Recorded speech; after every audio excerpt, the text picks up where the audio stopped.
Weak intellect, huh? Anarchy stated darkly as he opened his menu.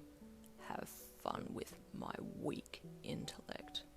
He pushed a button and stepped aside. Suddenly a yellow light honed in on Butterfly and the Yotan let out a low bellow. What did you do? You yelled at Anarchy from behind Butterfly. Me? Oh, I merely gave my Yotan a target.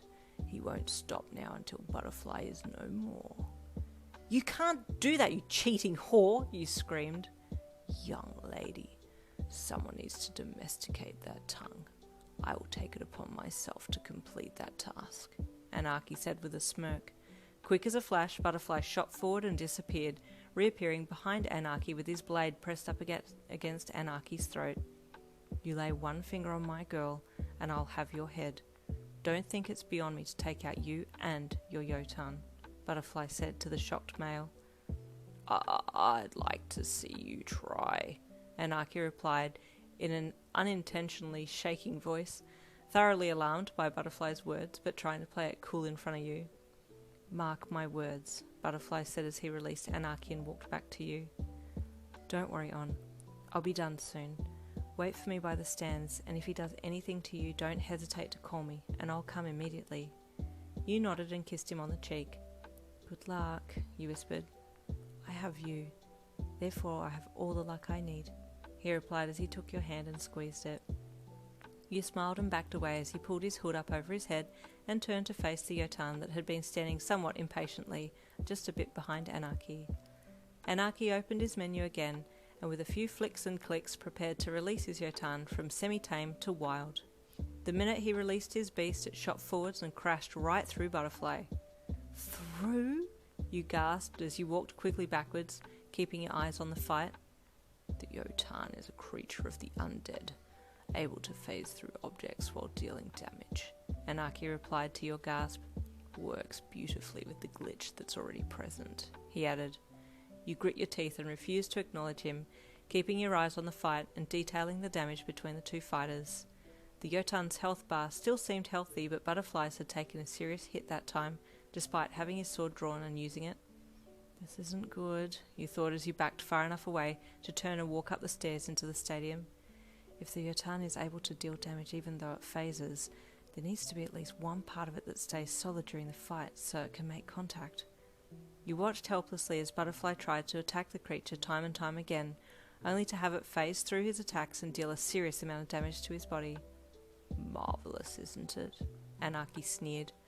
I tried to bring an even higher level monster down, but unfortunately the coding changes for levels above 70.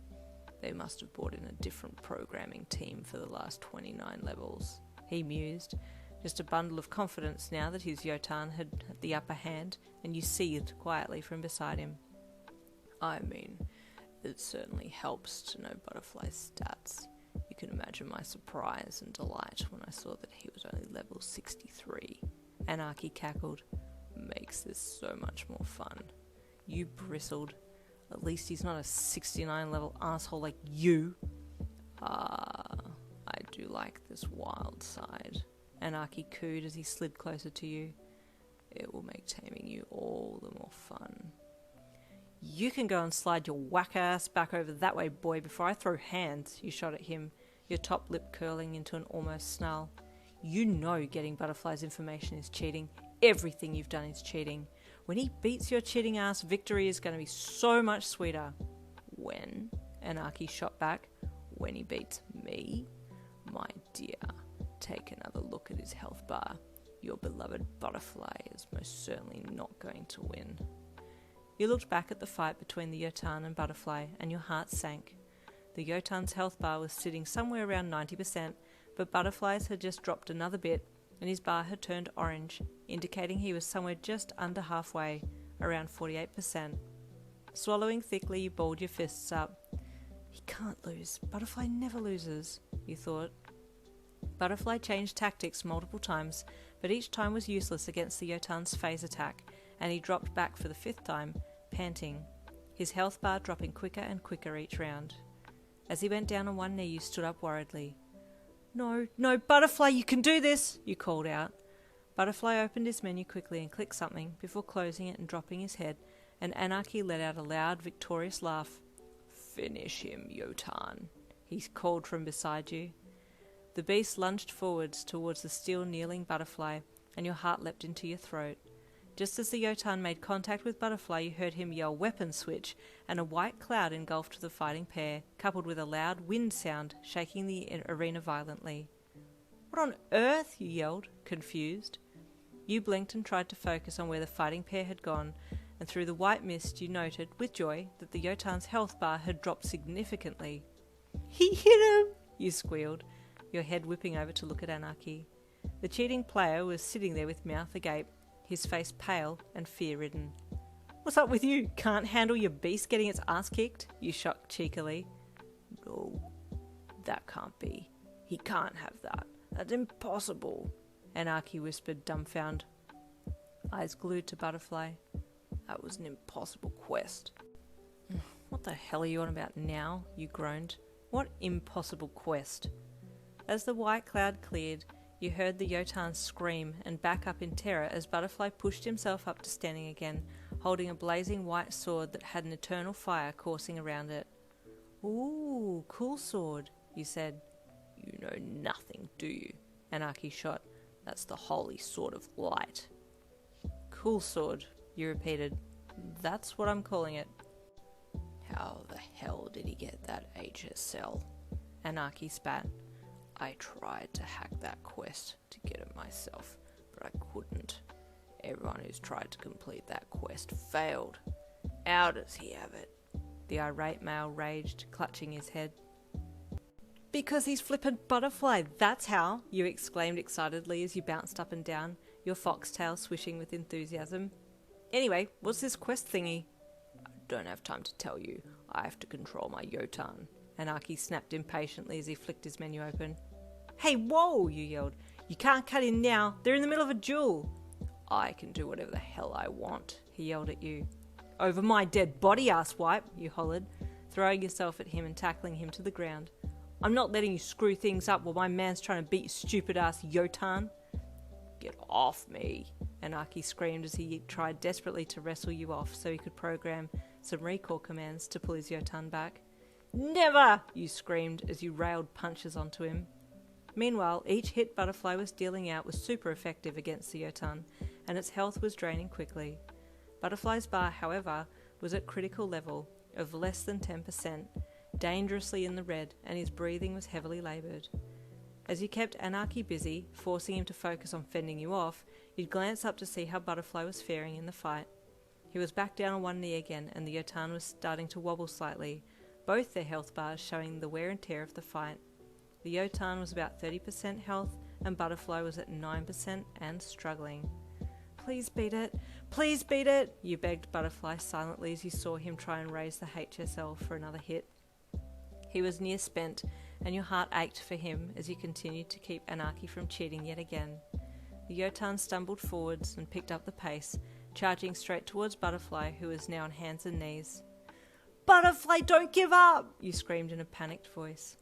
Amazingly, he heard you, and in a last-ditch effort, he thrust his HSL up with a yell that came from his very soul, and as the Yotan ran headfirst into it, Butterfly screamed out, "Weapon switch!" and his chain whip sword materialised from the HSL, the whip part wrapping around the Yotan's head and slicing it clean off. The beast burst into a million brilliant crystals and evaporated as Butterfly collapsed onto the ground, health bar at 3%. Upon seeing the Yotan defeated, you jumped off Anarchy and ran down the stairs towards where Butterfly had fallen, calling his name desperately as you approached. You knelt down and rolled him over. His eyes were glazed, and his breathing was coming in short bursts, but he was alive. "Butterfly," you sobbed. "You did it, you did it! You're gonna be okay, just hold on a second." You called forth a health potion and took the lid off the bottle, propping his head up and helping him drink it. He sipped it minutely and his health bar rose painfully slowly. He had to call forth 4 more potions to get his health back to 100%, but even then he still seemed exhausted. "Don't move," you instructed as you helped him lean against you. "Just rest. That was a big fight." From the corner of your eye you could see Anarchy approaching, and you turned your head and glared at him, daring him to say one more thing about your man.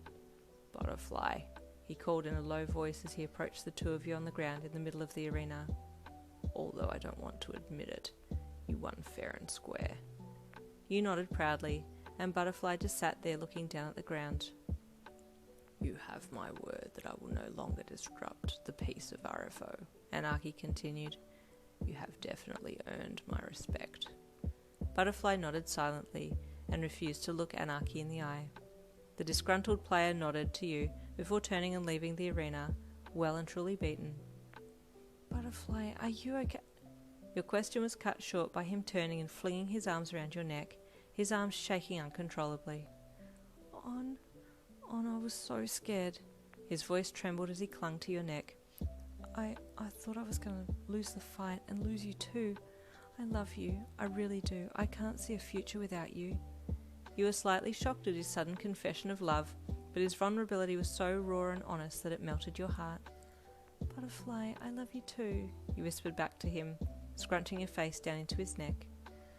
I know I was going to wait until we got to our house on level 22 so that I could propose to you, but will you marry me in RFO? You gasped slightly. You actually want to get married in the game? Yes, I really do. Please, would you consider me? He asked with a pleading bashfulness. Of course, you cried. I'd love nothing more than to be your wife. It's settled then. We'll go to the registry on level 21 and sign the certificate, get matching rings, then move into our house. We can have a wedding afterwards if you like. It will give us more time to plan something special, but I just can't wait any longer. You're so special to me, and I want everyone to know that we're married. You blushed. In-game Butterfly was a lot more forward than your beautifully shy real-life Tamaki, and you liked being able to see these two sides of him. The two of you sat on the ground, where Butterfly had nearly lost his life to a level 70 monster, and kissed passionately. Nothing could have been more perfect in that moment. After having some time to yourselves, you helped him up and made your way back to the wagon to continue on. Did you want to stay here tonight, to rest for a bit, or move on? You asked him. No, let's head on, try and get to level 20 if we can. Isn't level 20 a bit far? You'll have to fight the mini-bosses between each level, and you just finished a massive fight now. I don't want you to push yourself. Let's go to level 18 or 19, you suggested. Butterfly shook his head. Level 18 has no city or town. No one lives there, so there's no accommodation. And same goes for level 19. I want to get through level 19 as fast as possible too. It's called the graveyard level for a reason. You grimaced. Why so many creepy sounding levels in this game? Level 19 is a feared level, and I've fought there before, and I understand why, Butterfly said solemnly. Actually, that reminds me, you said suddenly. What was that new sword thingy you used? HSL? The cool looking sword? Oh, that, Butterfly replied. I actually got that on level 19. It's a long story. Well, we have plenty of time, he said, gesturing to the pace of the wagon. I'd love to hear it. Okay, well, this happened when I was only just a level 20 player. There were a fair few people vying for the top player status at that point, and I was in the Forerunner group. A group of us had stopped at an inn on level 17, and they were discussing rumours of a quest that gifted you a sword that had the power to deal critical damage to creatures of the undead. He spoke so nostalgically about it, it almost felt like he was reliving the tale himself. It has been said that everyone who took on this quest failed, and it had been labelled as an impossible quest. And so naturally you wanted to give it a try, you said with a cheeky smile. He nodded. Yes, I was curious, so I asked where I could find the NPC to take on the quest. They told me it was on level 17, deep in the forest, so I went searching. Did you find them? You asked. Yes, I found the NPC. She called herself a light bearer, and that one of her daughters had been kidnapped by the haunters of the Shadow Realm and had been held captive on level 19, he said. I asked how many there were in the clan, and she said something close to 15, so I asked if I could bring a group to help fight, and she told me that to complete the quest I had to do it solo. Ah, so that's why it was so hard, taking on 15 people by yourself. He nodded. She then gave me the Holy Sword of Light to help complete this quest, because it was the only thing that would be able to defeat the creatures of the undead, and so I made my way to level 19. And long story short, you whipped their asses, saved the NPC daughter, and she let you keep the sword? You asked. Basically, yes. But it was indeed a tough quest, and I only just made it out alive. I don't like level 19, he added with a shudder. Since then, a PK group have set up residence there, and if they don't like the look of you as you pass through, they're liable to target you and try and take you out. They call themselves the Tormentors, and rightly named, because they put your name on a hit list so that any time they see you again, they'll automatically target you, even if you're not on level 19. Well, that's not fair, you frowned. Shall we teach them a lesson? You could wipe them all out easily. I could try, but they do respawn, so it's not like I just need to take them out once, that's it. It's best just to keep away from them at all costs. You pulled a face, but didn't say anything. You really did want to teach them a lesson, though, for being such assholes, but decided to follow Butterfly's wishes. The wagon rolled along and you cleared the levels quickly, and all too soon you had reached the trail that led to level 19. Everything started to get colder and a thick mist enveloped the wagon as you descended into the level. Man, this is creepy, you whispered. Suddenly a shrill, witch-like laugh cackled in the silence and you jumped violently. It's okay, On. There are witches on this level, but they don't attack. God, I just want to get through this level as quick as possible, you whimpered. I can see now why you don't like this level. You looked around fearfully as the horse picked its way gingerly along the track, walking deeper into the dark forest. Visibility was almost at zero, but through the mist and fog you could sometimes see movements of grotesque-looking creatures and see the blinking of red or yellow eyes. Butterfly, I really don't like this level, you whispered in fear as you slid closer to him. Don't worry, On. I'm here, he whispered back comfortingly. The deeper you got into the level, the thicker the mist got, and you almost felt like it was harder to breathe too. Can we hurry a bit? You asked nervously, jumping in your seat as a huge bat flew out of nowhere and nearly slammed into you. Butterfly didn't reply, as he was too focused on something up ahead, and his steadfast gaze drew your attention. What is it? You asked him upon seeing movement on the side of the track. I'm not sure, but I can see it has a green icon, so it's either a player or something friendly, he replied. He slowed the wagon as he drew closer, and you peered into the semi-darkness ahead. Is it an animal? You asked. Wait, fox? Is it a fox? What's it doing here? Why does it have a green cursor? Is it a pet? You were confused for a bit, then you gasped. Did that asshole Anarchy bring another animal down? That mother trucker promised that it's injured On. I think it's a tamer's pet, Butterfly cut in. But where's the tamer? Are they around? There was silence as you both contemplated what to do. Hello? You called out gingerly into the darkness. Is anyone there? Silence. You slid along your seat and leaned over to get a better look at the fox. It was a juvenile one and had a large gash across its shoulder and a few stab wounds in its back. Its health bar was orange and it looked pretty miserable. Oh, Butterfly, we need to save it, you said quietly. It could be a trap On, Butterfly cautioned as he looked around. Although this poor fox does look like it's in a bad way with no ulterior motive. The little fox looked up at you with pleading eyes and let out a sad little noise. Oh, Butterfly, you wailed as you looked at him with puppy dog eyes. We can't leave it here. Okay, he resigned. Pick it up. You cautiously hopped off the wagon and scooped the young fox up and cuddled it. It snuggled into you immediately and your heart melted. I'll give it some healing potion, you said as you climbed back up onto the wagon seat. Butterfly urged the horse forwards and you made your way out of level 19 safely. I wonder what happened, you mused as the little fox fell asleep curled up on your lap. It looks like it got separated from its tamer, Butterfly said, but that's unusual. Where could this tamer be? You asked. Well, they either got attacked as well but managed to get away and left their pet behind, or they got killed and their pet survived, Butterfly said. We'll put the word out when we get to level 20. Oh, do we have to? You asked in a quivering voice. I just made this little baby all better with healing potions. Doesn't that mean I can keep it now? Butterfly shook his head. No, On. Sorry, if the owner has died then we can keep it. But the fact that it still has a green cursor above its head indicates that its tamer is still alive. But I still don't understand how they got separated. It's unusual. Okay, well if we don't find the owner within a week, I'm naming the fox and I'm keeping it, he replied firmly. Butterfly smiled and shook his head. You're very headstrong when you want to be. You beamed at him. When baby animals are involved, yes. You approached the city on level 20 and entered with Butterfly, directing the wagon towards the city's information centre. Not surprisingly, you refused to go with him to give details of the baby fox and opted to stay aboard the wagon with the sleeping bundle in your lap. "Aww," you heard a passerby coo as they walked past the wagon and saw you in your fox onesie with the baby fox on your lap. "It's a mummy fox and her baby," they moaned with love. You smiled. "I could totally get used to this," you thought. Butterfly returned and told you that no one had come and registered a missing pet so far, and your hopes rose higher than the RFO sun.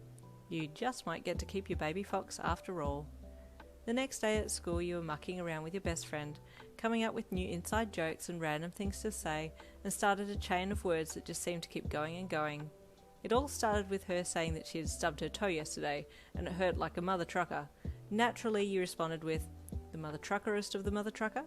To which she replied, "The mother trucking original of the mother truckest mother trucker to ever mother truck," and from there it just kept going, and by the end of the day you two were responding in this way to almost every paragraph with long replies that made absolutely no sense to anyone else but you two, and even poor Tamaki was afraid of you. You chuckled as you walked home with him that afternoon, chatting about your interactions with your bestie. "Why does my random speak with bestie alarm you?" "Oh, it doesn't alarm me, Yin," he replied softly as he took your hand in his. "It's just a different side of you that I don't see often." "I could say the same about you, Tamaki. You're like a totally different person in RFO. I like it though. I love that we can get to spend heaps of time together each day on random adventures." I'm looking forward to moving in together and getting married," he said shyly, looking away as the deep red blush covered his cheeks and tips of ears.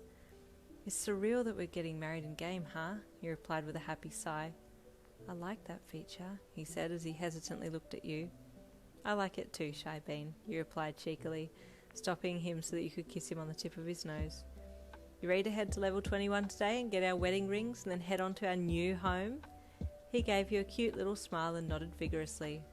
"I'll see you in game soon." And with that you parted ways, soon to meet up again in RFO. When you got home you quickly went to your room and lay down on the bed, connecting yourself up to the nerve gear and clearing your throat. "I have a man to marry, so if you could kindly link to the mother flippin' start, that would be fabulous," you announced into the headset proudly. Unfortunately, it didn't register your command, so you just had to stick with the usual link start command, and in an instant you were transported. You awoke beside Butterfly on the bed, with your baby fox curled up at your feet, and for that little moment in the game everything was perfect. You lay there smiling while you waited for Butterfly to log in. His form came to life and he smiled at you as his eyes opened. "You ready for today?" he asked. "Is that question even needed?" you replied with a chuckle as you kissed his lips. He smiled and hugged you close to him. "I can't wait until you're officially Mrs. Butterfly." "Does that mean I get to have a butterfly onesie?" you asked. No, not at all," he replied quickly. "I love the fox onesie." "Okay, just checking," you said with a chuckle as you sat up and patted the little fox on the head. "Come on, Foxy, time to go." "Wait, hold on, Butterfly said. "You've already named it?" "Mm-hmm," you replied with an innocent head nod. No, now you're attached to it," he groaned softly. "Correction, I've been attached to it from the minute I saw it," you stated proudly. He groaned with a smile. "Well, we still need to try and find its owner. If we can't find them by the end of this week, then Foxy's all yours." "Is it bad to hope that we don't find the owner?" you asked with a cheeky smirk. Butterfly shook his head and laughed. "I'm not answering that," he added as he helped you off the bed. "Let's go." The three of you left the inn and hopped into the wagon, preparing to leave for level 21 and the marriage registry office. As you headed through the town, a crowd drew your attention and you craned your head curiously in its direction. "What's going on over there?" you asked Butterfly curiously. "Oh, it looks like some kind of market or festival," he replied. "Oh, can we have a look, please?" you pleaded. "I've never been to an in-game market or festival." "Sure on," Butterfly replied and pulled the wagon up nearby. You all dismounted and you walked beside him, carrying your baby fox in arms. Happily you went from stall to stall, looking at all the different things that they had. There were a few shows too, which you stopped briefly to watch. Suddenly you got a tap on your shoulder and you turned to see who it was. "Hey, I think you might have my baby fox there," the female player said. Yours? You asked, your heart dropping into your shoes. How do you know it's yours? The player called a name out, and the little fox in your arms perked its ears up and looked at the player. Oh my god, it is you! The player cried. My baby! I thought I'd lost you! You sadly handed the happy little baby fox over to the player and tried not to cry as she engulfed the little sweet bundle in her arms. Before you looked down, though, your eyes had just so happened to catch a glimpse of the player's name, who owned the fox, as it was illuminated above her head, and you froze. Oh no. Oh my god, it's Sexy Schoolgirl 69!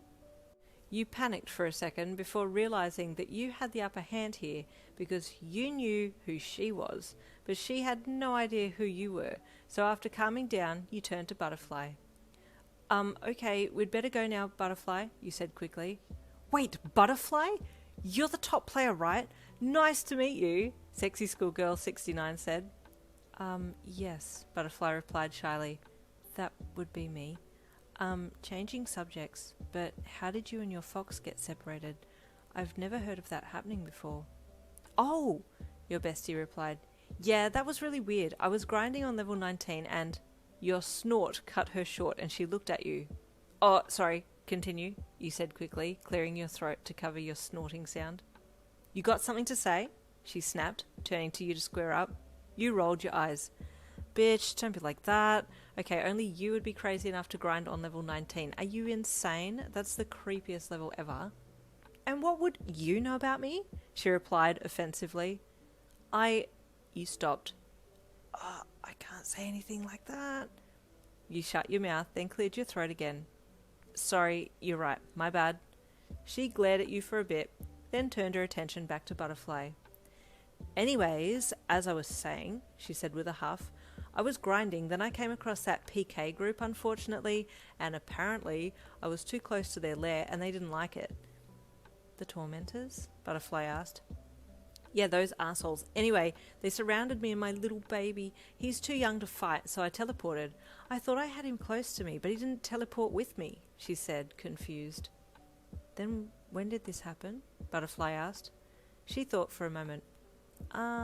Yesterday, around 7:30-ish, game time. That's when I defeated the Jotun, Butterfly mumbled to himself. Sorry, what? Sexy Schoolgirl 69 asked. Nothing, sorry, Butterfly said dismissively. I was just fighting a glitching monster yesterday, and I'm wondering if that had something to do with the game playing up a bit. Well, doesn't matter now, because you have your fox back. And I'm so grateful, she said happily. Man, I don't know what I would have done without him.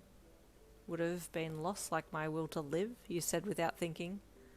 Lost like my will to live before life even existed, Sexy Schoolgirl 69 replied back without skipping a beat. Lostest of all of the lives lost that ever did lost, you continued. Then, realising what you were saying, you threw your hand up over your mouth. She just stared at you. Yin? She asked softly with a gasp, her eyes widening to the size of saucers. Is that you? You froze, refusing to reply, but the terror in your eyes betrayed you. Oh my god, it is you, she gasped. Okay, bestie, you need to calm down. Oh my god, oh, you know my name. Lord Jesus, waffle head ass, this bitch, I swear to God, she rambled. Woman, you're not making any sense. Calm down before someone escorts you off level 20, you said, holding your arms out as if trying to pacify her. Girl, oh my god, it is you. What is you doing here? I'm tripping balls. Bestie, please calm down, you said. There it is, my name. Oh my god. She spun away dramatically, then turned back and sucked her lips between her teeth, shaking her head. You rolled your eyes. I have so many questions, she whispered aggressively. Like, who the hell's this guy? She asked, pointing to Butterfly. Poor Butterfly had very quickly put two and two together and was just silently contemplating logging out there and then to avoid this extremely awkward experience. You glanced at him, waiting to see what he said. If he lied, you'd just roll with it and help cover him. But if he told the truth, then you would be quite equally as supportive. He stuttered nervously. Do I know you too? Sexy Schoolgirl 69 asked. Yes, we're in the same class, he said softly. Oh my... You're not Tamaki, are you? He nodded silently and looked at the ground. This set your best friend off on another round of yelling and screaming in shock as you tried desperately to calm her down. "This is wild," she finally said. "I can't believe you're actually here." "Yeah, me too, actually," you admitted sheepishly. "But I got hooked that first time you let me use your headgear, and now I'm here." She smirked. "I told you. And what about you, Tamaki? When did you start?" "I started when I first found out about the game. Yin and I met in-game before realising that we knew each other in real life," he said. "Now that was a trip out," you added with a laugh. "Hey, we just need to find Mirio and we can have an in-game hangout," she said. "But he's up on level 43 at the moment. He's got his own guild now. He's a combat mage and pretty darn good at it too." "Why doesn't that surprise me?" you said with a laugh. "I agree," said Butterfly. "Mirio is amazing." "So, where are you two headed today then?" she then asked you. Well, we're getting married, then moving into a house on level 22, you said, trying to make it sound as casual as possible. Excuse me? Getting married without me?" Her voice was full of offence. Well, it was just going to be us at the registry office for now, and then a small wedding later," you said with a sweat-dropped look. "I had better be invited," she replied with indignation. "Only if Baby Fox can be my ring bearer," you replied smugly. "We're a package deal, hun. He goes, I go." "Okay, fine," you said with faux exasperation. "I'll message you about dates, etc. once we're all settled in." "Good," she said with a wink. "Just remember, I know where you live both in real life and in-game." "What kind of fresh hell is this?" you moaned playfully. She laughed and put her little fox down to engulf you in a hug. "I'm just so happy you're playing RFO," she squealed.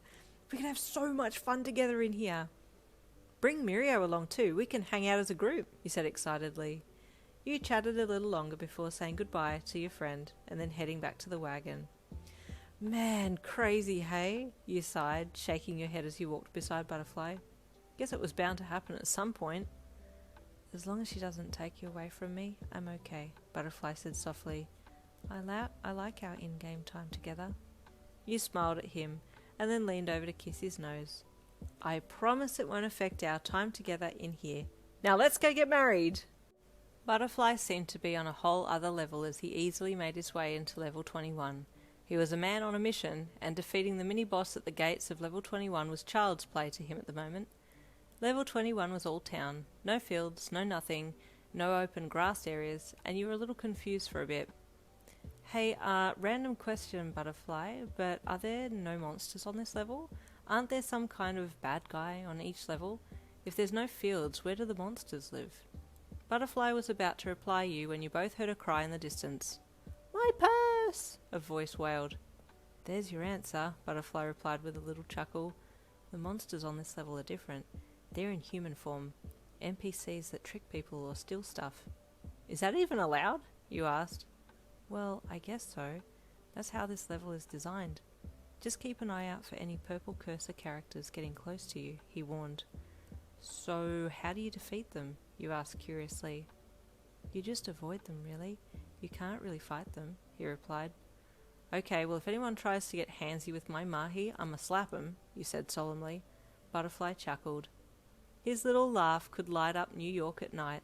You didn't hear it often, but when you did hear it, it was heaven, and you smiled to yourself. Butterfly located the marriage registry building very quickly, and you both hopped off the wagon and entered through the big doors, arm in arm. "Hi there. The NPC behind the counter greeted you both. Would you like a quest?" No thank you. We're here to register as a married couple," Butterfly replied. "Oh, congratulations. Please pick a ring set." The NPC said, presenting a board with all different types of rings on it. You and Butterfly looked over the plethora of rings and finally settled on a matching set that you both liked. "We'll take these ones, please," Butterfly said as he pointed to the 2 rings. The NPC picked them off the board and then put them aside while he packed the others away. You and Butterfly smiled at each other as you held hands, waiting for the next step. The NPC then opened a virtual document and enlarged it for both you and Butterfly to read and sign at the bottom. It basically said that your accounts would now be shareable between each other. All items, player information, and mahi would be available for viewing and accessing by the partner, as it asked you to sign at the bottom. You both signed and a big congratulations banner popped up. "Congratulations on your marriage," it read. You smiled and clapped your hands. As you did so, the new rings that had materialized on your finger caught your eye. "Oh my goodness, I'm married. I'm married to Tamaki." You looked at him. He was just staring at you lovingly, with tears in his eyes. "Oh, baby," you gushed, enveloping him in a big hug before kissing him. You both thanked the NPC and then left, hand in hand, your matching rings sparkling in the RFO sun. Hopping back up onto the wagon, you set off again, heading for level 22 and your new home together. "Butterfly, baby, could you come and give me a hand moving this lounge? I want it facing the other way," you called out to Butterfly as he carried another box into the house from the wagon. "Of course, sweetheart," he replied, setting the box down and coming to help you. The two of you were on cloud 9 and getting right into the whole newlywed talk. "Thank you so much," you gushed as he effortlessly moved the lounge. "You're so strong, hubby." "Not a problem, my lovely wife," he said as he walked over and scooped you up in his arms, spinning you around before setting you down and rubbing his nose against yours. "Well, well, getting right into things, I see," a voice said from the front door. You both looked over. "Hi, Kirito," you both said in unison as the handsome man stood with his shoulder leaning up against the doorframe. "Where's Asuna?" you asked. "Oh, she's making some cookies as a welcome gift," he said with a smile. "She's an amazing cook. She maxed out all of her cooking stats, so these cookies will be top-notch." "He's so proud of her, that's so sweet," you gushed internally. "Butterfly, I was wondering if I could have a quick word with you. I heard some news on the grapevine that might be of use to you," Kirito said, addressing your new husband. "Sure, Kirito," Butterfly replied, letting go of you and walking towards the legendary swordsman. "Don't worry, I won't have him for too long," Kirito said to you with a wink. "Yes, please bring him back quick or I'll miss him too much," you replied, playing the new in-love wife. Once they had left, you continued to potter around the house, unpacking things and humming songs to yourself while you waited for Butterfly to return. "Honey, I'm home," he called as he entered the house. You squealed and ran to him, launching yourself into his arms and hugging him tightly. "Kirito just told me some interesting things," he said excitedly. "Ooh, like what?" you asked. "The boss on level 44 is a Centuria dragon that has a ton of precious stones, gems, rare items in his cave," he said, his eyes sparkling. "Kirito mentioned 2 items in particular that I would dearly like to have, them being ingot of crystalline and black diamond, as I can get my chain links in this sword remade to be virtually indestructible." He unsheathed his sword to show you the links that he was talking about. "Ooh, that sounds awesome," you said excitedly. Do you think maybe I'd be able to be a blacksmith by then? Or a high enough level to be able to remake your sword by then? I'd love to be the one to do it for you." You smiled endearingly. "Oh, I'm sure we can get you to that level," he said confidently. "What level merchant are you now?" You swiped your menu open and checked your stats. "I'm now level 38, you stated proudly. "What level do I need to be to job change?" "Level 40, Butterfly replied. "You're so close." Your eyes lit up. "Well, let's grind a bit and then get to level 40, then I can start training as a blacksmith." You clapped your hands enthusiastically. "Wait," Butterfly said, opening his menu and clicking something. Suddenly you got 2 notifications, one after the other, and you looked down at the screen that had popped up in front of you. "Oh my goodness, I'm level 40 now! How did that happen?" you asked. "I shared my EXP with you," Butterfly said happily. "Anything for my wife." You screeched again and grabbed him in a hug. "You're too sweet, Butterfly," you said as you buried your face into his chest. He patted the back of your head and smiled to himself. This is the happiest he had ever been in his life. Asuna ended up bringing cookies over a little later, and you, her, Kirito and Butterfly spent the rest of the afternoon together, chatting and unpacking as you went. The cookies were amazing, just like Kirito had said, and you ate most of them, shamelessly. As the sun set, they went back home, leaving you and Butterfly alone together in your new house. "So, shall we go and lie down on the bed and chat before we log out for the night?" you asked Butterfly. "I'd love that," he replied, taking you by the hand and leading you to the bedroom. You kissed a little for a bit, and then lay down and snuggled into each other. As you lay there, you held your hands up together to admire the wedding rings on your fingers, and he traced the outline of yours with his fingertips, slowly interlinking his hands with yours as you two kissed again. What an amazing day, he said with a sigh. I'd do today all over again. Butterfly smiled. We have tomorrow too. We can do whatever you want tomorrow. I just want to spend every second with you, you said, smiling up into his beautiful dark eyes. The two of you chatted a little bit more, and then as the sun sank lower in the sky outside, you opened your menus to log out. Wait, what? You said in confusion, sitting up abruptly. Where's the log out button? It's not here, Butterfly said, just as confused as you. So, what does that mean? Are we stuck in here? You asked, looking back down at him lying on the bed. Yeah, it looks like that, Butterfly replied. What? So we can't log out? There's no emergency log out? No, I don't think so. But don't worry, I'm sure the GMs are working on it. Let's not get too worried, Butterfly said reassuringly. Just then the two of you got a red notification from the creators of RFO. Greeting, RFO players. We are aware that there is a glitch in the software as it's updated, and there appears to be no logout button. We sincerely apologise for the confusion and inconvenience, and we are working as hard as we can to rectify the problem. Sincerely, Game Masters of RFO. Okay, so they're going to fix it, you stated, more to calm yourself than anything else. Yes, my darling, don't worry. I'm here with you too, remember? Butterfly said as he opened his arms, inviting you to cuddle again. True, he said with a sigh and a smile as you sank back down into his embrace. So, do we sleep in RFO? Yes, it's exactly like sleeping in real life. You just let sleep take over. Nothing different, he said. Okay, well, we could probably stay up a little bit more, then try and get some sleep. If they manage to get the logout function back by morning, then we'll still need to go to school, you said. True, he mused, sitting up and taking some of his heavier outer garments off. What are you doing? You asked shyly. Oh, I'm just getting comfortable, he replied innocently. I can't sleep with these items on me. Oh, I should do the same then, you mumbled, sitting up and opening your clothing menu. Your finger hovered over the undergarments options and you wavered. Is that like just underwear or like an undershirt and shorts? I can't remember. I think it's actually straight up bra and undies. Seeing the look of hesitancy on your face, Butterfly cleared his throat to draw your attention. I'll sleep out on the lounge so you can have the bed tonight, he said shyly. What? No, Butterfly. We're married now, remember? I want you to sleep with... Your face started to feel hot, and you covered your cheeks as you looked away.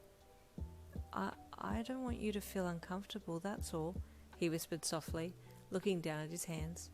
No, it's not that, you replied, shaking your head with hands still on your cheeks. I'm just... shy. Well, so am I, he replied meekly, glancing up at you. Okay, don't look because I'm going to take my clothes off, alright? You said, slightly embarrassed. Oh, sure, I'll take my top off then too, so that we're both in our undergarments, he said with a quivering voice as he turned away from you and pulled his shirt up over his head. You clicked undergarments clothing option, while Butterfly was looking away, and quickly got under the bed covers. As the option described, they were indeed only your bra and undies. Butterfly, after taking his top off, backed over to the bed and hopped in under the covers as well, facing away from you and trying to keep any part of himself from touching you. He was just in boxer shorts. You can turn and face me, Butterfly, it's okay, you said with a little nervous giggle. He rolled over in with his eyes shut and you laughed. You don't need to be so modest. Here. You took his hand and placed it on your bare shoulder. We're married, remember? Technically this is our wedding night. You know what happens on the wedding night, don't you? Your lips pulled into a cheeky smirk, teasing him with your voice. Oh. You gently guided his hand across your shoulder and down your arm before bringing it across your fabric of your bra. You can open your eyes, Butterfly, he said softly, and he popped one eye open to see his hand gently cupping your breast over the top of the bra. He went bright red and tried to pull his hand away, but you held it firmly there. No, no, no, please, I like it, you encouraged, holding his hand in place. You scooted closer to him and pulled your body against his, your bare tummy up against his front, as you slid your hand over his back. Are you sure this is okay? He stuttered. Of course, you replied, pushing him onto his back. He obeyed and you gently slid your body up on top of his, removing his hands from your bra. You then gently placed his hands on your hips as you lay atop him, your nose just inches from his. You okay? You whispered to him. He was a blushing mess and couldn't speak, so he just nodded instead. You're doing fine, you said down to him, smiling and kissing him gently on the lips while your fingers ran through his hair. He seemed to like the kiss, because as you pulled back he chased your lips, so you leaned back in again and kissed him, but this time a little deeper. As you kissed, his hands ever so gently roamed your back and sides, and without thinking you started to rock your hips into him. You slid down his body a little bit, and then suddenly you looked into his face. Butterfly? Is that... He blushed and tried to roll you off so that he could hide himself, but you hung on. Hey, you cooed gently. It's okay, I'm surprised that they've put this much detail into RFO. Like, they've actually made the anatomy on, Butterfly mumbled embarrassedly into the crook of your neck, where you had held on to him when he tried to roll you off. I'm so sorry, I can't control these feelings I have towards you. I'm not asking you to control your feelings. I love you, Butterfly. I want you to feel comfortable with me, with all of me, you added. He clutched you tighter and refused to pull his head from your neck, so you kissed the tip of his ear instead. We've been together for how long now? You asked him softly. I'd like to take our relationship a little further. Not like all the way, but I want to make you feel good. You could feel his heart thumping in his chest as your bodies stayed close together, and he remained silent for the longest time. Seeing as he hadn't said anything more, you took his silence as a sign of his discomfort and decided that you had said too much. With a heavy sigh, you pulled back from him. I'm sorry, my love, I said too much. Please forgive me. You're not ready, I get it. I'm happy to wait until you're more comfortable. Wait, he said softly, his head down. That's not it. I really want to do things with you. I just don't know what I'm doing. I've never had a girlfriend or wife before. That's the best part about this. We're in this together. And I'm just as new at this as you are, you said reassuringly. He looked up into your eyes, a calm washing over his features. You're sure? Positive. And we can stop whenever you like, he added, giving him the power to put the brakes on when he felt like things were going too far or too fast. And the same goes for me too. Just tell me if you're getting uncomfortable and I'll stop immediately. Ha! 0 chance of that happening, my boy, you said playfully as you pushed him onto his back and pulled the covers back to straddle him. He tried to cover his blushing face with his hands, but you took them off his eyes and placed them on your waist instead. You can look at me, Butterfly. I want you to look at me and enjoy touching me everywhere. He blushed, but allowed his hands and fingers to gently trace your sides, and you let out a little breathy moan as your eyelids fluttered closed slightly. That feels really nice, you whispered to him to encourage his movements. Poor Butterfly was stuck between wanting to run and wanting to take things further. His eyes roamed your semi-naked form as his fingers traced you as modestly as possible, desperately trying to keep his mind from wandering into that delicious gutter of impure thoughts, but the fact that you were letting out little moans of satisfaction was not helping the riot that was going on in his mind. Slowly you inched backwards, wanting to connect with that rather large bulge that you'd felt beforehand, and you soon found it, smirking slightly as you lifted yourself up and over it and then sat down again gingerly. Thoroughly exhausted from your pre-sleep exercise, you both ended up falling into a deep sleep pretty quickly, still cuddling together in the middle of the bed. The next morning you woke abruptly, still in Butterfly's embrace, and drowsily swiped your menu open. Hey, honey, the log out button is back, you mumbled groggily with a yawn as you wriggled away from him a little to stretch. Butterfly stirred and turned his head to kiss your forehead as he woke up, half missing you as you scooted back from him. That's wonderful, sweetheart. We need to log out, baby. We have 20 minutes before school starts, you said, rolling over onto your other side and aiming to hop out of bed. Butterfly's eyes shot open, and he launched out of bed, running for the bathroom to his left. "Where are you going?" he laughed as he came running back out again. There's no toilet there, and no sink either. I need to brush my teeth," he said urgently, befuddled by the lack of necessary items in the bathroom. "We don't have bodily fluids that need expelling in RFO. Wait, why do we even have a bathroom in this house then?" You laughed as he ran around in a panic, looking for what you presumed were his school clothes. "I'll see you at school," Butterfly said quickly as he threw his cloak on and grabbed for his sword, running to where you were still lying on the bed and kissing you on the lips before turning and bolting for the door. "Wait, Tamaki, we're still in RFO. You need to log out to go anywhere," you called after him as he dashed out the bedroom door, heading for the front door of the house. As soon as he heard you, he came barreling back into the room and swiped his menu open, logging out while still mid-run, and his avatar stumbled and did a few very uncoordinated pure titan movements and face planted into the floor while you watched on with a mixture of horror and amusement on your face. After finishing laughing at his antics, you sighed and hopped out of bed to retrieve his crumpled avatar and lie it down on the bed so that he wouldn't find himself prostrate on the floor when he woke up next. Well, better get to school, you thought, sitting back down on the bed and regretfully swiping the menu open and then pushing the log out button. The rest of the morning went smoothly for you. You knew you were going to be late anyway, so that panic had completely left you. Unlike poor Tamaki, who sat bolt upright once he had logged out of RFO and jumped off his bed to run to the bathroom. "Psst," your bestie hissed at you in class. "Why are you late? Did you get stuck in RFO? I heard there was a glitch and a heap of people got stuck in there for like 6 hours. You nodded at her, keeping one eye on the teacher so you wouldn't be caught talking in class. "Yeah," you whispered back. "Tamaki and I slept in the game overnight." "Oh," she whispered slyly. "Slept together in the game?" "Not like that," you whispered harshly. "Well..." A devious smirk crept across your lips and she gasped dramatically and smacked her hand over her mouth. "I knew it, you devil," she sneered in a hushed tone. "BF, if you have something to say, would you mind sharing it with the whole class?" the teacher suddenly called briskly, cutting your conversation short. You blushed and sank down in your seat, and your bestie fell silent. At the end of school, you were getting your bag from the lockers when Tamaki appeared silently beside you. "Ah! Oh, Tamaki! Oh my god!" you gasped, clutching your chest and wheezing. "Where did you come from? Did you max out your hiding skills or what?" "Oh, sorry, Yin," he said softly. "I thought you heard me." "Nope, you're as silent as a butterfly," you said with a coy smile as you turned and kissed his cheek. "Did you sleep well in game last night? I haven't had a chance to talk to you about yesterday." Oh, yes, I slept very well. Thank you," he said softly. "That's good," you replied.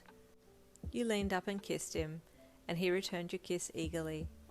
As you initiated a deeper kiss, his hands emerged from his pockets and found your sides, gently caressing just under where your school shirt rested, so his fingertips were touching your bare skin. "You feel just as soft as in RFO," he whispered. "Hey, tell me something. Are these the same size as in RFO as well?" you asked curiously, guiding his hands to your breasts. He blushed as he cupped them over your school shirt and nodded. "Oh, really? Interesting," you mused. "So that must mean that you must be the same size too as what I felt in RFO," you added with a smirk. "You're packing some serious heat, my man." You poked your tongue out and swiped it tenderly across his lower lip. Tamaki let out a soft groan of approval and pulled his body into yours, sandwiching you gently between the locker and his body, his hands sliding from your breasts back down to your waist again. "Oh," you chuckled, "getting a little bolder now, baby?" He blushed and pulled his head back and looked away. I... You giggled. "Sorry, I'm just teasing," you added as you kissed his cheek. That afternoon in RFO, you and Butterfly busied yourselves with the last of unpacking and just generally playing house. Since it was a new home, you hesitantly tried the new oven and almost burnt the place down, but Butterfly came to your rescue and quickly extinguished the fire.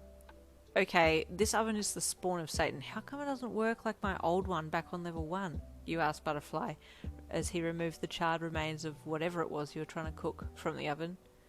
"This is a level 22 oven. You need to upgrade your cooking stats so that it matches this oven." He kissed you on the cheek on his way past you to the front door and emptied the charcoaled remains onto the grass outside. You pouted a bit and then shrugged. Guess it can't hurt to upgrade. Butterfly came back in and sat down at the kitchen bench opposite you, sitting the dustpan and brush down on the bench as well. I've been thinking, too, we should make plans for this trip to beat the level 44 boss. Oh, yeah, what did you have in mind? You asked excitedly, turning to face him. Well, it sounds like it's going to be a hard boss to beat, so I was actually considering putting a party together to beat it. Oh, really? He said with surprise. You usually like to single though, right? Yes, that's right, but if I have people with me that I trust, then I don't mind fighting in a group. I see. So, who did you have in mind? You asked as you leaned down on the countertop. Actually, I was thinking of inviting our neighbours, Asuna and Kirito, and your best friend, and Mirio. If we can find Mirio, that is. That makes a team of 6, if you include you and I, he said thoughtfully. Ooh, what a strong party. That sounds Hey, whoa, hold up a second. Did you just say me fighting as well? Me fighting? You said with a horror-stricken look on your face. What am I going to do? Stab the dragon in the titty with my puny-ass dagger? Throw a shit ton of maki at it? I'm useless. Butterfly chuckled. No, you'll be a blacksmith by then, so you can get yourself some really good fighting equipment. No, I can't fight. I'd prefer to just maintain you and everybody else's equipment, you replied, still mortified by the thought of having to fight a level 44 boss. Okay, we can work out the finer details later, but what do you think of the party members? He asked. I like it. I'm happy with that group, you said with a smile. Okay, good. Let's focus on getting your blacksmith class sorted and train you up a bit first before we look at doing anything else, he said with a smile. Perfect. So how am I going to train as a blacksmith? Do I do an apprenticeship? You asked. Well, I was going to ask my blacksmith on level 30 if he would mind taking you under his wing for a bit. He has an amazing smithing ability, so I'd like for him to teach you his ways. Sounds good to me. Do we travel to level 30 then? No, it'll just be via teleportation, because it will just be you and I, Butterfly said with a smile. No adventures for a bit, just grinding. Oh, I liked our adventures, you moaned playfully with a pout. We'll get to do adventuring again soon enough, he reassured you. Now let's go get you a class change. Over the next few months you worked hard to get your smithing abilities up.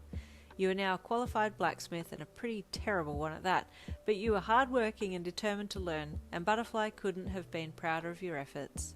His personal blacksmith, Grid, was indeed an amazing smith, and was happy to teach you all that he knew. Little by little you improved until you felt confident enough that you knew what you were doing, and after work one day you asked Grid if you could make something special for Butterfly. What did you have in mind?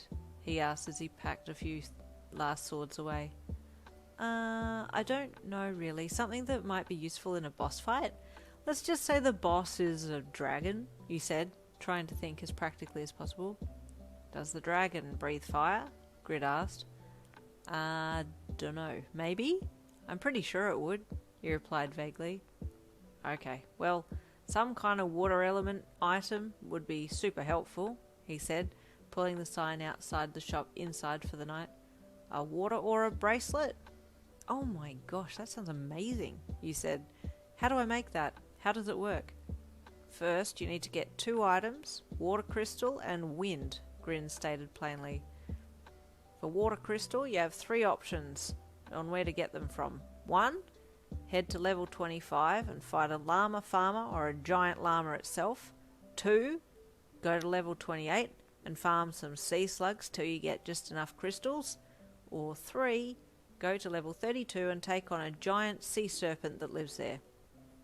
Wow, you said, shocked. Okay, so I don't like any of those options. Are you sure there's not some nice person that will just casually give me the water crystals? No, unfortunately, you gotta work for it, Grid said with an amused smile. One question though. Why would a giant llama have water crystals? You asked with a bewildered look on your face.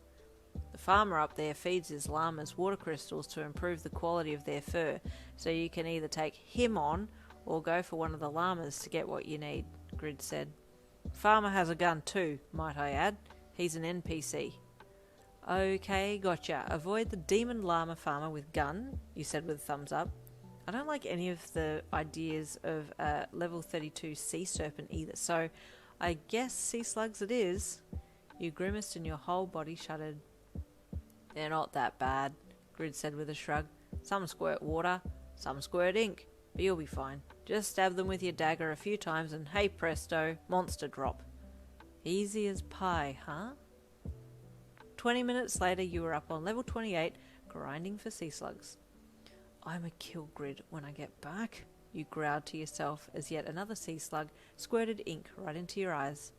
This is the friggin' 20th giant ink slug I've picked today, and all I'm collecting is slug slime and ink for poison potions.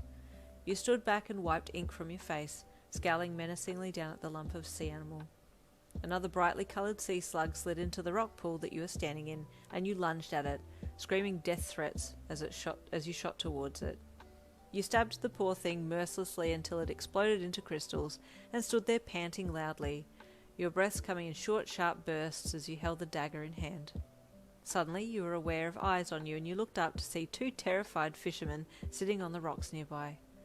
"Don't make eye contact," you heard one whisper to the other. "That fox looks deranged." "What's a fox doing hunting sea slugs anyway?" the other one whispered back. "Man, these RFO glitches are getting worse." You groaned and turned away. "All I want are some water crystals. Is that too much to ask?"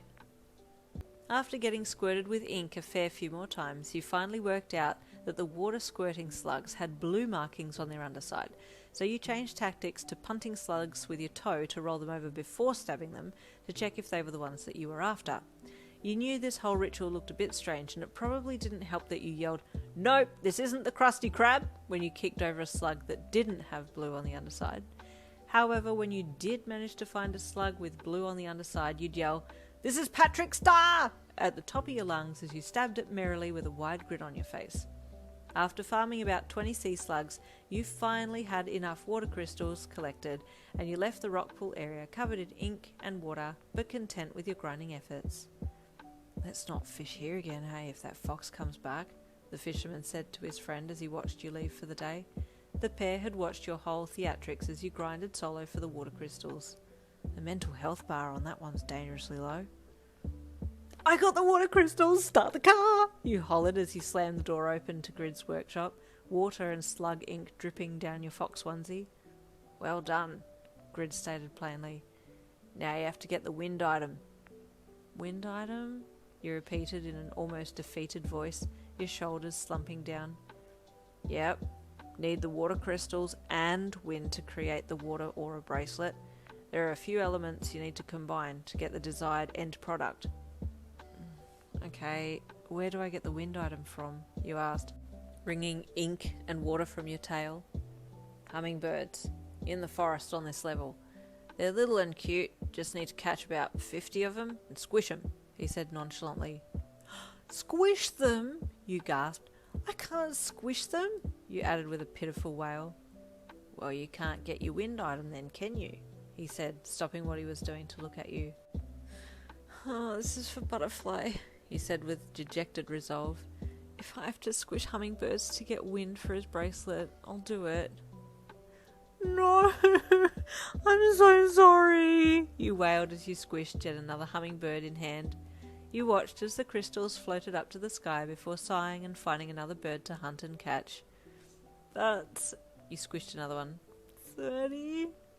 You kept going, trying to make the situation emotionally lighter for yourself by chanting, he loves me not," every time you caught and defeated a hummingbird.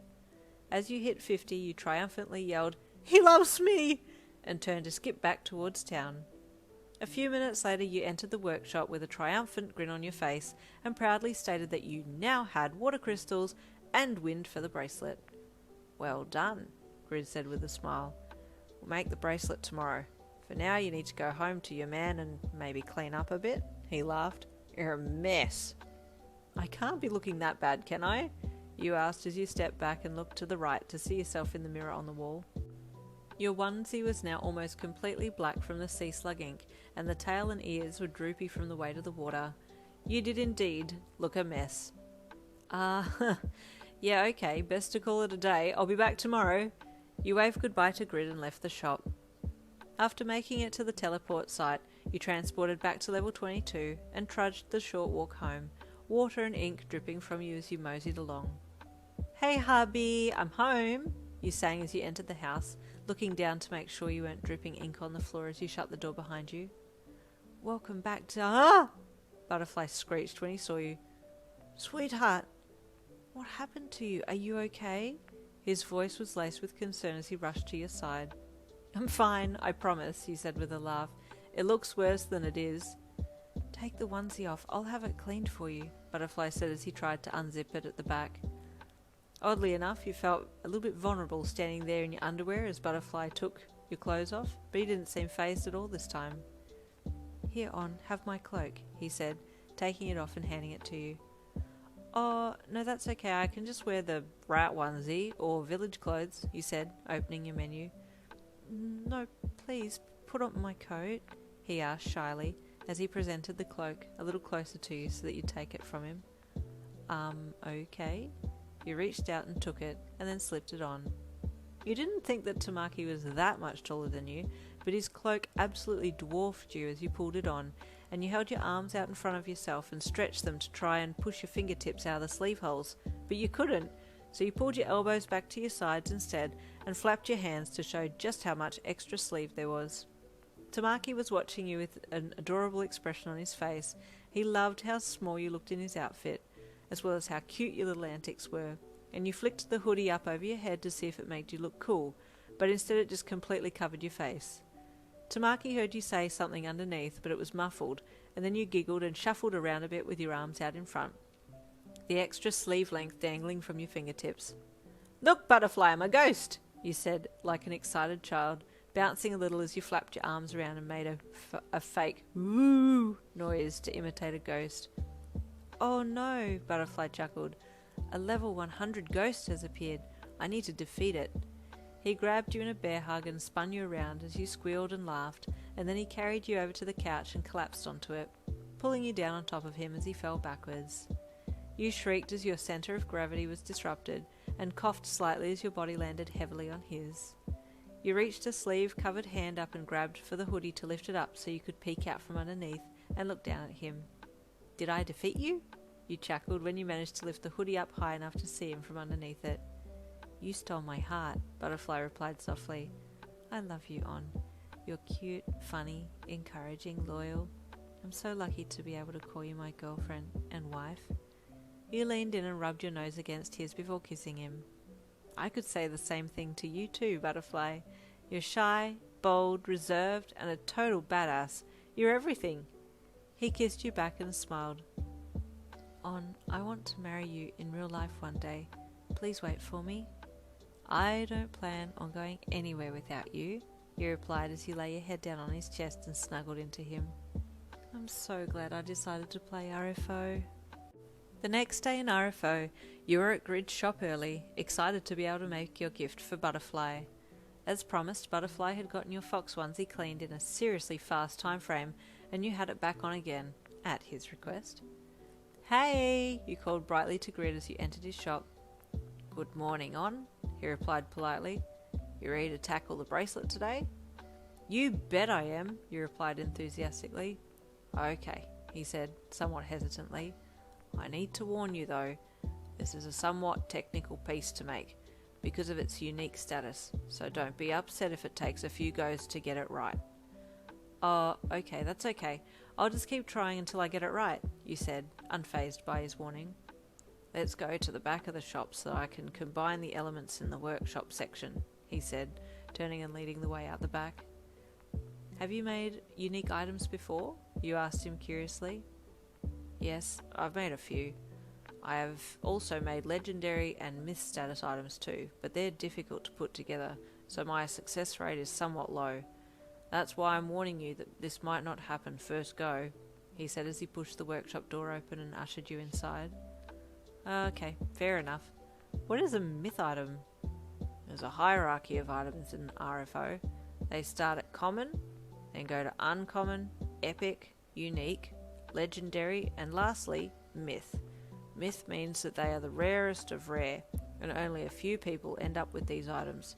Or if you're a blacksmith, you can make them, but it takes a lot of tries for the item to be completed successfully. Ah, I see, you mused. So this bracelet falls into the unique category?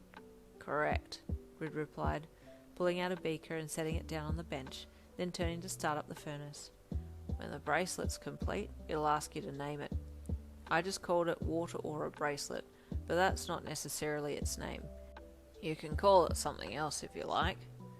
Really? That's cool, you said excitedly, watching him collect the equipment necessary for making the process. It will already have stats assigned to it too. It will say it's a unique class, but the naming is up to you, so call it something cool, okay? Grid asked with a smile. Can you tell me a little bit about what it's supposed to do so I can think of a good name? You asked. Sure, he said enthusiastically.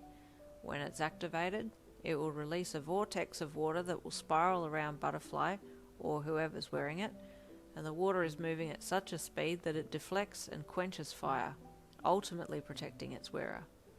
Ooh, I like it, you said, clapping your hands together. Is that its only use? That's its main use, yes.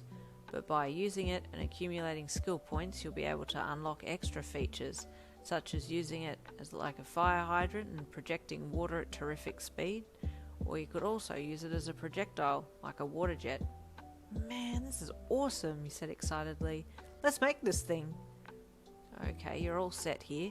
Grid stepped back to allow you to take your place in front of the beaker.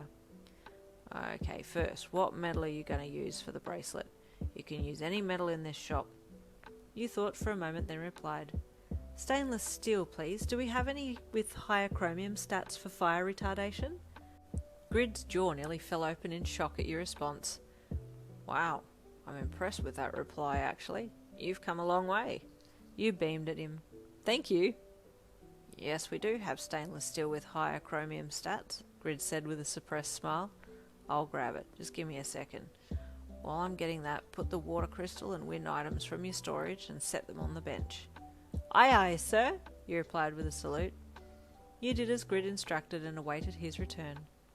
Okay, here's the metal you've asked for. Now, let's combine the crystals and wind in beaker. Remember to do it carefully and don't be upset if it fails, he said, walking over to the bench. You held the two items over the top of the beaker and gently pushed them together, watching as they dissolved and mixed together as they fell from your hands into the glass jar. As the last few bits fell, a little success icon flashed up and a happy little ding noise sounded. Did it work? It worked! You squealed, holding the beaker up to look at the mixture you'd created. Grid's face fell slightly. Sure, he was excited for you, but at the same time he was just a tad jealous. That part's done, he said stiffly. Now the metal. You need to fashion it into a bracelet shape. Okay, you said, setting the beaker down and taking the lump of metal over to the furnace and placing it on a board and then sliding it into the flames. You watched as the metal started to glow and then pulled it out and grabbed a hammer. Opening your menu, you selected the shape that you were after and smacked the glowing metal with the metal mallet. In 3 strikes, the molten lump magically turned into a bracelet shape and cooled down. Another success icon popped up with the same little happy ding, and you smiled at Grid. He looked so defeated. Okay, last part. Combining the two together, he said. How did you want to apply the skill? A button shape, combined in the middle of the band, in a swirling shape? You thought for a bit, then opened your menu and clicked some buttons, readying your hand to pour the liquid from the beaker into the bracelet. Steady, Grid said in a soft, low tone. You took a few steadying breaths and poured slowly. As you focused on the task at hand, you could almost hear the blood pounding in your ears as you concentrated hard on keeping a slow, steady stream of liquid pouring from the beaker. Finally, after what felt like forever, the last drop landed in the bracelet, and you exhaled sharply as you let your hand fall down. A success icon popped up, and you screamed so loud you didn't even hear the happy ding afterwards. Grid jumped in fright at your scream and then placed his hands on the bench as he hung his head. I can't believe it worked first go, he moaned dejectedly. That would have taken me at least 5 tries. You were doing some kind of weird chicken dance around the workshop, calling your thanks to every deity you could think of while Grid continued his pity party. What are you going to call it? Grid asked, finally looking over to you as you danced around. Bracelet McBracelet face! You screamed triumphantly. Grid deadpanned. God, please tell me you're not seriously going to call it that. You laughed. I'm kidding. I was thinking something like Aqua Vortex. Nice, Grid said. Catchy and easy to say. So, now what? You asked as you walked back over to your finished product. Now you type the name in and check the stats over, Grid said, leaning over the bench to read the stats on your newly completed unique item. Name, Aqua Vortex. Class, unique. Defense, 10 out of 10. The speed of the water in the vortex is moving at 50 rotations per second, making it virtually impenetrable. As long as the skill is in effect, permeability by the elements, fire, air blasts, metal, earth fragments, is almost impossible. Skill description: when activated, the bracelet releases a vortex of water that will spiral around the wearer. The vortex encompasses any weapon wielded by the user as well. Skill times out after 10 minutes and has a 5-minute reboot delay before it can be activated again. Oh, I hope Butterfly likes this, he said with a smile from ear to ear as he looked up after reading the stats bar. I'm so excited to give it to him. Congratulations on creating your first unique item, Grid said. There's not much more I can teach you. It's all down to experience accumulated now. You're free to call this the end of your apprenticeship if you like. You just passed the final exam, he said as he extended his hand for you to shake it. Oh, seriously? I pass? You said, grabbing his hand to shake it. Do you seriously think I'll be okay from here? Most definitely, he replied. I have no concerns for your skill. You've come a long way. Thanks heaps, Grid. I really appreciate you teaching me, you said with a smile as you entered the name on Butterfly's new bracelet. I'll be sure to drop in and bring you a gift from our boss fight when it happens. That would be awesome, thanks, he smiled. You worked a little longer in the shop that day and helped tidy up before leaving for the last time. Thank you again, you called as you headed out the door and skipped to the teleportation port. Honey, I'm home, you called from the top of your lungs as you entered the house a few minutes later. Wow, you heard Butterfly chuckle from the bedroom. Then he popped his head out and came out to greet you. Someone's enthusiastic today. Did you have a good day? Butterfly, you squealed, unable to contain your excitement any longer. Come sit down, I have a gift for you. I made it. You ran over to him and dragged him to the lounge chair nearby and forced your hands down onto his shoulders. Sit, sit, sit, you chanted, your joy bubbling over as you forced him into the seat. Okay, close your eyes and open your hands. He obeyed with a chuckle, and you gently placed the bracelet in his hands, clapping eagerly. Okay, open your eyes. Look at it! Look at it! He opened his eyes and looked down. Oh, what is it? It's very good quality, he said as he felt the weight of it. Did you make this? Yes, you said, nodding furiously. Click the icon. He clicked the icon on the bracelet and read the stats. Oh, wow. On, this is amazing. You really made this by yourself? Seriously? Yes, you squealed, laughing hysterically with the excitement. I made it today with Grid watching on. I wanted to make you something useful for the boss fight. I can't believe you made a unique item, Butterfly said, still in awe that this sudden skill of yours had flourished. I'm a top-level blacksmith now, you grinned proudly. Grid said this was my final exam and that I passed, and I finished my studies with him. That's fantastic, Butterfly gasped as he stood up and grabbed you in a hug. This is honestly such an amazing gift. I'm speechless. Thanks, baby. You were still grinning from ear to ear. Try it on. I want to see if it works. Wait, I'll do it outside, Butterfly said as he made for the front door with you hot on his tail. He slipped the bracelet on and it automatically corrected to his wrist size, sitting snugly on his arm. Feels good. He moved his arm around a bit. To activate, do I just call the name? Yes, just call out Aqua Vortex, you said excitedly, standing back a bit. That's what I've named it. You were slightly hesitant, to be honest. You didn't really know what to expect of this unique bracelet. I love the name On. Very catchy. He smiled at you before focusing on the bracelet.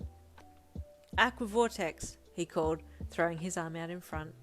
You watched in awe as a spiral of water engulfed his arm and then quickly made its way over his entire body. Try moving, you called out. Can you see? Can you walk? Butterfly walked a little bit and jumped.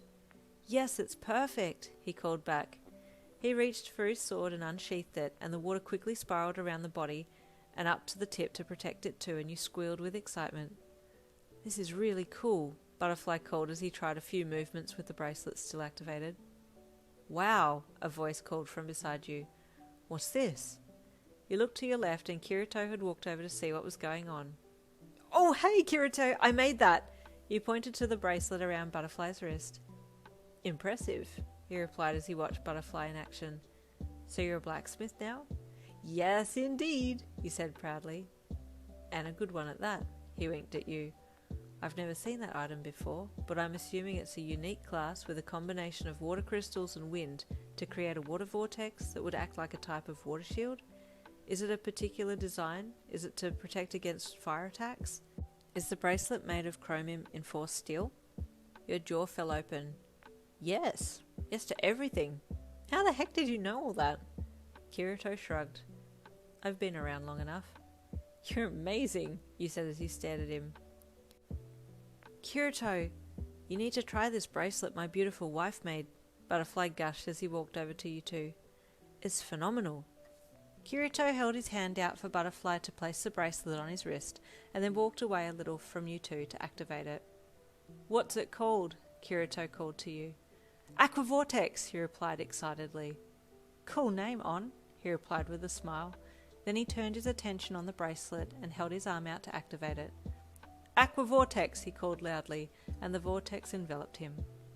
He reached back behind himself over his shoulder and unsheathed his sword, doing some routine swipes as the water followed his movements. He tried a few ultra-speed moves, and amazingly the vortex kept up effortlessly. I'm very impressed, On. This is a quality item, Kirito said as he deactivated the skill and took the bracelet off to hand back to you. Where did you harvest the wind from? Hummingbirds, he replied. Ah, perfect choice, he said with a smile. Say, when you set up your shop, let me know where you are. I'd love for you to maintain my equipment too. Seriously? You gasped. I'm going to be maintaining equipment for both Kirito and Butterfly, the two most legendary swordsmen in a full dive game? Butterfly and Kirito were both smiling at the absolute look of shock on your face, and Butterfly stepped to your side and wrapped his arm around you, pulling you in for a side hug. I'm so proud of you, my gorgeous wife. I'm proud of your gorgeous wife too, Kirito said. You've hit the jackpot there, Butterfly. She's pretty and talented. Suddenly you heard someone clear their throat from behind Kirito, and you and Butterfly looked past him to see who it was. Asuna was standing there looking not so impressed with all this flattery, and Kirito quickly backtracked. Oops, he said with a sheepish head scratch. Did I mention pretty and talented just like my wife? Nice save, Butterfly said lowly with a chuckle. Actually, he added quickly, changing the subject, there's something I want to ask you two. Would you like to come inside so we can chat? Only if my husband keeps his flattering tongue under control, Asuna replied curtly. No, seriously, you should see this bracelet On made for Butterfly, Kirito said, trying to save himself. It's amazing, it's unique class. Oh? Asuna said, her interest piqued. Let me see. You showed her the bracelet and she seemed just as impressed as the boys had been. Okay, Kirito, I'll let you off the hook because this is indeed a very impressive item and would require a huge amount of talent to make. You beamed with pride and the four of you went back inside.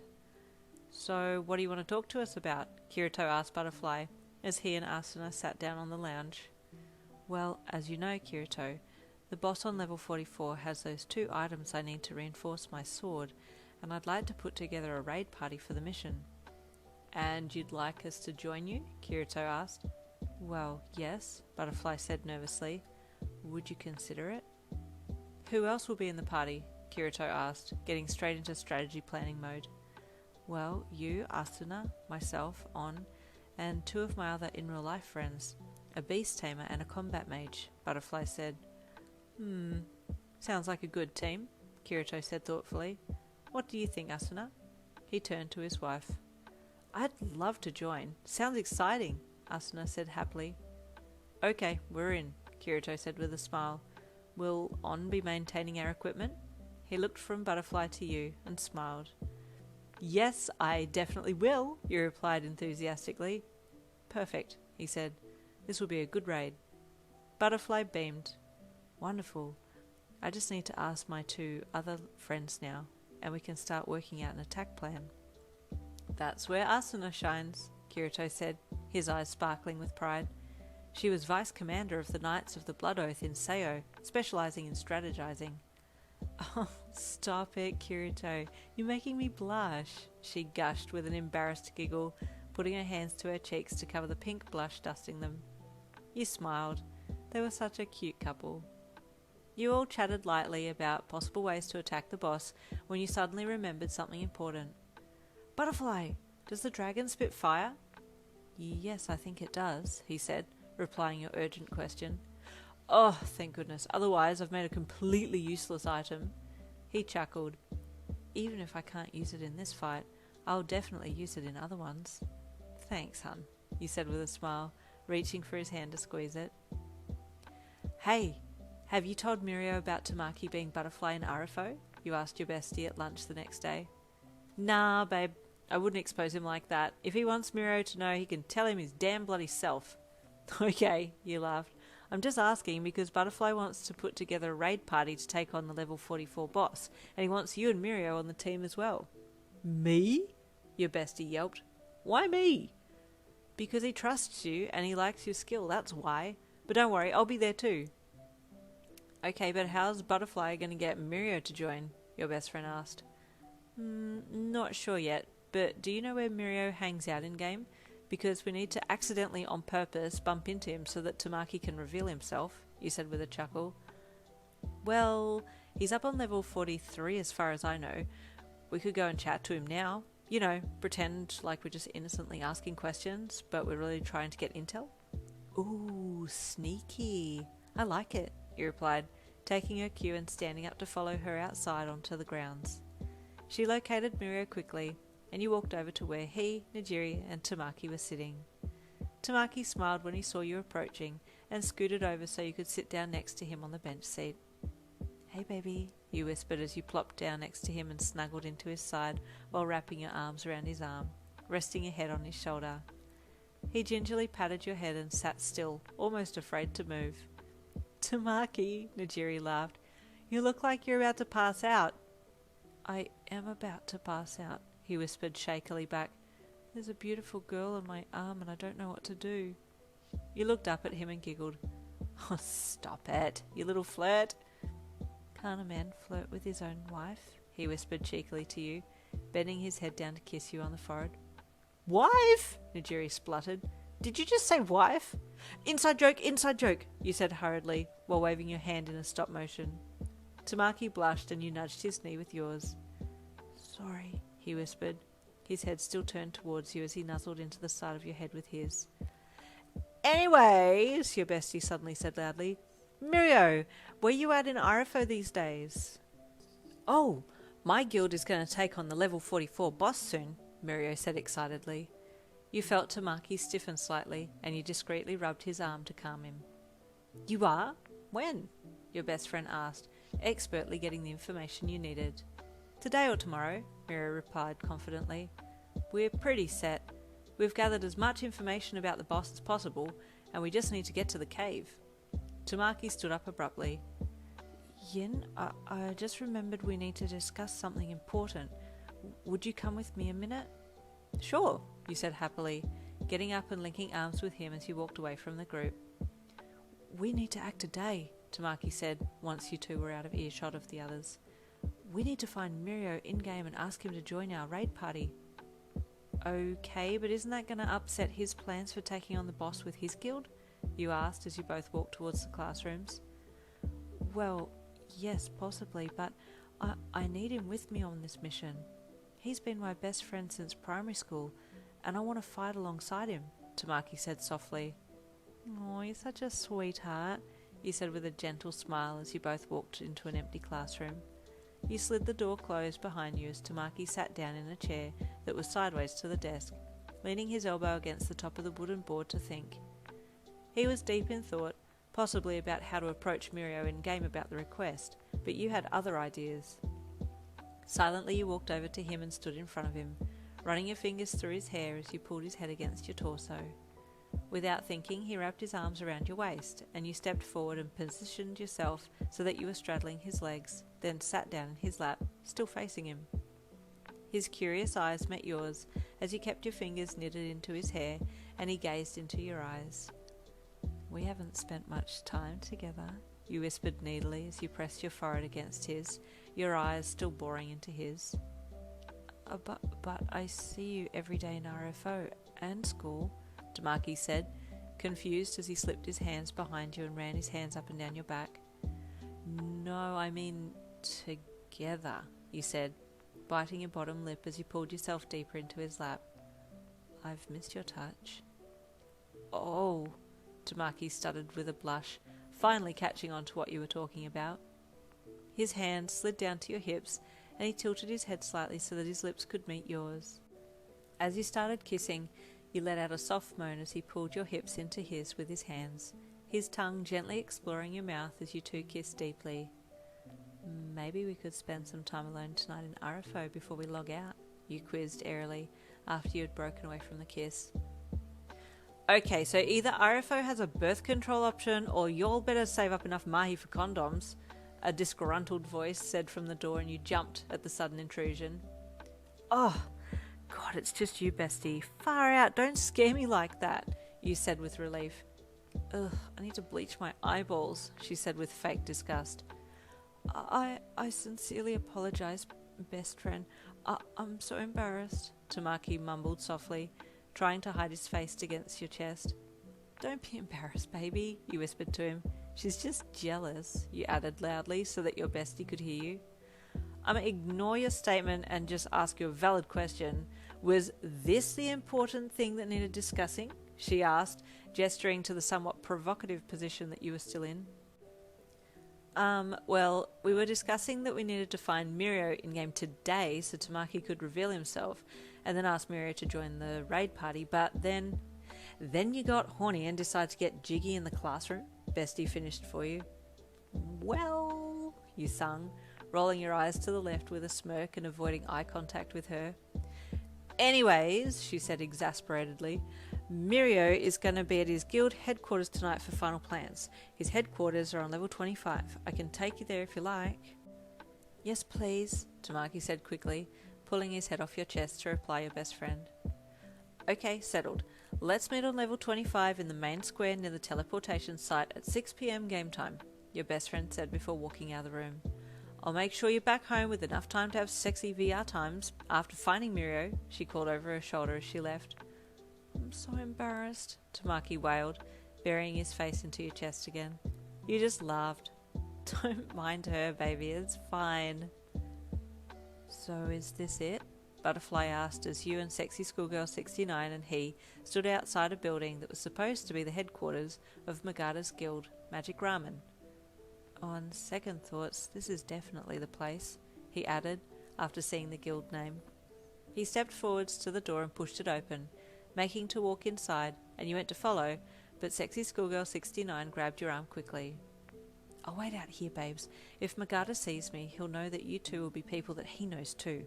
I want him to get the biggest surprise when he realises who Butterfly is," she said with a devious chuckle. "You need to tell me how it goes, okay?" "Done deal, babes," you said with a grin as you quickly chased Butterfly in. "Where is your leader?" Butterfly called loudly into the room of mages as he entered the building. "Whoop, no introduction," you laughed internally. This is about to get interesting. "What is your business here?" the second in command asked gruffly, standing abruptly to confront you and Butterfly. "Hold it," a voice said from the back of the room, and you and Butterfly nearly screeched. There was Mirio, as himself, in mage gear, looking very cool indeed. He must have used the mirror function when he started in RFO. He looks exactly like himself in real life. The fact that Mirio looked exactly the same in-game threw Butterfly for a second, and he just froze on the spot. I come to challenge you, Magada, Butterfly said, drawing his sword and pointing it at the Mage Guild leader.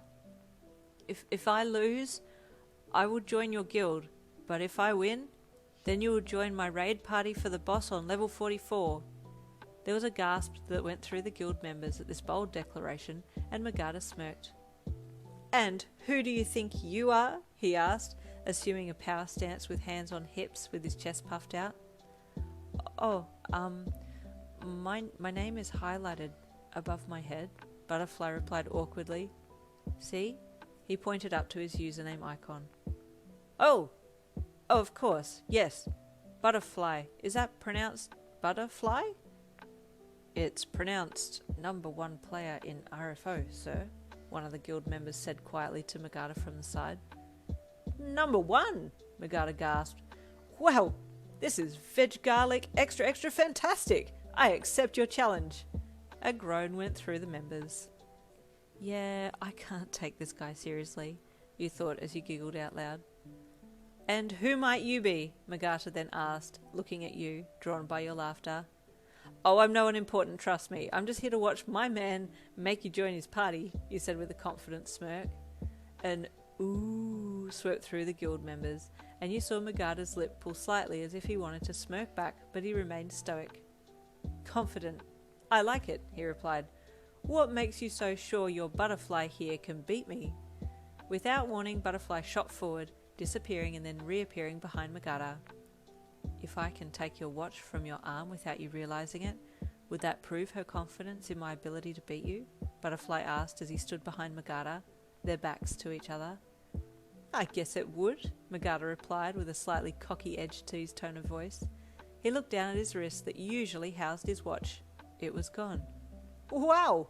Looks like I need to watch out, right? He said with a giant grin. Another groan went through the members. Oh, man, no one likes these jokes, he said with a chuckle and a head scratch as he turned to face Butterfly, who was holding his watch up for him to see. Okay, where are we going to duel? Here? Now? Butterfly asked. You're pretty good. I'm looking forward to seeing what else you can do. Butterfly smiled slightly, then forced himself to keep a straight face. Outside, right now. Done, Magada replied brightly. Everyone filed outside to watch the duel, and you had all confidence in your man and his skills.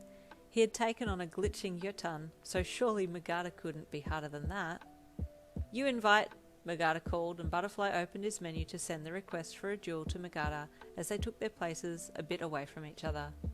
Magada accepted the duel request, and the timer began.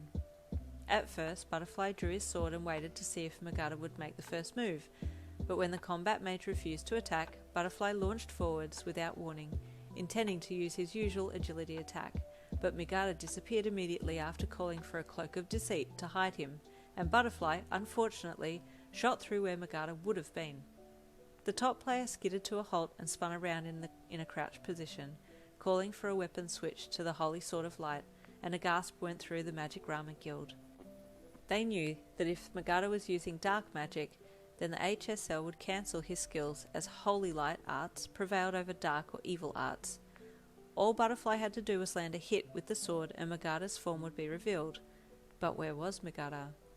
The #1 swordsman rose from his crouched position and closed his eyes, feeling for Magada's presence. Suddenly he threw the sword out to the side and Magada revealed himself as he dodged the tip of the HSL. "Oh, that was a close one," Magada commented as he drew his own sword. "Let's have some fun." Butterfly smirked and held his HSL out front. "Come," he commanded lowly, his hood hanging low over his face. Magada lunged at him, swinging his sword wildly as he approached, but Butterfly dodged easily. Unsurprisingly, Magada had good footwork and a strong arm, and it looked like for a second that Butterfly was caught off guard again. They duelled openly for a few minutes, a number of sword clashes occurring in that time. "You're pretty good," Magada panted as he pulled back for a breather. "You're draining my HP pretty quickly." "That's intentional," Butterfly replied as he stepped back and whipped his sword into a chain function. "Whoa! I didn't know your sword could do that," Magada replied as he dodged quickly. "Man, this would be so much easier if I could use my quirk." "That's the best thing about RFO," Butterfly replied as he suddenly appeared behind Magada. This sword is exactly like my quirk. He retracted the chain whip and held the blade of the sword to Magada's throat. Okay, you win, Magada said sharply, raising his hands in defeat. I'll join your raid party. Thanks, Butterfly replied as he let his friend go. But I gotta ask, Magada said as Butterfly stepped back. You just said your sword is like your quirk, right? Are you a hero? In training, yes, Butterfly replied. But you're much better than me in real life. Magada looked at Butterfly curiously. In real life? Yes, Mirio, in real life, Butterfly said with a small smile. Wait, do you know me? Magada said with surprise. Who are you? Can I show you a trick? Butterfly said softly, holding his hands up and making it look like he was pulling one of his fingers off. Oh my goodness, Tamaki, is that you? Magada gasped. Yes, it's me, Mirio, he replied, looking at the ground. I'm sorry I deceived you. This is the greatest day of my life, Magada yelled with a laugh. Greater than that day that we went to the ramen hut and they accidentally gave you 2 bowls of ramen instead of 1? Butterfly asked. It's definitely you, Tamaki, Mirio hollered with delight, launching himself at his friend and wrapping him in a bear hug before pulling back to look at him. Why did you want to duel me? You could have just told me who you were and asked me to join your party. I know, but I wanted to have you join me for me proving my capabilities to you. I want to be more than the Tamaki you know. I want to be someone that even you can rely on, Butterfly said, dropping his gaze slightly and rubbing his arm with the other, looking very vulnerable. You've come such a long way, Suneater, Mirio said proudly, using Tamaki's hero name. You gobble up the sun in real life, and even in this game. I will happily join your raid party. Butterfly's eyes met Magada's and he smiled. Thank you, Mirio. Anything for my best friend, Magada said proudly. For now, let's come back inside and have some food and a chat. Oh, wait, can I please introduce someone else to you? Butterfly said as he turned back and smiled at you. Mirio, this is Yin. Yin? You're here too? Mirio gasped excitedly. You raised your hand as if noting your presence at roll call. Here, you called sheepishly. Now all we need is your best friend, and we have ourselves a team, Magada said. Someone called? Your best friend called from behind Magada, and he swung around. Is this fate or what? He laughed. No, wait, it's rapid fate. Another groan rippled through the guild members. Man, I really have to work on my jokes, Magada laughed with a sheepish scratch to the back of his head. You all filed back inside the building to chat and make introductions, and after introducing yourself to a few of the clan members, you and your bestie posted up at the bar that was there to have a little chill-out time while Butterfly and Magada talked about the upcoming raid. Do you like anyone in RFO? You asked her, after you two had chatted about your and Butterfly's relationship in-game. Me? She chuckled with a mixture of nervousness and dismissiveness. I'm a cold-hearted bitch. I don't like anyone, period. She quickly lifted her drink to her lips and sipped on it, looking to her right. You narrowed your eyes suspiciously at her. Your pie hole is a lie hole, you uttered lowly. She asked, pretending like she didn't just hear what you said. It's someone in this room, isn't it? You stated, looking around at the sea of people present. You looked around carefully while she was making idle excuses in the background and noticed that Magada was looking over at you two. Butterfly was being spoken to by someone else at that point, which had left Magada wide open to be looking at something else that was on his mind. You looked down at Magada's shoes and his left foot was pointing towards where you and your bestie were sitting, and you smirked. It's Mirio, isn't it? You commented to her. What? No? Well, I mean... No, you replied, your devious smirk still plastered on your face. There's no point in denying it. I already know you like him, and I think he likes you too. Sexy schoolgirl 69 sucked her lips between her teeth and glanced over at Magada, who was still staring at her, and they both quickly looked away when they realised that they had made eye contact. You chuckled lowly. I knew it, you sung in a sing-song voice. How did I not see this though? How long have you liked him? Well, we started meeting up heaps in RFO, and we just, hit it off, I guess, she said with a shrug, as she toyed with the rim of her drink with her fingertip. I keep it very low key at school though, no one would ever know. I am totally going to ask Tamaki if Miro has mentioned anything about you, you said with a little excited squeal. That would be awesome if you two got together. As if he would like me back though, Sexy Schoolgirl 69 said. I'm a potato. That's my line, you snorted. No, but I'm pretty sure he does. You glanced at him again and then looked back at her. He's still looking over here. Seriously? She said with a smile that she tried to hide with her hand. Ugh, he's just so hot though. I mean, like, you can't tell me he's not, and especially an RFO in his mage gear. She fanned herself. Oh, total daddy. Okay, calm down, you laughed. Don't go dropping your panties right here. Don't even tempt me, babes, she replied with a sneer. So you're going to confess to him? You asked. No, not just yet. I don't know. I'll wait to see if you can find out if he likes me back first, she replied. The rest of the afternoon went well, and finally you managed to signal to Butterfly that you wanted to go. He read your frantic hand signals and said goodbye to Magada, and then stood up to leave. Tomorrow, 6 p.m, here, we assemble, he said as he turned to walk over to you. Looking forward to it, Magada replied enthusiastically. So, you have all the plans in place for the raid? You asked Butterfly as you both walked to the teleportation site afterwards. Yes, I'm excited for this raid. We're all set with a good team, Butterfly said, continuing to tell you about details regarding the boss and some strategies that he and Magada discussed that would work best for taking the boss down. Hey, I know this has nothing to do with the raid tomorrow, but has Mirio ever mentioned anyone that he likes? You asked suddenly, as you both appeared through the teleportation site on level 22. Butterfly thought. We've never actually talked about crushes or interests, but he does talk about your best friend a lot. I knew it, you replied enthusiastically. He kept stealing glances at her earlier too. He even had his foot turned towards her, showing that he's got his attention on her. Is that a thing? Butterfly asked. The foot thing? Yeah, apparently, some psychological thing. If they like you, then they'll have their foot pointed towards you.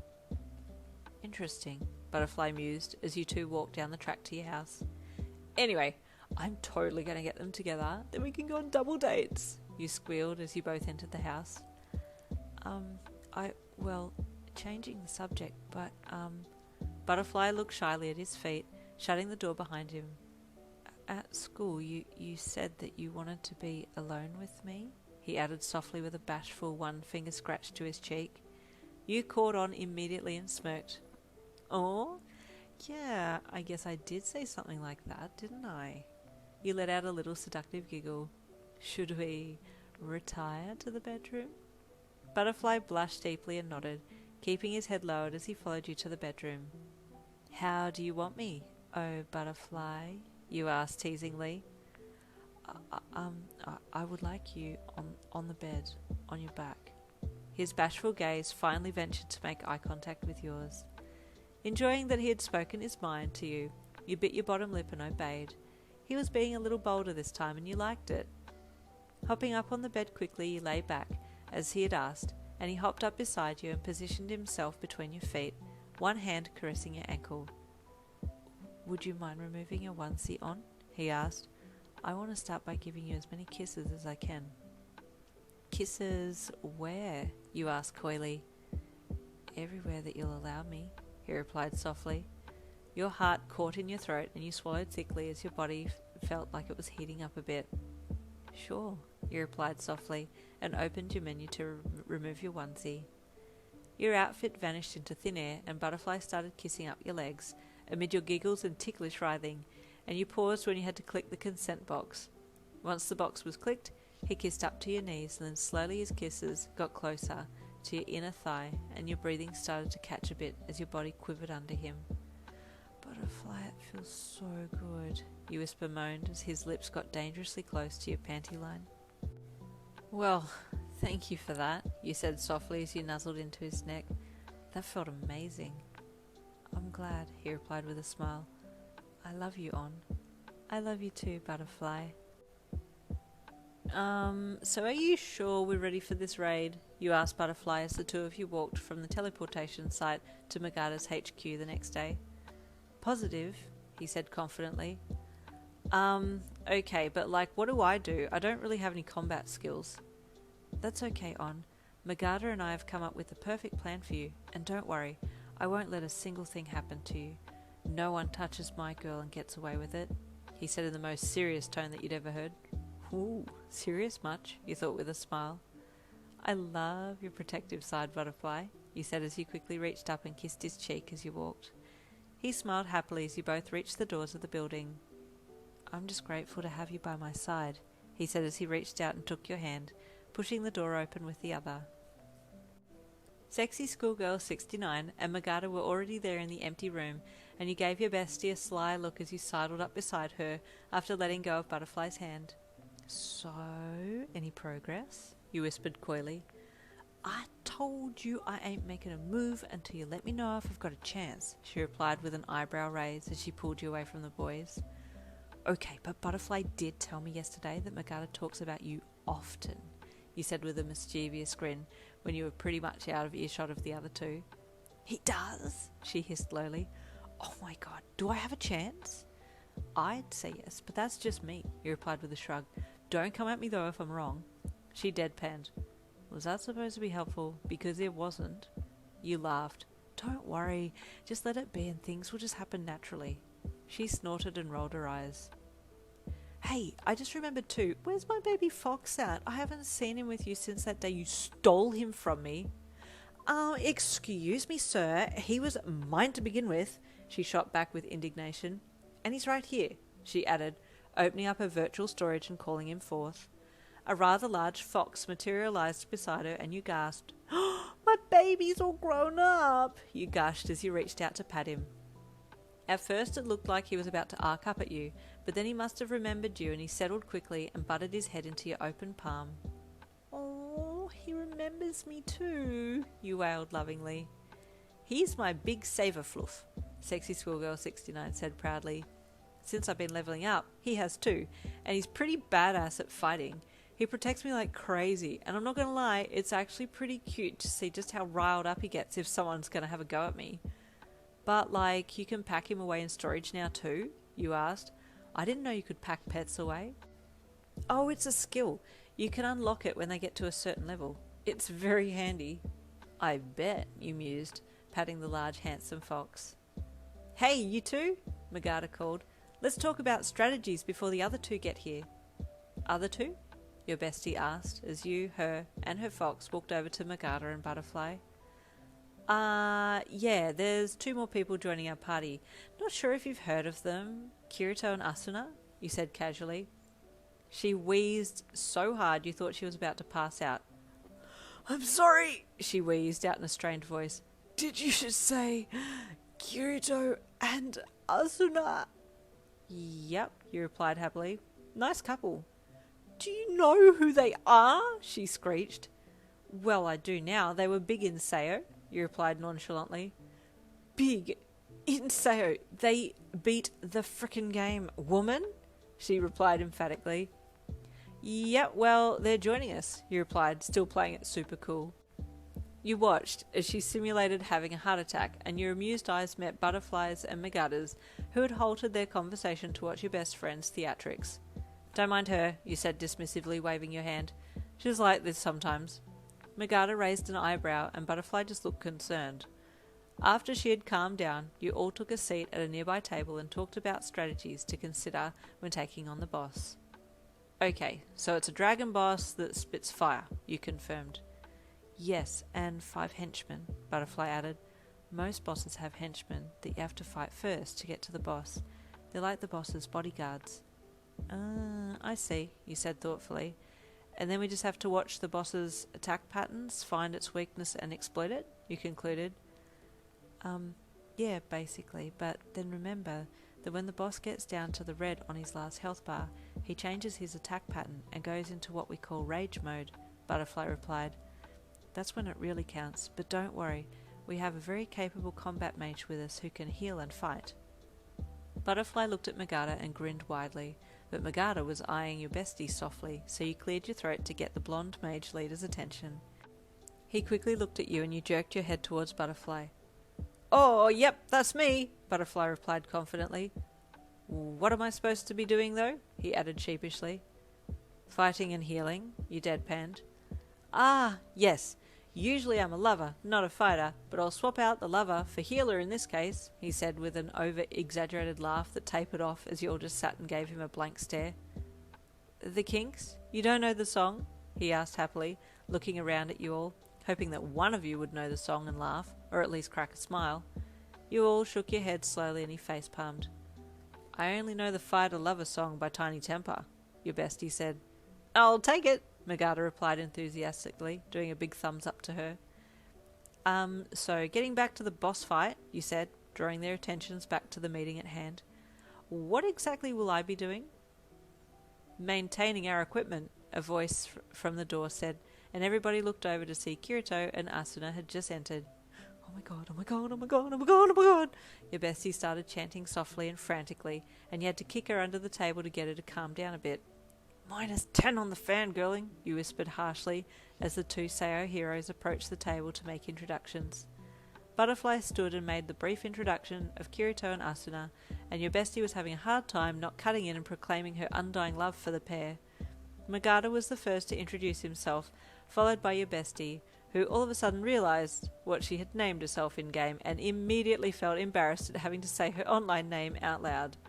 Asuna giggled at your bestie's flustered state and stepped forwards to hug her. It's okay. It's better than putting your real name down. I regret putting my name as Asuna. I should have chosen something different. No, I love Asuna, your bestie replied hurriedly. The Sao pair finally sat, and the brief meeting continued. So I'm just going to be maintaining equipment? You asked. No, well, not exactly, Butterfly replied. Magada has a spell to turn you invisible to the boss and his henchmen, so you can be our unseen eyes and giving us heads up as to who needs to watch their backs, because the boss and the henchmen can't see you, you're practically safe from attacks. Practically? You said with air quotation marks. What does practically entail? It means that they can still hear you even if they can't see you, so if they deem you a big enough threat, they'll still try and take you out, so make sure you keep out of their attack range, Butterfly replied. But remember too, that I'm there. I won't let them get you. You smiled with gratitude. Thanks, babe. Asuna then spoke up with some ideas on how to take on the boss, with some inside information that she had heard, and soon everyone was feeling confident enough to embark to level 44. You all stood and left the building as a group, heading out towards the town centre and teleporting to the middle of the level 43, and then heading towards the path that led to the cave that was home to the boss of dragon that guarded level 44. So, do we know what this dragon looks like? You asked Magada as you walked behind him. Yep, he called back over his shoulder. Looks like a dragon. You snorted out a little laugh and he spun to face you. Did you just laugh? He asked incredulously. Yeah, it was funny. You thought it was funny? He said excitedly, his face lighting up with a big smile. Yeah, you laughed. This is the greatest day of my life, he hollered with enthusiasm. You have a lot of greatest days of your life, Magada, Sexy Schoolgirl 69 commented. Every day is a great day when you look at it, right? He replied, throwing her a wink, and your heart just about exploded. The preciousness of this literal ray of sunshine, I just cannot. Kirito was the first to round the corner on the path, and he stopped to survey the surroundings. Ahead was the mouth of a very large cave, but so far no dragon or henchman were in sight. He stayed alert regardless. Thoughts? He asked slowly as Butterfly walked up beside him. The henchmen will probably come out once we get into the mouth of the cave, Butterfly replied, looking around as well. Shall we start then? Kirito asked, looking across at Butterfly. Butterfly nodded and turned to the rest of the group. Okay, we're up now, get ready, he said, his eyes on Magada. Time to buff everyone. Magada opened his menu and started distributing attack and defense buffs to your raid party. Here, this will give your attacks more boost and defend you better against the dragon's attacks, he said as he boosted your bestie's stats. But, I'll be keeping an eye on you anyway, so I won't let that dragon get you, he added softly to your best friend, and she just looked away slightly, acting a little shy. Oh, thanks. You don't have to do that though, she said, trying to be nonchalant about his comment. No, but I care. He cleared his throat and looked away. Nah, it's fine. I'm a hero in training, right? Wouldn't be very plus ultra of me to abandon you. I've never seen you not plus ultra, Magada, so I'm not worried, your best friend replied to him, and he did a nervous chuckle and rubbed the back of his head. You smirked. He was definitely starting to make some moves, and so was your best girl. You were excited for the two of them. You smiled over at Butterfly, but he seemed to be a little preoccupied with the cave. You okay? You asked as you approached him. Yes, but something just doesn't feel right though, he commented. I don't know why, but something seems off. Okay, On, here's your invisibility cloak, Magada said, walking up behind you and casting his spell. Your form faded slightly, so you knew that you had turned invisible, but you turned your attention back to Butterfly. What are you feeling? You asked him. That the boss is too hard for us? Or that it's not going to be in the cave like we're expecting? No, Butterfly replied dubiously. It's not either of those. I don't know. Maybe I'm just being paranoid. You feel like something's off? Kirito asked, sidling up to the two of you. Butterfly nodded. I feel it too. A disturbance. Yeah, that's what I feel, Butterfly confirmed. Let's head in there and find out what's going on, Kirito said boldly, striding out towards the cave. Everyone followed. The closer you got, the more apprehensive you became, and the air seemed to grow a little colder. Sexy Schoolgirl 69's fox growled and his hackles stood up on end as everyone got closer to the cave.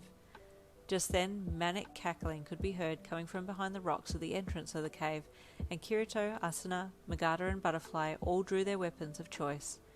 Show yourselves, Kirito called. 7 cloaked heads popped up over the large boulders that framed the cave's entrance, and your best friend gasped from behind you. What's wrong? You whispered, looking back at her. That's the PK group that attacked me and separated me from my fox. The tormentors, she said fearfully. Why are they here? Oh, the leader of the tormentors called as he climbed up over the rock that he was hiding behind and jumped down. So you did come. What do you want? Kirito asked darkly, both eyes keenly trained on the leader. To be the most powerful group in RFO, that's what, the leader replied in a confident voice. We were told you'd be coming here, so that's why we came. Others of the PK group started to emerge, all quite ghastly dressed in Grim Reaper-style outfits, complete with various style masks. Who told you? Butterfly asked, stepping up beside Kirito. That's for us to know, and for you to never find out, the leader sneered hauntingly. You may never know, because you are meeting your end here. The leader then drew his sword and prepared for the first attack, but he was too slow in his movements because Butterfly and Kirito were already among him and his clan. In one swipe, Butterfly took out 3 of the Tormentor players and crossed swords with the 4th, while Kirito and the leader fought tensely for the upper hand. For a second I didn't recognize you, Kirito said lowly to the leader, jumping back a bit to take a breather. So you know who I am then, the leader replied with a devious smirk. I recognize you now, after we've crossed swords. You're red-eyed Zaza from the Laughing Coffins. I thought you'd been put away for good, Kirito said bitterly. They put me away, but they couldn't put me away forever, he sneered. I have powerful friends who owe me. Kirito grit his teeth and you whispered to Sexy Schoolgirl 69. Who is Red-Eyed Zaza? And what are the Laughing Coffins? They're a PK group from Seo, if I remember correctly, she replied. He must have been part of their guild, and he must have met with Kirito before, because it sounds like they have history. I'm going to give you one more chance to answer my question, Kirito said coolly to the red-eyed Zaza as he called forth his second sword, taking it in his left hand. Ha! A threat! Come and meet your death, black swordsman. Red-eyed Zaza sneered as he lunged forwards. They engaged in a heated battle as you and the rest of your raid party watched on. Is Kirito going to be okay? You asked, looking back at Asuna, who seemed quite calm despite the fierce battle raging in front of you all. Kirito obtained God level after defeating level 100 boss in a different game that was siphoning Seo bosses. When his eyes glow golden, you'll know he's surpassed the system, and that's when he's dead serious. Surpass the system? You asked, confused. What does that mean? Kirito has the willpower to override the VR world, Asuna said. You'll have to read about it in the book Seio Survivors that came out last year. They interviewed Kirito a lot for that book. You shrugged and nodded. Fair enough. Guess I'd better get this book then. Sounds interesting. Just then you heard a victory cry and looked back at the fighting scene. Butterfly had single-handedly taken out the remaining 6 members of the Tormentors and was making his way over to Kirito and the Tormentors' leader. Shall we end it here, Zaza? Or would you like to duel 2-on-1? Kirito said with a smirk. You don't play by the rules, so why should we? You have more integrity than I, Kirito, Zaza replied. You couldn't manage foul play, even if you tried. You forget, Zaza, I killed in Seio as well. This has nothing to do with integrity. You're making me and my friends late to a boss fight, Kirito said, swinging his arms back, his hand gripping the hilt of his sword, ready for the attack. Move now, or I'll make you. Butterfly imitated Kirito's stance, and Zaza froze momentarily. Let this be a warning. You haven't seen the end of me, he said lowly as he backed away and disappeared into the cave. Both Kirito and Butterfly stayed ready to attack for a bit, until they were sure that Red-Eyed Zaza wasn't going to launch some kind of sneak attack on them. Then, when they were sure it was safe, they both sheathed their weapons again and turned back to you and the rest of the raid party.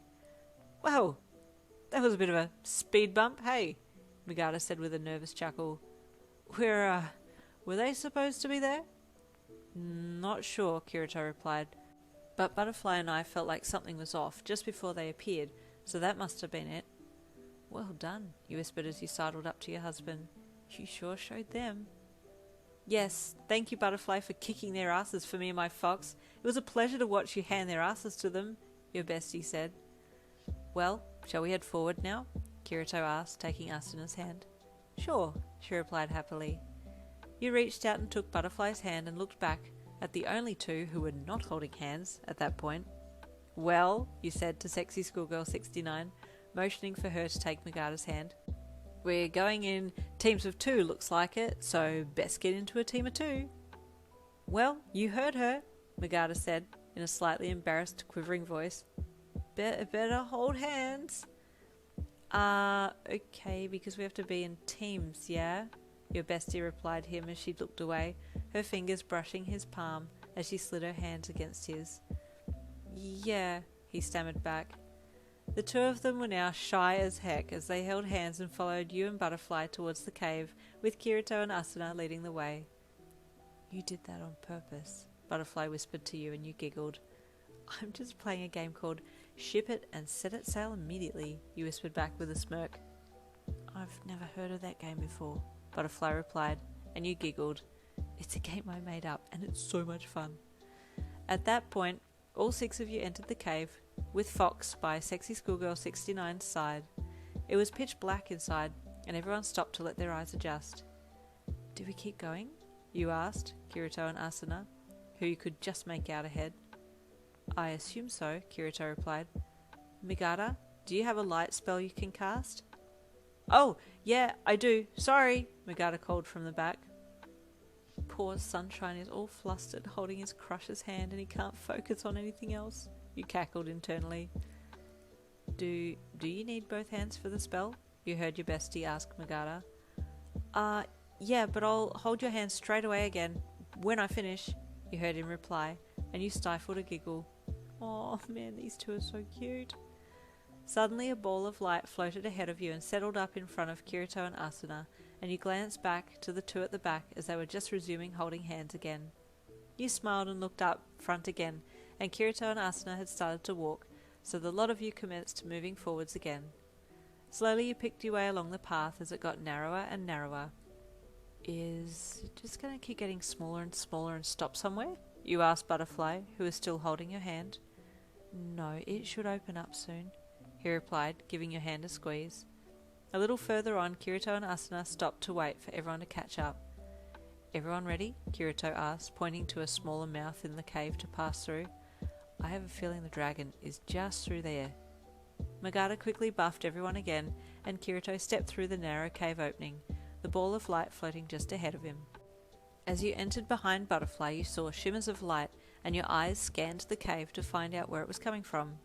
Ahead, at the back of the now large domed cave, you saw a massive pile of gems, gold, precious stones, and other beautiful golden ornaments. You gasped, "Whoa, loot!" Then your eyes saw a rather large beast sleeping atop the pile of treasure, and your heart sank. "Is that the dragon?" you whispered to Butterfly. "Yes," he replied. Just then it awoke and raised its head to look at you all, its tail flicking swiftly in an unsettled manner. 5 health bars popped up above its head as it stood up and shot a ream of fire from its throat up into the roof of the cave. "It is unwise of you to have come here," it rumbled out in a menacing voice. "Wait, it talks?" you hissed as you stepped in behind Butterfly. "I wasn't expecting a sentient dragon," Butterfly replied, "but I guess that's a minor detail." "Minor detail?" you squeaked. "The thing frickin' talks, and you call it a minor detail?" Butterfly nodded. "It's not as if talking is going to make it any harder or easier to beat. It's just an NPC boss that has a preset dialogue." "Okay, it is still a little unsettling though," you said hesitantly as you stepped out from behind him again. "Remember, that dragon can't see you, so that should make you feel better too," Butterfly added, looking back at you with a smile. "Okay," he replied, still watching the dragon closely. "Butterfly," Kirito called out. "Henchman, 12 o'clock." You looked up and saw some smaller velociraptor-type dragons come stalking out from behind the main red boss dragon, and Butterfly stepped towards them and unsheathed his sword. "Ready, Kirito, Asuna, best friend?" Butterfly called. "Magata, heal us when needed." "Gotcha!" Magata called back to Butterfly as Sexy Schoolgirl 69 and her fox left his side. "Call out if you see any activity that demands attention," Butterfly said to you as he walked towards the approaching henchman. You were about to look back to see where Magata was and to make sure that no one was coming from behind him when a flicker caught your attention. Your head quickly whipped back to where the velociraptors were, and you looked closely at one of the approaching creatures. As you watched it, you saw it glitch ever so slightly, the cursor above its head flickering between red and green momentarily. "Butterfly!" you hollered as he prepared to take a swing at the closest velociraptor. "The henchmen are being controlled! Anarchy is around here somewhere!" Butterfly paused momentarily, then swung, his sword swinging right through the velociraptor's neck. "Kirito! Watch out, these monsters glitch!" Butterfly called to Kirito, who had tried to take a velociraptor out and had found the same issue. "What is this?" Kirito called as he jumped back and put his arm out to protect Asuna behind him. "There's not a lot of time to explain, but there's a player who hacked the system and can control monsters. He's here, somewhere," Butterfly said, stepping back from the approaching velociraptors. "What's this dude's name?" Sexy Schoolgirl 69 called out. "He goes by Anarchy Lord," Butterfly replied, yelling his answer over his shoulder. You may want to take a look at the name that's just popped up above this boss dragon's head," she called to him uneasily. You gasped when you saw the name. Anarchy Lord was up in bold above the red sentient dragon's head, and your heart sank. "You," Butterfly growled. The dragon let out a low, haunting laugh. "You thought I would just give up, Butterfly?" he rumbled out. "On the contrary, I've worked harder and more fervently than ever before since our last duel." "Last duel?" Butterfly cut in. "You summoned a Yutan to duel for you. You're a cheat." "And now I'm the boss dragon of level 44, he roared. "I am undefeatable." Fire spewed from his mouth, aiming straight for Butterfly. "Aqua Vortex!" Butterfly called quickly, and a protective force field of water coated him instantly, quenching and repelling the fire immediately. "What the hell's that?" Anarchy screeched. "Ha ha!" you yelled. "Take that, you cheating whoreburger!" His head whipped around looking for you, but he couldn't see you, so he returned his attention back to Butterfly. "What is that?" "Oh, this?" Butterfly replied smugly. "Just a little thing my wife made for me because she's awesome." Anarchy scowled. "It is but a useless defense." "I beg to differ," Butterfly replied confidently. "Every time you use fire at me, the water crystals in the vortex energize and power up. making this defense infinitely stronger. My mage imbued it with his magic. Huh? Magada said from the back of the cave. But You spun to face Magada and waved your arms frantically as you ran towards him. He's bluffing, don't blow his cover, you hissed at Magada. Oh, right, Magada whispered back. We're playing mind games, huh? I'm guessing that it works on Anarchy, as far as Butterfly's concerned anyway. Let's just play along and see how it goes, you said. Anarchy hadn't made another move since Butterfly had spoken, and for a moment it looked like he didn't know what to do. Scared, Anarchy? Kirito suddenly called out mockingly. You're a hacker, right? So you have intertwined your player account with the boss's programming? So if we defeat you, you'll be permanently erased from the game, correct? Anarchy opened his mouth to say something and closed it again quickly. Oh, that's right, isn't it? Butterfly continued, picking up from Kirito's angle. When we defeat you, you'll be gone for good. Anarchy snarled and arced up. Raptors, attack! He called, and his henchmen stalked forwards again, 12 in total. Ah, I see what's going on. They're taking his aggro in a slightly different way than usual because they're fighting an actual player, not just an NPC. Mind games will be the key this time. Fighting the Velociraptors was difficult because of their glitching powers, and Anarchy stayed quiet while his henchmen fought. You suspected that he was still controlling them behind the scenes. While the fight was raging, you ran over to your bestie, who was commanding her fox attacks, and sidled up beside her. Is there any way you could send your fox in to do damage against the boss dragon? You asked softly. It doesn't look like he's actually paying attention. Wondering if a sneak attack would work. One swipe of that dragon's tail and my fox is a goner. I'm not taking that risk, she whispered back. You go in, you're invisible, remember? Oh, she's right. I don't have the skills, but... You hesitated a moment before taking a step back behind your bestie and then running around the henchman towards Anarchy. On, wait! Butterfly tried to call frantically when he saw what you were going to try and do, but Kirito jumped over to him and placed a hand on his chest, facing past him. Don't alert Anarchy. Let's see what happens. If she gets in trouble, you can jump in, he said lowly. Butterfly watched helplessly as you ran softly around behind Anarchy and started looking around in the pile of loot for a golden ornament or a weapon to use. Anarchy still hadn't really moved much, so you were certain that he was slightly preoccupied with controlling his glitching henchmen that were causing Kirito and Butterfly a bit of trouble. Weapon, you muttered internally, looking around for the perfect thing to use. You saw a golden sword and reached for it, grabbing the hilt and pulling on it to get it free of the surrounding treasures. As you gave one last yank, the sword came free and knocked over a vase, causing a heck of a noise behind Anarchy. Oh, you grimaced, looking up just in time to see Anarchy swing around and shoot a ream of fire directly at you. You gasped internally, ducking to avoid the flames, but the amount of fire coming at you was massive, and you knew you had no chance of dodging it. Aqua Vortex! Butterfly called loudly as he shot between Anarchy's legs, grabbing you in a bear hug as he barreled you backwards, caging you with his body as you two rolled. Due to the speed of his tackle, you rolled a few times, but he made sure to take the brunt of the hits every time you rolled. As he somersaulted heavily, his back hit the opposite cave wall with a hard smack, and you heard him grunt as the wind was knocked out of him. Butterfly! You gasped. Are you okay? Oh, he rasped as he opened his eyes to look at you, still holding you in his arms. I'm sorry. I was late. No, I'm fine, you reassured him, placing your hands on his chest, your worried eyes searching his half dim-lidded ones. He shook his head with a weak cough. No, he whispered, pointing to your arm. You're injured. You looked down and saw that your arm from shoulder to elbow was charred. Your health bar was quite low too.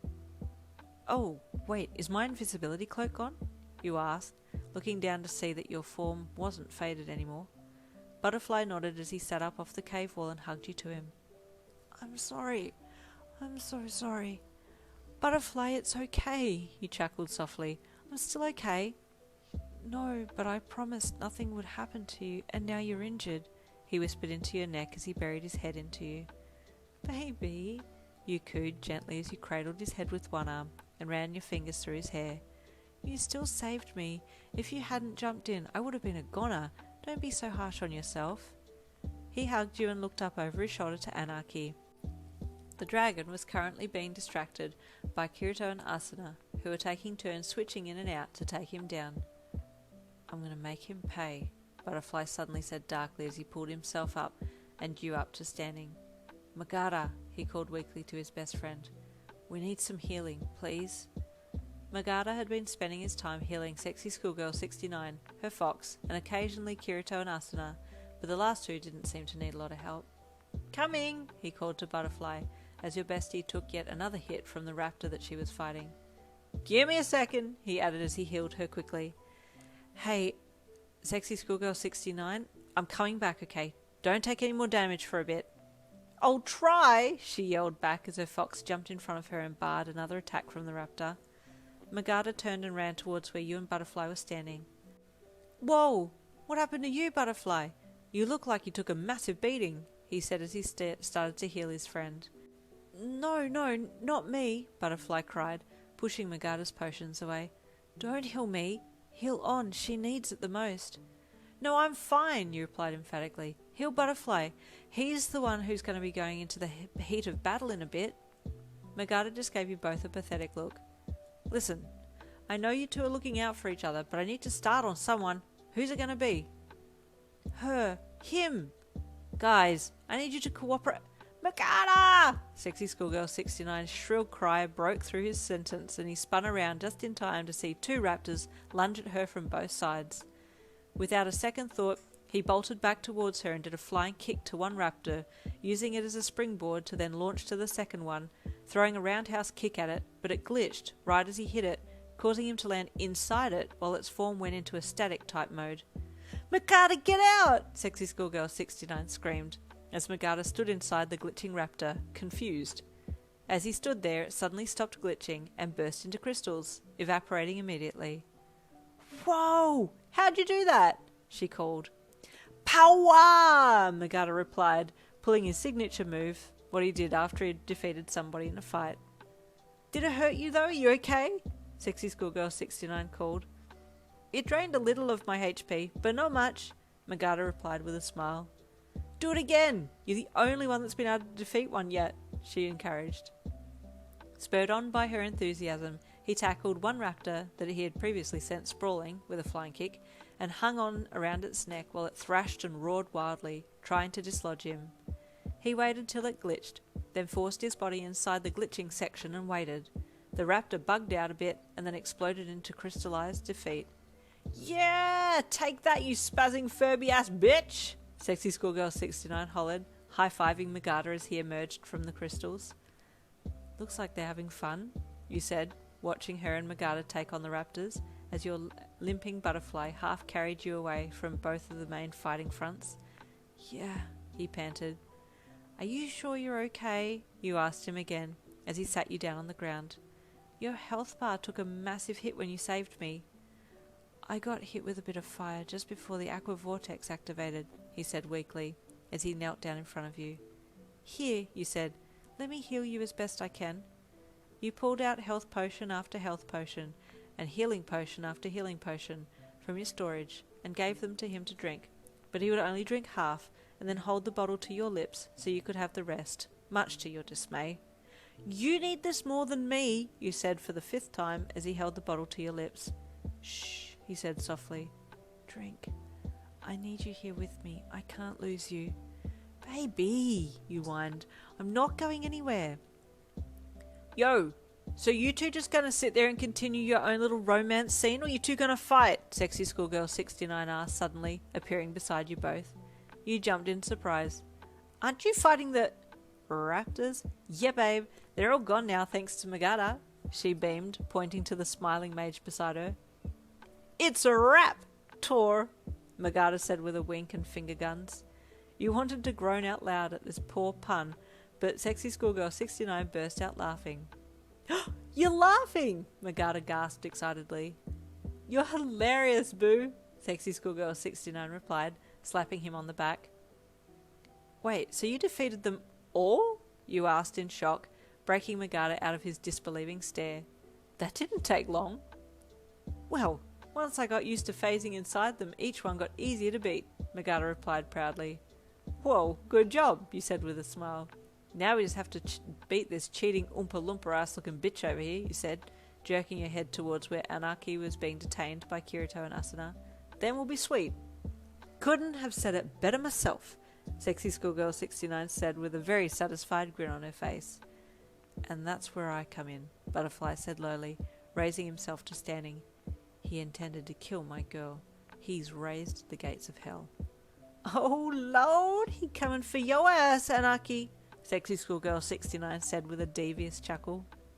Baby, you said lowly, grabbing Butterfly's arm as he turned to walk towards Anarchy. Be careful.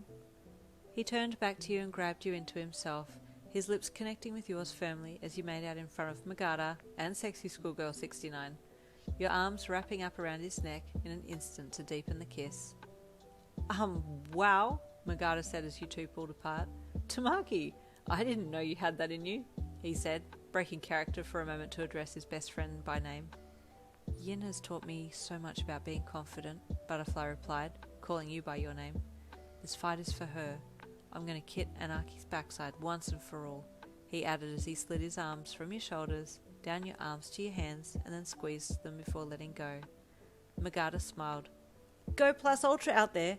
He gave Butterfly a raised fist to the sky. Butterfly nodded and turned his attention on Anarchy, walking purposefully towards where Kirito and Asuna were still keeping the dragon occupied. If you don't mind, Kirito, I'll take it from here, Butterfly said to the legendary swordsman. This player has tried my patience for the last time. It's personal now. Kirito nodded knowingly and backed off, calling for Asuna to fall back as well. I don't think I'll need backup, but just in case, Butterfly said lowly to Kirito as he passed him. We'll be standing by, Kirito affirmed as he placed one hand briefly on Butterfly's shoulder as he walked past. Asuna gave Butterfly a high five for good luck as she followed after her husband back to you, best friend, and Magada. Anarchy growled as Butterfly approached him, his red tail flicking menacingly as he exhaled smoke through his nostrils. Come to meet your final death, Iron Butterfly, Anarchy asked coyly. No, I'm officiating your funeral, Butterfly stated plainly, as he shot forward without warning and unleashed his fury in the form of a chain whip sword at Anarchy's legs. Anarchy roared and recoiled slightly, trying to locate Butterfly to hurl fire at him, but Butterfly was moving so quickly it was hard to see him. Whoa! Sexy Schoolgirl 69 commented as she watched the fight. I've never seen him move like that before. He's serious, he replied with a smirk. Dead serious. That's some impressive footwork, Kirito commented as he watched the duel. You can see his footwork? You asked, looking across at the swordsman. Not much gets past Kirito, Asuna replied to you with a chuckle. Butterfly stopped moving for just a minute, and Anarchy released a torrent of flames from his throat. Aqua Vortex, Butterfly called, and instantly he was protected as he threw himself directly through the flames, aiming for Anarchy's mouth. Anarchy bellowed and reached a claw up to swipe at Butterfly, who had his sword pierced through the dragon's cheek from the inside. Unfortunately, Butterfly didn't dodge in time, and Anarchy's claw connected heavily with him, knocking him flying. Butterfly! You screamed as you saw his form hit the ground heavily, the vortex ceasing its protective casing as he hit the cave floor. He didn't move, and without thinking you started running towards him. Oh no! Asuna and Sexy Schoolgirl 69 screamed together as you bolted towards your man. Anarchy was laughing manically as he stalked slowly towards where Butterfly lay motionless on the ground. Don't even think about it, you screamed at Anarchy as you picked up a golden vase and threw it at his back as you continued to run towards him. The vase bounced off the large dragon's back like it was a ping-pong ball, and he whipped his head back momentarily to hurl a molten stream of fire at you, but something black flew into your path and blocked the oncoming fire with some kind of whirlwind. You fell backwards and squinted, raising your hand up to block some of the wind that was now whipping around you. Kirito had jumped in front of you and was swinging his sword at such a speed that it was able to block the fire, and you jumped up again and went to run past Kirito to get to Butterfly, who was still unconscious on the ground, but Kirito's words stopped you. Stop now, he commanded you lowly. He sounded so serious it took you by surprise, and you turned to look at him to say something, but the colour of his eyes stunned you into silence. They had turned a golden colour. Your eyes, you stuttered in awe. He nodded. Time to end this. Launching himself at Anarchy, he started his onslaught of attacks, and you were frozen as you watched him awestruck. It's impossible, Magada huffed as he ran up beside you. Anaki's health bars have hardly moved when he takes a hit. I don't know if he's frozen that part of the programming or if he's regenerating it, but we can't take him down like this. So what do? You asked as you looked to see where Butterfly was still out cold on the ground. I need to get Butterfly, he's injured and he still hasn't moved. It's okay, On. It's hard to get to him right now, so let's just wait and see if Kirito can move Anaki away a bit, and then I'll heal him, Magata said firmly. You watched anxiously as the fight seemed to be getting closer and closer to where Butterfly's fallen form lay, and you started to panic. Magata, they're getting close to him. Magata, you screeched frantically, clinging onto his outfit and shaking it. No! Kirito! Move Anaki away! You hollered to Kirito, while still holding on to Magata. Anaki backed closer and closer to Butterfly, the back claw of his left foot kicking Butterfly over as he stepped back. No! You screamed, letting go of Magata to run to your husband's side, but Magata grabbed you to hold you back. On, it's too dangerous, he yelled. Butterfly is hurt, and he's going to get crushed if I don't get him out of there, you cried, tears pricking at your eyes as you watched Anaki back over the top of Butterfly, with Kirito continuing to push him back. You held your breath, praying that they would move completely away from your man, but now Anaki had backed over the top of him and then past him and had looked down. The red dragon saw Butterfly sprawled out on the ground before him, and as Kirito paused his attacks for a split second, he bent his head down and picked Butterfly up in his teeth, tossing him up slightly to get Butterfly's body further into his mouth so that he could bite down on him and end him. No! You screamed, fighting Magata's hold and breaking free, running towards where Anaki had Butterfly in his teeth. With almost zero hesitation, Anaki eyed you and then bit down hard on Butterfly's body, shattering it into a million shimmering crystals. The shock of seeing your man evaporate into thin air caused you to fall to your knees as an anguished cry left your lips. No! You sobbed, tears cascading down your face. No! Give him back! He is gone, Anaki bellowed, opening his mouth to let out a hauntingly loud laugh. Now! You heard Magata scream from behind you, and from out of nowhere 2 grenades were thrown directly into Anaki's open mouth. Kirito jumped back into action and struck Anaki relentlessly, while yet another unseen assailant started attacking Anaki with what looked like the movements of a chain whip sword. You were numb. You didn't know how to feel. Your eyes watched the fight, but your brain was not computing it. The fight continued, and the invisible attacker wrapped his chain around Anaki's neck and yanked it hard. At that exact moment the grenades went off inside the red dragon's belly, and with a mighty roar and a great deal of glitching and shuddering, the red dragon, inhabited by Anaki, exploded into crystals. Defeated. For good. There was dead silence in the cave for a good 3 seconds before Sexy Schoolgirl 69 screamed at the top of her lungs. We did it! She hollered excitedly, running towards Magata, who turned his head back to give her a smile. Upon seeing her making a beeline for him, he then turned his whole body and opened his arms, indicating for her to jump into them, which she did, knocking him flying as her fox ran beside her. He laughed heartily as he toppled backwards with her on top of him, but his laughter was almost immediately muffled by her soft lips as they pressed against his.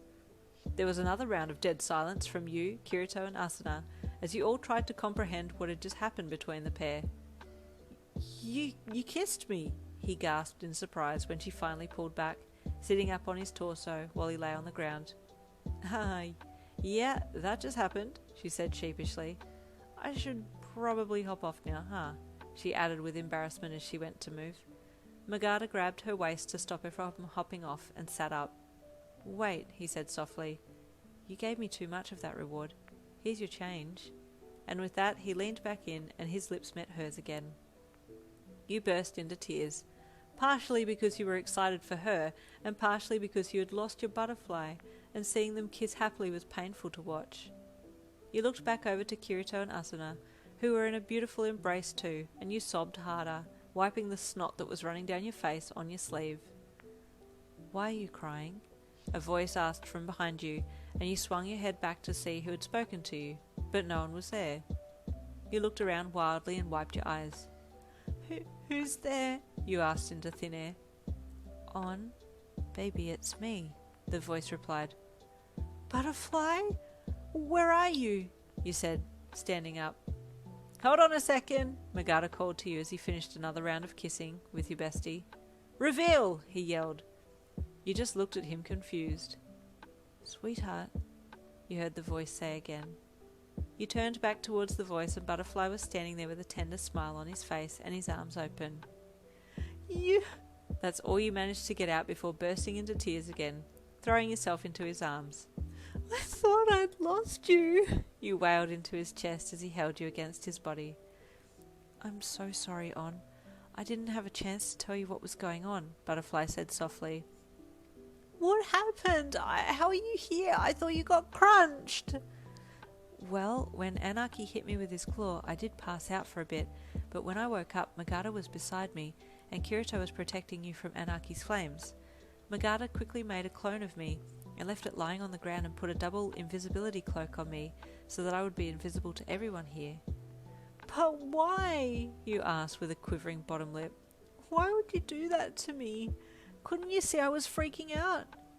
Yes, and it was breaking my heart, but if you could have seen me, you wouldn't have acted as distraught as you did, and thus Anarchy wouldn't have believed that he had killed the real me. He was watching your reaction the whole time, so it needed to look believable, Butterfly said, hugging you closely. I'm so sorry you had to go through that, but when Magata gave me the grenades, I knew that the only chance I had to throw them inside Anarchy would be when he laughed after defeating me. I knew he would laugh extra loud if he saw your distress because of it, because that's just how he is. You buried your face back into his chest and sobbed some more, this time from relief. Butterfly held you and apologised over and over, promising he would never do that again. Finally, after everyone had calmed down and congratulated each other, you all went over to the massive pile of treasure and started sorting through items that you all desired. Magata slyly pocketed a beautiful golden ring for someone special, and you picked up some rare metal to take back to Grid, like you had promised. Kirito and Asuna took some gold cutlery and pottery for the house, as well as some rare gems for future selling, and Butterfly found the ingot of crystalline and black diamond needed to reinforce the links in his chain. Your best friend just grabbed as much mahi coins as she could and shamelessly cashed herself up, singing I Just Got Paid by Ella Ira, mixed with Rihanna's Bitch Better Have My Money, and the rest of the loot you decided to hide with Magata's invisibility cloak and hope that no other mage came through and revealed it before you could come back and get more. So you got your reinforcement material for your sword? You asked Butterfly as you all continued through the cave to see what level 44 looked like. Yes, I'm very excited for the upgrade, he said as he reached out and took your hand. You smiled at him as you walked together. Guys, I can see light ahead, Sexy Schoolgirl 69 called. She was leading the pack this time with her fox on one side and Magata on the other. The rest of you ran to catch up so you could see what the newly unlocked level looked like. You blinked heavily as you picked your way closer to the light and stopped beside your best friend, overlooking the new level.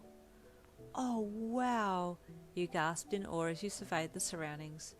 It was like no other level you'd ever seen.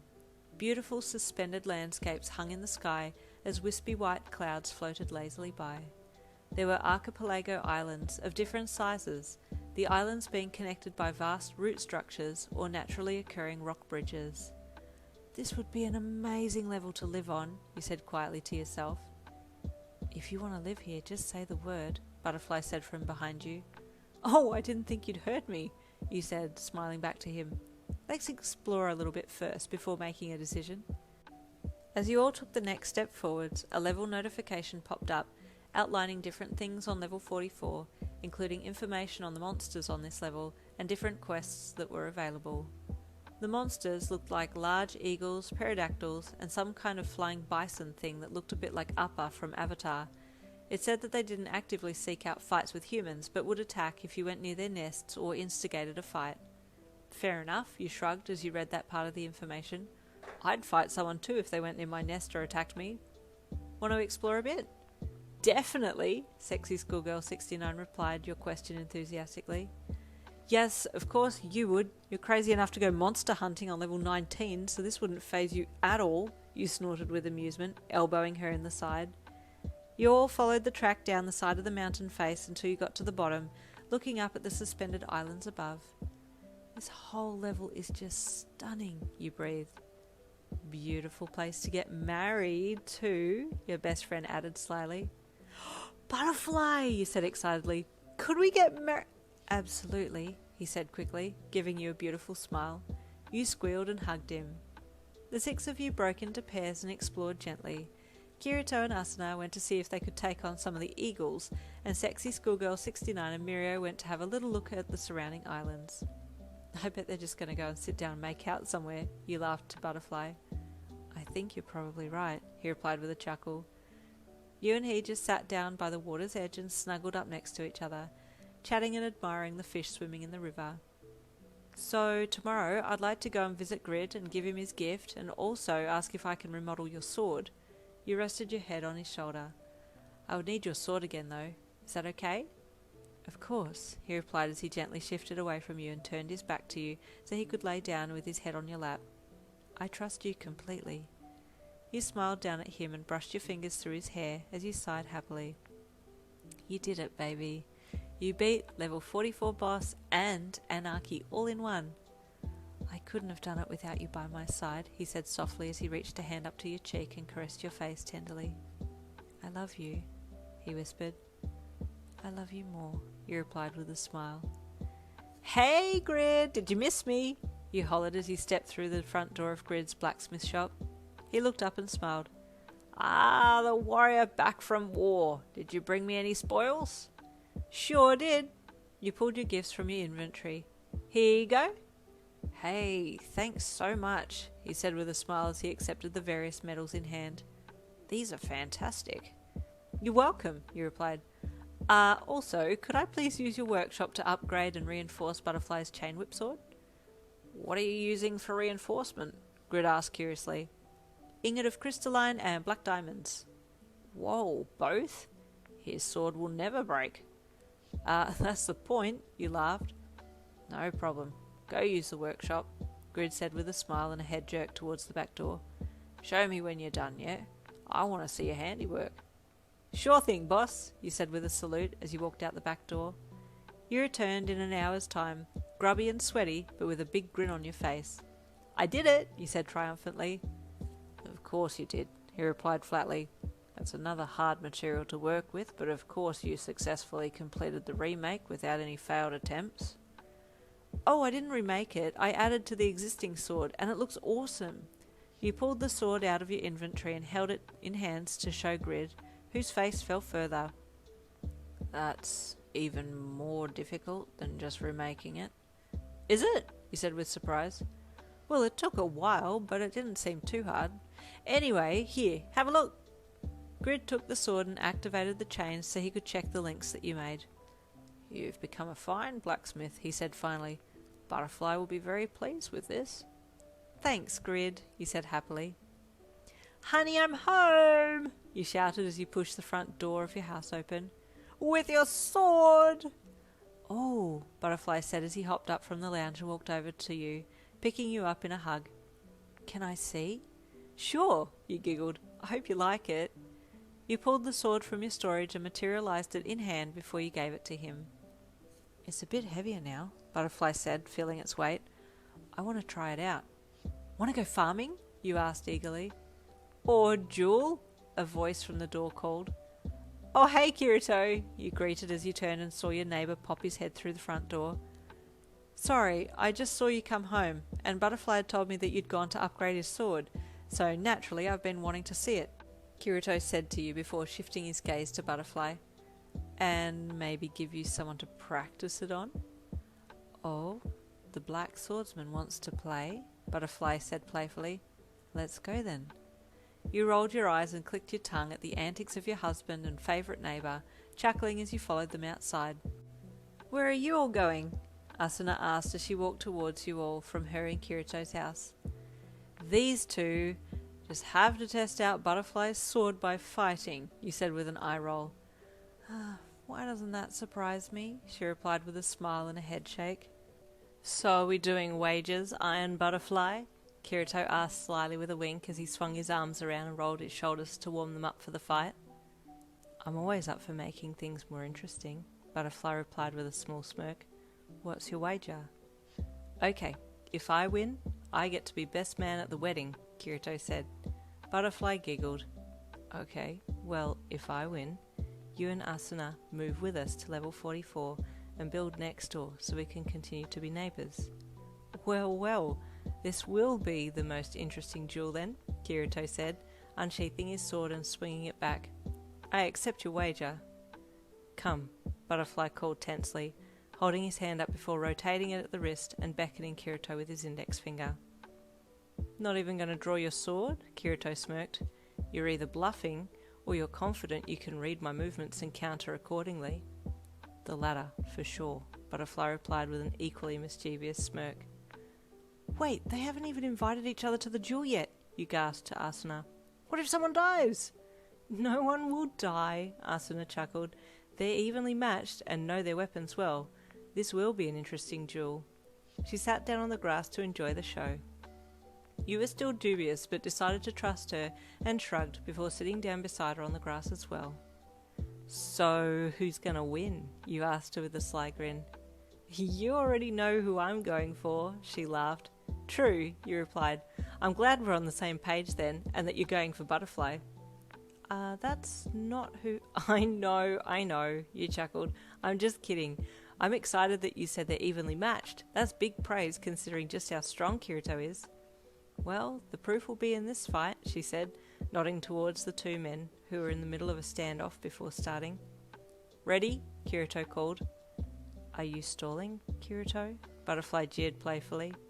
Without warning, Kirito shot forward and disappeared, and surprisingly, Butterfly did the same, still without drawing his weapon. There was a brief moment that included flashes of lightning as the dueling swordsmen crossed paths, then they reappeared on the other side of each other once they had passed. Drawing your sword, completing a 3-hit combo, then resheathing before reappearing, Kirito remarked as he turned back towards Butterfly. Can't say I'm not impressed with that display. Thank you, Butterfly said with a smile. I still got you though, Kirito added, pointing to Butterfly's left leg. Butterfly looked down. Oh, so you did. Impressive. Thank you, Kirito smiled. Are these two dueling or having a friendly game of golf? You deadpanned. Asuna laughed. Kirito is enjoying himself. It's nice to see. Same with Butterfly, so it seems, you mused. They'll get more serious as the duel continues, Asuna said. Butterfly has improved immensely though, I must say. You swelled with pride at her praise of your man and looked back to watch the next round between the two. Butterfly unsheathed his sword and shot forwards, releasing the chain whip and cracking it around Kirito, and the black swordsman tried to break the chains with his sword, but the reinforcements held up strongly. At the last minute, he had to dodge and jump as the whip snaked around him. Butterfly saw that he had the upper hand and yanked the chain whip up, catching Kirito's leg and tripping him, but the agile Seo hero turned the potential back fall into a backflip, thrusting his sword out to try and swipe Butterfly in the process, but Butterfly quickly dodged the tip of the sword as it flew past. Close, Kirito called as he landed in a hero pose after successfully flipping backwards. I think I just nicked you though, Butterfly said, and pointed to Kirito's right leg. There was a very small tear on Kirito's pants, and the black swordsman chuckled as he looked down. So you did, he replied. Okay, final round. We've both marked each other. Next one to mark the other will be declared the winner. Perfect, Butterfly replied lowly. Kirito smirked and called forth his second sword. Oh, dual wield? Well then, Butterfly said, calling forth his bracelet that you'd made. Now we're even. Wouldn't call that even, but I'm up for the challenge, Kirito smirked. Without warning, Kirito shot forwards, forcing Butterfly to retreat slightly to dodge the onslaught of his dual-wield attacks. Aqua Vortex, Butterfly called loudly, and immediately the skill activated, flinging one of Kirito's swords from his hand as the speed of the water propelled it away. Damn it, Kirito muttered, resorting to his single-wield technique. Butterfly threw the chain whip sword out towards Kirito, and the handsome man had no choice but to dodge and duck as the whip spiraled around him. He moves faster than light. I can't hit him, Butterfly muttered internally, trying desperately to land a hit, but it was almost as if he was fighting a glitching monster, as the attacks were going right through him. Kirito was staying well within strike range and bid his time, knowing that the vortex had an attack limit, and the minute it turned off he was going to launch his finishing attack. All of a sudden the aqua vortex shut off and Kirito jumped forwards. "Shield!" Butterfly yelled, and punched towards Kirito, lining his shield and sword up to point at Kirito's chest and head. He waited. Nothing happened. It was then that he realised that Kirito had his sword slightly off to the side of the shield, a mere inch from his own neck, but the black swordsman couldn't move any closer because if he did, he'd be impaled in the stomach by Butterfly's sword. Both men were puffing madly as they held each other at sword point. "Tai?" Butterfly asked through ragged breaths as he lowered his shield to see Kirito's face. "Tai," Kirito confirmed, his chest rising and falling rapidly. Both duellers dropped their swords and shook hands. "That was a good fight," Kirito said as he tried to calm his breathing. Butterfly nodded. "Gave me a good, workout, that's for sure. So what do we do regarding the wager?" he asked with a breathless laugh. "Call it annulled," Kirito replied, "although I'd still love to attend the wedding."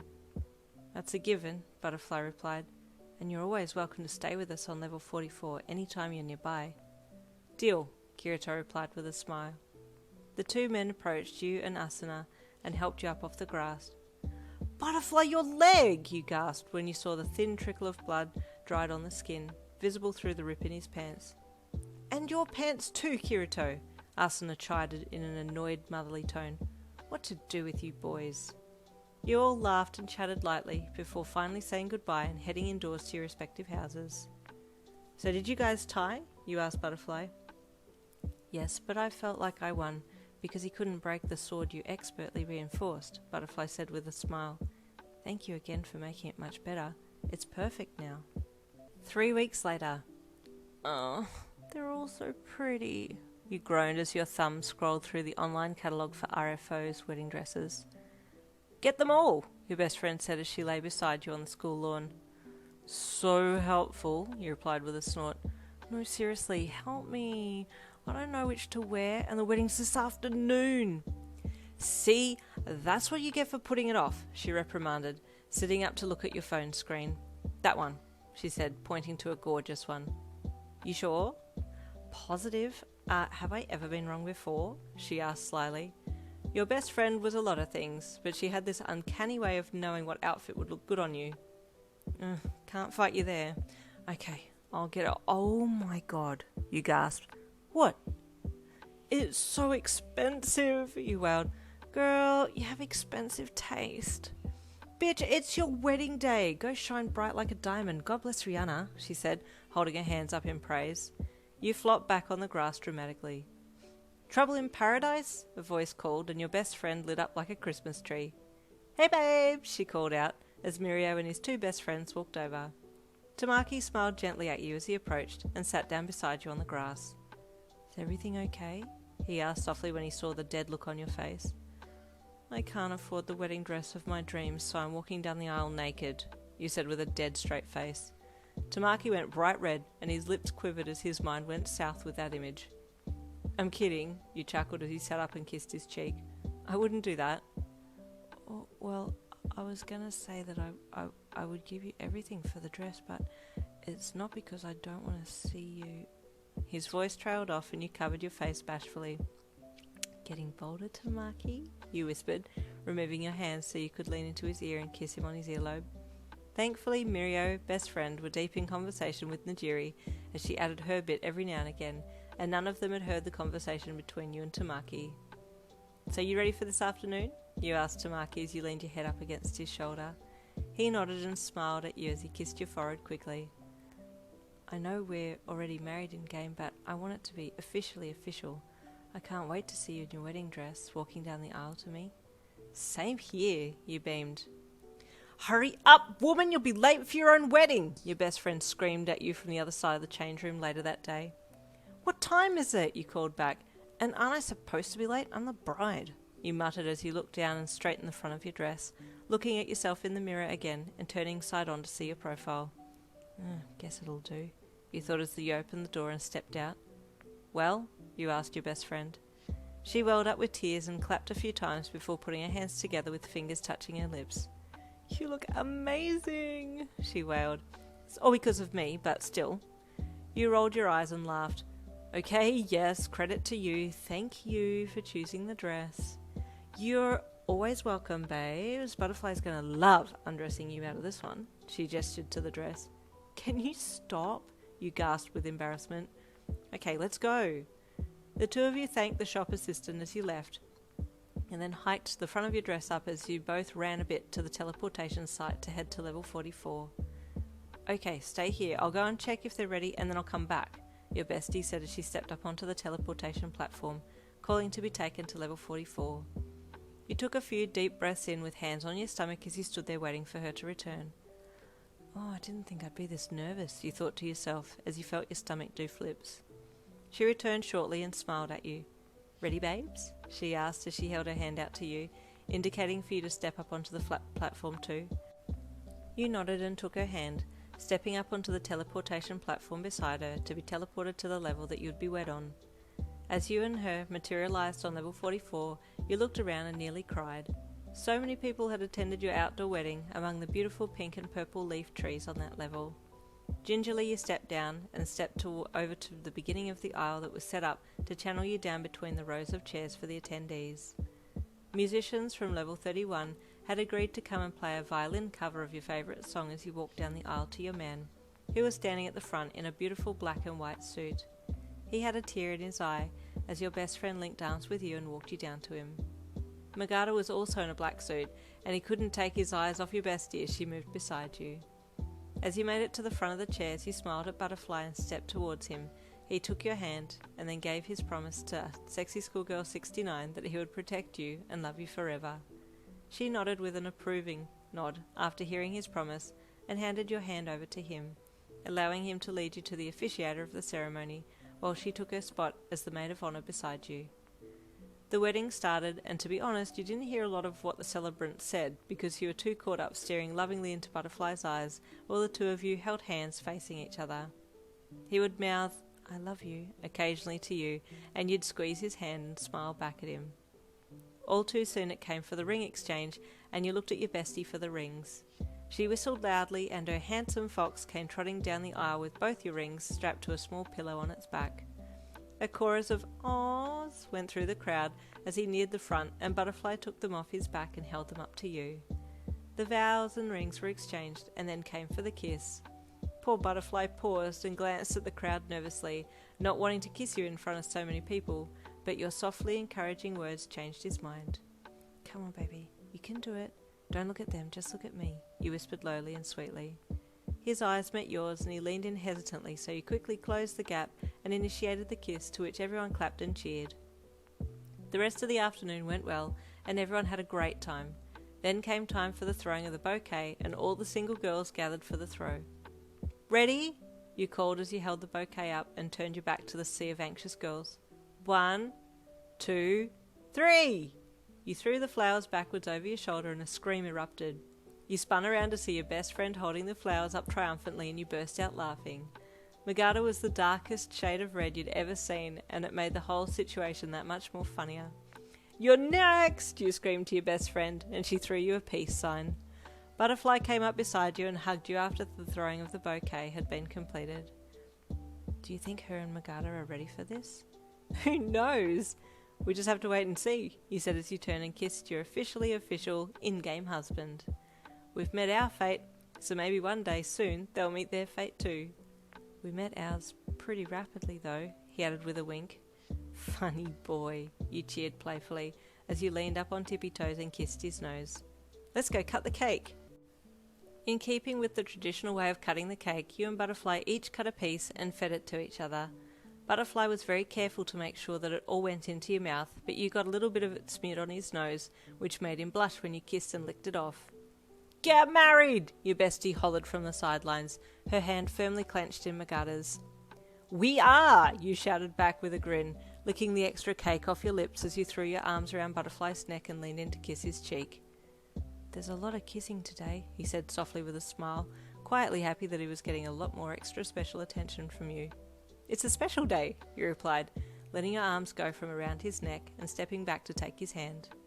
At that point, Magada signalled the band to start playing another of your songs, and you and Butterfly took to the dance floor that had been set up.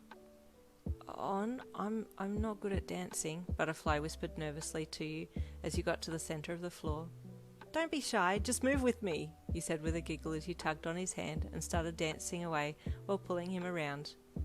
Butterfly! Magada shouted as he let go of your bestie's hand, letting her run to join you on the dance floor. Here, I'll help! The combat mage quickly opened his inventory and pulled out a rare-looking potion, then tossed it to Butterfly, who caught it with one hand. Your new husband placed the potion bottle to his lips and drank the contents down, freezing in place as the bottle emptied and vanished into thin air. What was that? You shouted to Magada over the sound of the music playing. A dance potion, Magada called back, grinning when he saw Butterfly start to move. All of a sudden your man jumped to life and started doing the best dance moves you'd ever seen. You get a baby! Your best friend hollered when she saw Butterfly making moves. Go baby! Go baby! You cried, watching your man dance his heart out as you and your bestie danced as well. How do you stop this? Your poor man wailed, unable to stop his arms from swinging and his legs from kicking and doing all kinds of things.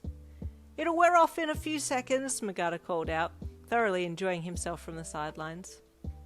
The rest of the attendants had all jumped onto the dance floor as well, now that Butterfly was having the time of his life, and it was getting harder to see him in amongst the people as they crowded around him.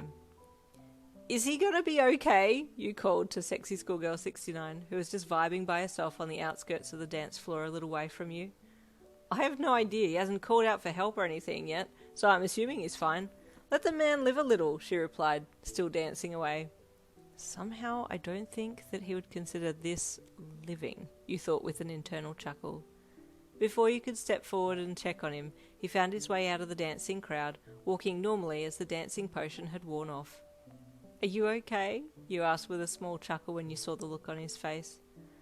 I would take fighting any day. Dancing's very tiring and hard to do, he replied in a sad voice. You giggled and hugged him around the middle. Not long now, then we can leave and have our own little dance. Butterfly looked at you, momentarily confused as to what you were meaning by dance, and then it hit him. I still haven't told you where we're honeymooning, have I? He asked bashfully. Oh, you haven't, that's right. You've been keeping it a secret all this time, you said, squeezing his torso a little. Spill your secrets, baby. I need to know where we're going. Bitch, if you ain't gonna dance, don't kill the vibe. Move! Your best friend snapped from beside you. You and Butterfly were right in her and Magada's way on the dance floor, and she was less than impressed that you had curbed the flow of her and Magada's salsa dance. Whoop, sorry, you said quickly, sidestepping out of the way.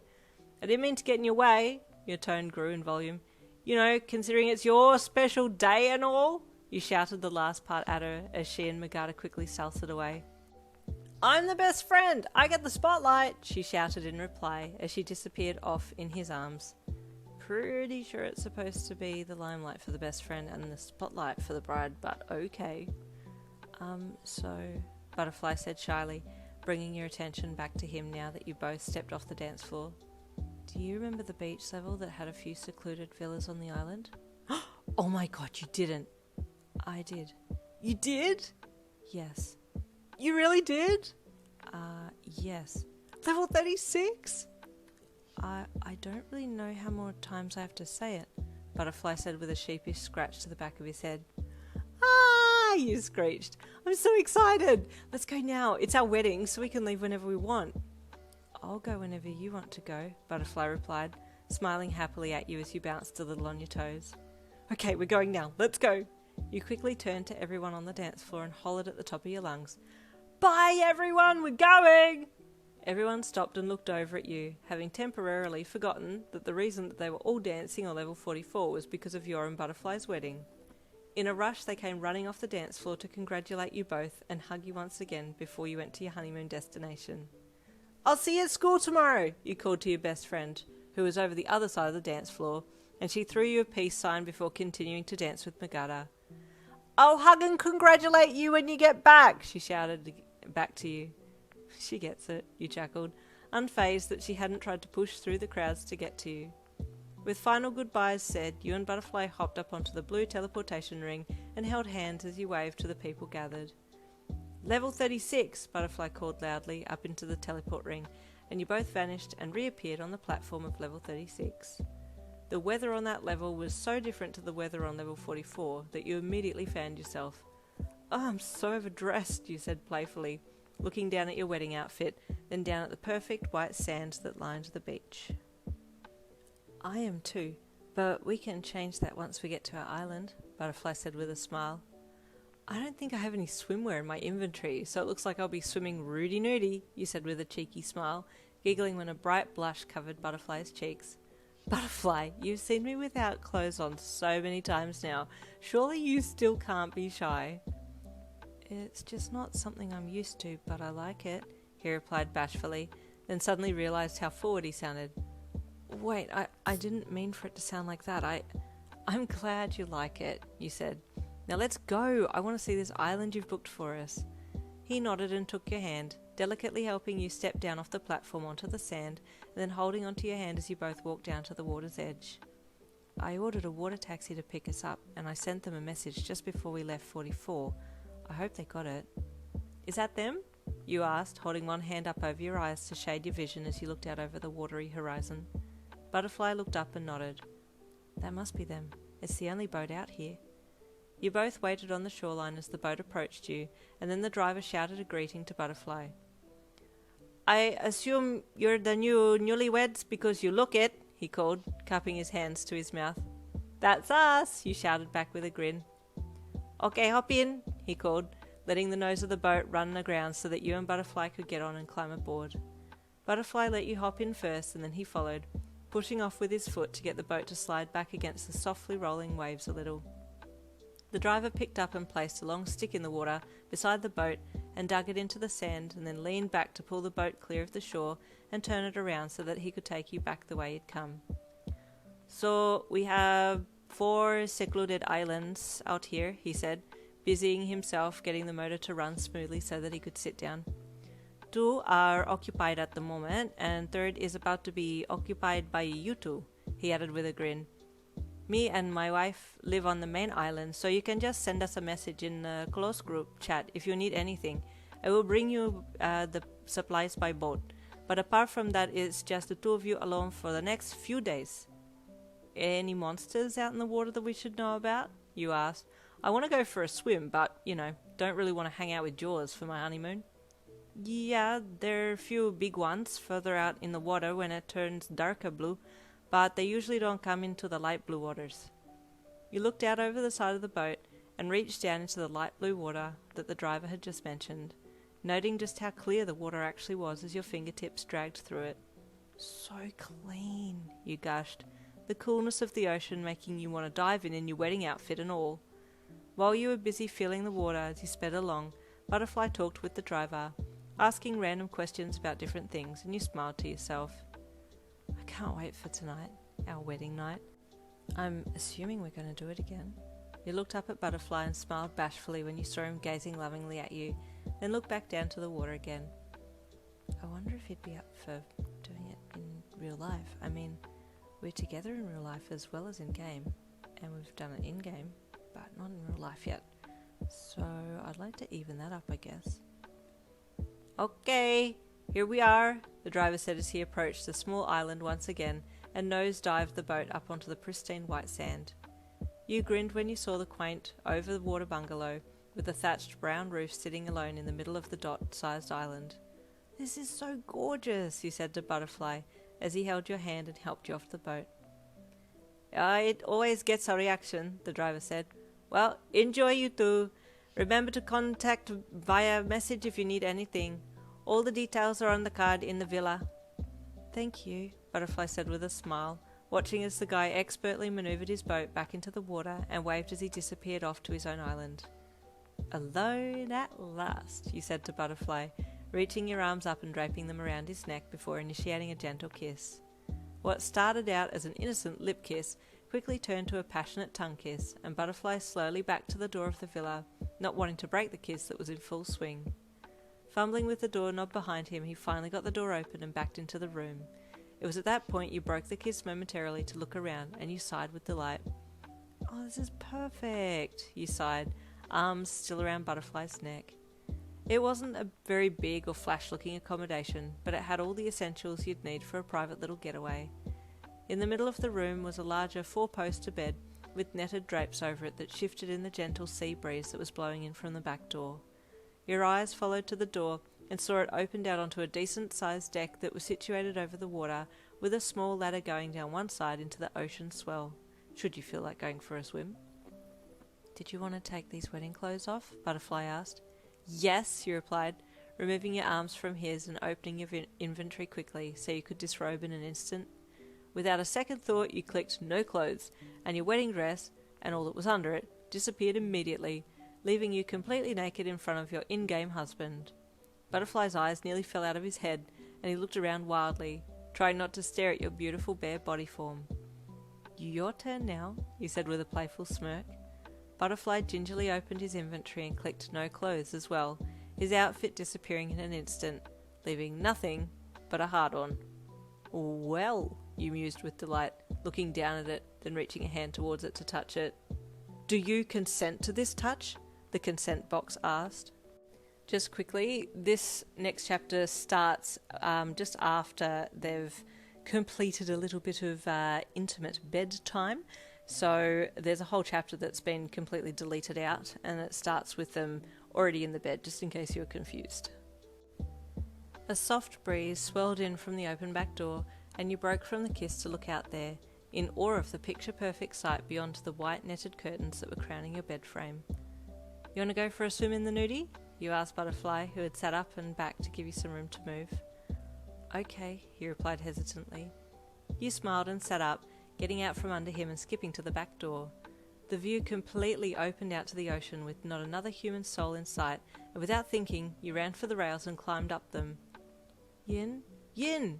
Butterfly called urgently with fear when he watched your bare ass climb up onto the top rung, then jump. Whee! You shouted with joyous abandon, cupping your knees in your hands as you bombed from the top rail into the perfect clear waters below. Butterfly rushed to the deck to look over and make sure you were okay, which you were, now happily half submerged in the coolish liquid. Come in, you called to him. I think I'll take the stairs, he replied, feeling a little vulnerable without his clothes and chain whip sword to rely on. You splashed around and swam over to him once he'd entered the water, then flung your arms around his neck and planted a heavy kiss on his lips. How lovely is this place? I am concerned about monsters, he replied, glancing around the clear waters. Nah, you replied with a carefree hand flick. They're only in the deeper waters. Come on, let's explore. Can we breathe underwater, I wonder? You took a gulp of air in and then sank down under the water level, feeling the liquid rush around your face. I should be able to breathe under here because it's a fake reality, right? I'm not actually underwater. Fighting the urge to hold your breath for the time under the water, you hesitantly let it out and watched the bubbles manifest from your lips and wiggle their way up to the surface. Okay, now or never, you steeled yourself. Slowly you breathed in and found that you could do it. Oh, it's definitely a mind over matter thing, you thought triumphantly. With a giant grin on your face, you swam back up a bit and popped your head out of the water to look at Butterfly. I am a fish. You shall now refer to me as Fish-sama. Why would I be calling you Fish-sama? Butterfly asked curiously. Because I can breathe underwater, you exclaimed enthusiastically. Come on, try it. Butterfly looked at you dubiously, swishing his hands back and forth just under the surface of the water to keep himself afloat. See, watch, you encouraged, ducking your head back under the water. Instinctively you held your breath, but then reminded yourself that you could breathe and let it go. Slowly you drew a breath in, then swam up to the surface again. Please, it works, I promise. I want to go and explore underwater. Just come under with me and let your breath go, and then breathe in slowly. Butterfly glanced down at the water, then gingerly let his lower half of his face sink down under it until his mouth and nose were just under the waterline. Breathe out, you directed him. He did so, bubbles gurgling up and popping as they reached the surface. Okay, good, now breathe in. He stared at you, fighting every fibre of his being to try and override the voice in his head that was screaming at him to not do it. Finally he breathed in and his eyes shot wide open. See? You exclaimed with a happy laugh. It's fine. Whoa, he replied, bringing his mouth up to speak. That's really something. Let's go and explore. I've always wanted to be able to breathe underwater, you said excitedly, diving down and swimming to the bottom of the ocean, where the soft white sand lay in ripples along the floor bed. Butterfly followed you down, looking around for any foe, but there was absolutely nothing as far as the eye could see. This part of the ocean seemed desolate. Slowly breathing in, you got to the bottom of the ocean and pointed in the distance and started to slowly walk along the sand. Butterfly opted to swim and stay just behind you, half for the reason of being able to watch your back should a sea creature sneak up, and the other half, he was heavily distracted by your ass. Ahead you could see a line of coral forming and made straight for it, grinning when teams of fish started to become visible. This is so gorgeous, you thought as you happily found a gap in the coral walling and walked through to the other side. Butterfly, feeling uneasy about being unarmed underwater, called forth a small dagger to hold in his hand so that he could use it if anything tried to attack you two, but you were far too spellbound by the surroundings to have cared about what your husband was doing behind you. Once on the other side of the coral wall, your eyes made out a sunken ship that was lying broken on its side a little way away, where the water was slightly darker. "Treasure!" you gasped internally, climbing over rocks and gently swishing fish out of the way as you walked towards it. It wasn't that you didn't think about any enemies lurking around, it was just that you were so confident in Naked Butterfly's skills that you didn't even think to look around before approaching the shipwreck. From nearby, in a dark underwater cave, a pair of sinister yellow eyes watched you and your man get to the shipwreck, bubbles shimmering lightly from its nostrils as it slowly slithered out of its hiding place and ducked into a hole at the bow of the broken ship. Gently you placed your hands on the side of the sunken ship, the mossy, damp wood feeling very strange under your fingertips. "I'm sure there's treasure inside," you thought as you looked along the side of the ship, eyes shifting here and there to find an opening inside. Towards the further end you saw there was a larger hole, and you looked back at Butterfly, who was still hovering in the water, keeping his wits about him as he scanned around the two of you for any signs of danger. Something was telling him that there was a sinister being nearby, so he was getting more and more edgy the longer it was taking to spot the foe. Unaware of the potential danger, you made your way down to the back of the ship and looked in through the hole. It was very dark inside, so you couldn't see a thing. "Do I have some kind of underwater light?" you thought, taking a step back from the hole to open your inventory and have a look. It was while you were focused on that Butterfly suddenly swam in front of you, and his usual costume materialised onto his body, his chain-whip sword replacing the dagger that had been in his hand. "Butterfly?" you gurgled underwater, surprised that he had suddenly jumped into the foreground. Just as he got in front of you, a massive moray eel shot out of the hole, its thick jaw open with studded teeth on display as it lunged straight at your man. Fully clothed and armoured, Butterfly swished his chain-whip sword at the eel but missed on the first strike because of the viscosity of the water slowing his actions down. You stumbled backwards and fell on your backside, a sharp piece of coral poking into your exposed back. With surprise and pain, you screeched, a multitude of bubbles erupting from your lips as you grabbed for your sore back. Butterfly had heard your bubbled cry of despair and swung around, worried that a second eel had snuck up and grabbed you, but that didn't seem to be the case, thankfully. With his attention divided, he did his best to fend off the eel and call out to you to see if you were okay. "I'm fine," you warbled back in a waterlogged voice, trying to get up and out of the way so that he could fight unhindered by your presence. You pushed off the seabed and stumbled back, getting well clear of Butterfly so that he could work his magic, and you glanced back at your back to see if there was any visible sign of damage. There was a small wound just on the top of your backside, and a tiny bit of blood seeped out into the water. "Oh, that's not good," you thought, quickly opening your inventory and putting on some underwear at least. Butterfly was starting to get the hang of wielding his chain-whip sword underwater and was getting the upper hand on the eel. Had it not been for your reinforcements of the whip, the eel would have chomped right through it because its jaws were dealing some powerful damage to anything they managed to latch onto, but the whip was staying strong. Finally, Butterfly managed to lure the moray out of the hull of the ship, and he got the whip snagged around the eel around the middle, tugging on it to draw the creature all the way out so it couldn't keep retreating into the safety of the sunken ship. "Yes! Go, Butterfly!" you called in bubbled, muffled encouragement, watching the health of the eel deplete with each slash. As you stood there, a shadow fell across you and you looked up to see a tiger shark cruising overhead. "Oh, man," your heart sank. Did it smell the blood from me earlier? You kept one eye on the shark while Butterfly finished off the eel, but the shark seemed to be getting more and more interested in what was happening below, and so dropped his circle to check out the happenings closer to the ocean floor. "I can't keep relying on my man. Surely I can keep the shark at bay for a bit, at least." You reached into the inventory and pulled out a pitchfork of sorts, something that you'd kept from the raid of the cave at the beginning of level 44, and held it up towards the tiger shark. It initially came directly for you, then turned to the side and circled around you as slowly as it could, and you kept turning with it, keeping the pitchfork pointed in its direction. The shark wasn't giving up that easily, and circled back towards you once it had sussed you out from that end, hoping to get a better reading on what you were or who you were from this end. You glanced over at how the fight between the eel and butterfly were going, and noted it had almost finished. Come on, you hummed to yourself with urgent impatience as the shark started to come for you again. You held the pitchfork up again and stared the creature down, but it seemed to be a little more intent this time around and didn't falter as it approached you. "Go away!" you shouted through bubbles, screaming when the shark opened its mouth and bit down on the end of the prongs of your outstretched pitchfork, then thrashed its head from side to side. It was far stronger than you, and ripped the weapon from your hands instantly, like you had gifted it to him. "Butterfly!" you yelled, freaked out, unarmed, and facing a shark that suddenly realised that you were still in front of it.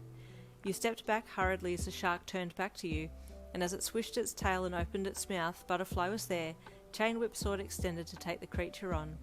With a yell, your man smacked the whip down on the shark's head, and then dropped down between you and your attacker. Again you stood back to give him some room, and watched as he took on the decently sized tiger shark, fighting it more purposefully than he had the eel, as he knew how to fight underwater by now. It didn't take him long to defeat the aquatic beast, and then he turned to you and engulfed you in a hug. "I want to go back," he bubbled to you. "I want to go home." "I know, Butterfly, I know. Can I just very quickly check to see if there's any treasure inside the ship? We've come so far, and you've already taken on 2 creatures," you urged through bubbles. "We should at least see what's in there before going back." He nodded into your shoulder, and then pulled back and stayed behind you as you swam to the hole and poked your head in again. "Do you have a light?" you bubbled back to him. "Through?" he asked, half yelling so that you could hear his voice. "Light!" you queried again, pretending to be holding a torch and shining it around. He understood your hand motion and pulled a light orb from his inventory and handed it to you. As a thank you, you smiled in return, and then took it from him and held it out through the hole so you could see better inside the dark shipwreck. The light orb illuminated the internals, and you slowly pulled yourself inside the hull to have a look around, hand held up high so that the orb could shine further. As you crept in, you saw a chest up against the back wall, and Walk floated over to it. "A chest! Treasure!" You grinned back at Butterfly, then reached out and touched the lock on the chest with your free hand. "It's just a simple padlock," you thought, removing your hand to swipe open your inventory and pull out a lockpick. "I'll have this open in no time." With a single hand you placed the pick inside the lock, and within 2 jabs you had it open, much to Butterfly's surprise, and he watched on as he floated over behind you. Ever so slowly you opened the chest, your gaze falling onto bags upon bags of mahi. "We're rich!" you screeched excitedly, your rapid exhale of words causing a myriad of bubbles to obscure your face as they rushed to the roof of the ship. Butterfly swam forwards curiously and looked in, his eyes widening when he saw that yes, there were a heap of bags of money in there, and yes, they were there for the taking. You passed the light orb to him and picked up the bags of mahi, depositing it into your inventory to check over later. Having cleaned out the chest of money, you and Butterfly made your way back out of the ship and started walking back in the direction of your island, but with him being a little concerned that you both didn't know where you were going, he directed you to swim to the surface so that you could get your bearings from there. "All that mahi!" you exclaimed as both of your heads popped up above the waterline. "I'm assuming the eel was guarding it," Butterfly replied as he bobbed beside you, then looked around for your island. Seeing it in the distance, he started swimming towards it, so you followed beside him. "What to do with all this mahi?" you said, still shell-shocked that you'd suddenly come into a massive inheritance. "If only we could use it in real life." "I have no need for mahi. I have you," Butterfly said softly. "Well, I have you and mahi," you announced proudly. He smiled at you. Once back on the deck outside your overwater bungalow, you dried off and changed into dry clothes. "It's starting to get late in real life," you said to Butterfly. "I should go and sleep." "I should too," he said as well, stifling a yawn. "We have a big day tomorrow?" you leered, suddenly remembering that you and he were going to do it in real life tomorrow. Butterfly blushed and looked away, a little smile pulling at his lips. "Yeah." You grinned and jumped at him, grabbing around his neck, then pulling him backwards on top of you as you fell back onto the bed. A few kisses ensued, and then you settled back and lay side by side before logging out. After exiting RFO, you lay on your bed, staring up at the ceiling with a tender smile on your face. I'm really looking forward to making love tomorrow. Your heart jumped, and you took your headset off as you rolled onto your stomach and screamed into your pillow while flailing your arms, still holding the headset in hand. Ah, how embarrassing! After calming down, you put the headset beside the bed and snuggled down to sleep, finally drifting off amid a torrent of mixed dreams. The next morning you were up and off to school at a cracking pace, fueled by the excitement of the coming afternoon's activities. You met Tamaki in the busy locker room and grinned at him. "Morning, cutie," you said with a playful cheekiness in your voice. "Hi, Yen," he said softly in greeting, his head lowered and his eyes peeking out at you from behind his fringe. "I'm looking forward to this afternoon," you whispered with a cute eyebrow wiggle, and he blushed profusely, instantly smacking his head against the locker and hiding his face from you. "Aw, don't be shy," you giggled. "It's okay, it's only me." Like you always did, you squished yourself between him and the locker and looked up into his face as he hung it down. "I'm just as nervous as you are, but we're in it together, aren't we? So we'll be fine." He nodded. "I'm afraid to admit just how excited I am about it, but I'm also really nervous," he whispered in a quivering voice as his thin irises begged you to comfort him. You reached your hands up around his neck and slid your back up the locker so that his head rested on your shoulder and hugged him close, ignoring everyone else milling around the two of you. "You know we don't have to do it," you reassured him. "We can wait." "No, I want to," he admitted.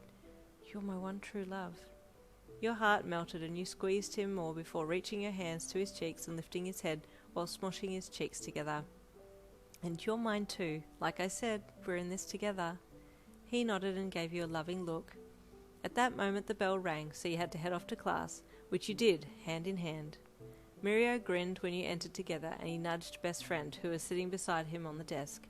She looked over and cupped her hands to her mouth so that she could project a yell. "Ayo, it's a married couple!" "Shh!" You hushed her as Tamaki shrank back a little behind you. "Why you gotta be so loud?" "Why you gotta be so quiet?" she replied sassily. You chuckled and looked back at Tamaki. "It's okay, come on, gather that confidence now." He nodded at you and straightened a little, letting go of your hand and giving them both a small smile before heading to his desk. Mirio scooted across to chat to Tamaki while you sat down at your desk and your bestie cornered you there. "Dare I ask what you two got up to after you left the wedding yesterday?" your best friend asked with wiggled eyebrows. "Our honeymoon place is amazing," you said suddenly, remembering the location. "And we found a heap of mahi in the ocean." "What? Where?" "Level 36, in a shipwreck. It was guarded by an eel, but Butterfly fought it off, and then a shark came, but that's beside the point. But there was a hell of a lot of mahi in there." That's sus." She narrowed her eyes with suspicion. "What? Why is that sus?" you asked. "A shipwreck, did you say? Was there an emblem on this ship?" she asked. "I didn't look, to be honest," you admitted. "Check if there's an emblem, because I remember reading something in the forums about a slave ship going missing." "Really? What was the story behind the slave ship?" you asked. New players were promised an easy way to level up and then were forcefully slave contracted and forced to move illegal goods and stuff. A few lost everything when the ship went down. It's true that they had leveled up quickly under the slave contract, even though that's not really what they had wanted to sign up for. But for those who didn't lose everything, they managed to jump into the water and swim away before the ship sunk completely. "Who are the bastards who did the enslaving?" you asked, pissed off on behalf of those who were tricked into the contract. "I can't remember the name, but check the forums, it'll be there," she said. Your eyes were drawn to the front of the classroom as the teacher entered, so you quickly wrapped up the conversation with her and sat down. "Yeah, okay, I'll check it out," you replied before she hastily found her seat. For the rest of that day, your mind switched between being excitedly nervous about that night's happenings with Tamaki and being somewhat concerned about this shipwreck incident. Those who lost everything should be given the mahi, you thought, and then Butterfly needs to kick the asses of those who initially enslaved them. The final bell rang, and you were at your locker, packed and ready to go within a second. You strolled around to Tamaki's locker and grinned at him. You didn't even need to say anything, he knew exactly why you were grinning. Making small talk, you both left the school building and headed out of the gates and then off down the road, and Tamaki looked around nervously before leaning into you a little. Yin, I haven't bought any, That's okay, we can get some from the shops on the way home, you said with a smile. I'm really happy you're with me, you're so confident, he said with a soft smile at you. You're confident too, Tamaki. Well, in-game, you just need to channel your inner butterfly. I know you have it in you, you encouraged. He thought for a second, hanging his head and tucking his hands further into his pockets. I'll try. That's the spirit. I'm right here with you too, okay? You won't need to worry about a thing.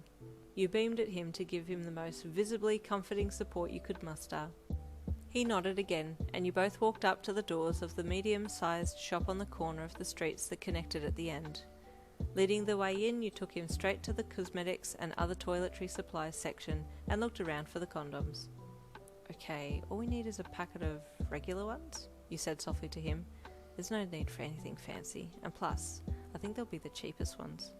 He nodded and followed you down the aisle. You slowed as you got closer to the condom section. Okay, you said, and looked to your side to where he had been walking. He wasn't there anymore, and you stopped and turned around to see where he'd gone. Tamaki was face first up against the shampoo bottles, and you chuckled a little and shook your head as you walked over to him and took his arm, dragging him with you to the condom section. This one, you said, pointing to a regular box. He reached a shaky hand out and picked it up, and at the same time a small sprout popped up on the back of his hand and you giggled. I'm sorry, he whispered in a wobbly voice. I'm so nervous. You're doing amazingly, you said brightly, and his body relaxed a tad. Am I? He asked, giving you a little glance. Mm-hmm. You grinned happily, pulling him by the hand from the condom section and pulled him back to the checkout aisle. Last obstacle, you stated happily, walking up beside the conveyor belt. Just this, you said to the lady behind the cash register. She took it from Tamaki's outstretched hand and scanned it. Poor shy boy had his head down, ears pink with embarrassment as he quickly pushed his hands into his pockets again. You smiled at her and paid, then took the packet and strolled out with him following closely behind you. How did you make that look so easy? He asked in awe as he came up beside you again. Just don't think about it, you shrugged, turning and half unzipping his backpack so that you could slip the packet inside, then continue on down the road. Tamaki smiled softly at your side profile, then looked ahead. I have to be more confident to prove to Yin I can do this. She's so amazing, and I'm just being left behind. I can't fail her. He adjusted the backpack on his shoulders and smiled softly again to himself. Once at his house, he entered and called out to see if anyone was home. All was silent and you smiled. It's not that I'm happy that no one's home, but I'm happy no one's home. You chuckled, tension building between your thighs as you started to anticipate what was about to come. Tamaki led you up the hallway to his room and you walked in. This is such a cute room, you said, looking around. Thank you, he said softly, closing his door behind the two of you and locking it. Your doors lock? You gasped with surprise. That's so cool. Mine don't, so I need to block it with a chair. I wouldn't want anyone walking in, Tamaki said softly with a blush. Neither, you smiled, walking over to his bed and sitting down. He stood there for a second, a little lost, until you jerked your head towards the bed. Come and give me a cuddle, you said invitingly, opening your arms out for him to walk into. He walked over and stood in front of you, and you hugged him around the legs and looked up into his eyes as he smiled gently down at you and placed a hand on your head. We don't have to do this if you don't want to, you said when you felt like he was stalling. I'm just taking my time to enjoy this, he said with a gentle smile. You snuggled into him more, and he removed his hand from your head and then pulled back from your hug and sat down beside you on the bed. Tenderly he took your hand and held it between his, and you gave him a little smile and leaned across to kiss him on the cheek. His skin felt warm against your lips, and when you pulled back you saw he was blushing and the tips of his ears had gone red. Cheeky, you whispered, and his lips pressed into a thin wobbly line as he tucked his head in further. That's the first time you've called me by my first name, he whispered shyly. Is it? You asked with surprise. I'm sure I've called you by your first name before. He shook his head. No, this is the first time. Well, I hope it's okay that I call you Jiki. I just feel like it's fitting. He nodded his head rapidly, and intertwined his fingers with your fingers, then lifted your hand to his lips, gently kissing the back of it. You smiled shyly and leaned your head against his shoulder. He put your hand back down and let go of it so that he could put his arm around you, and you both lay back on the bed together, a little more comfortable.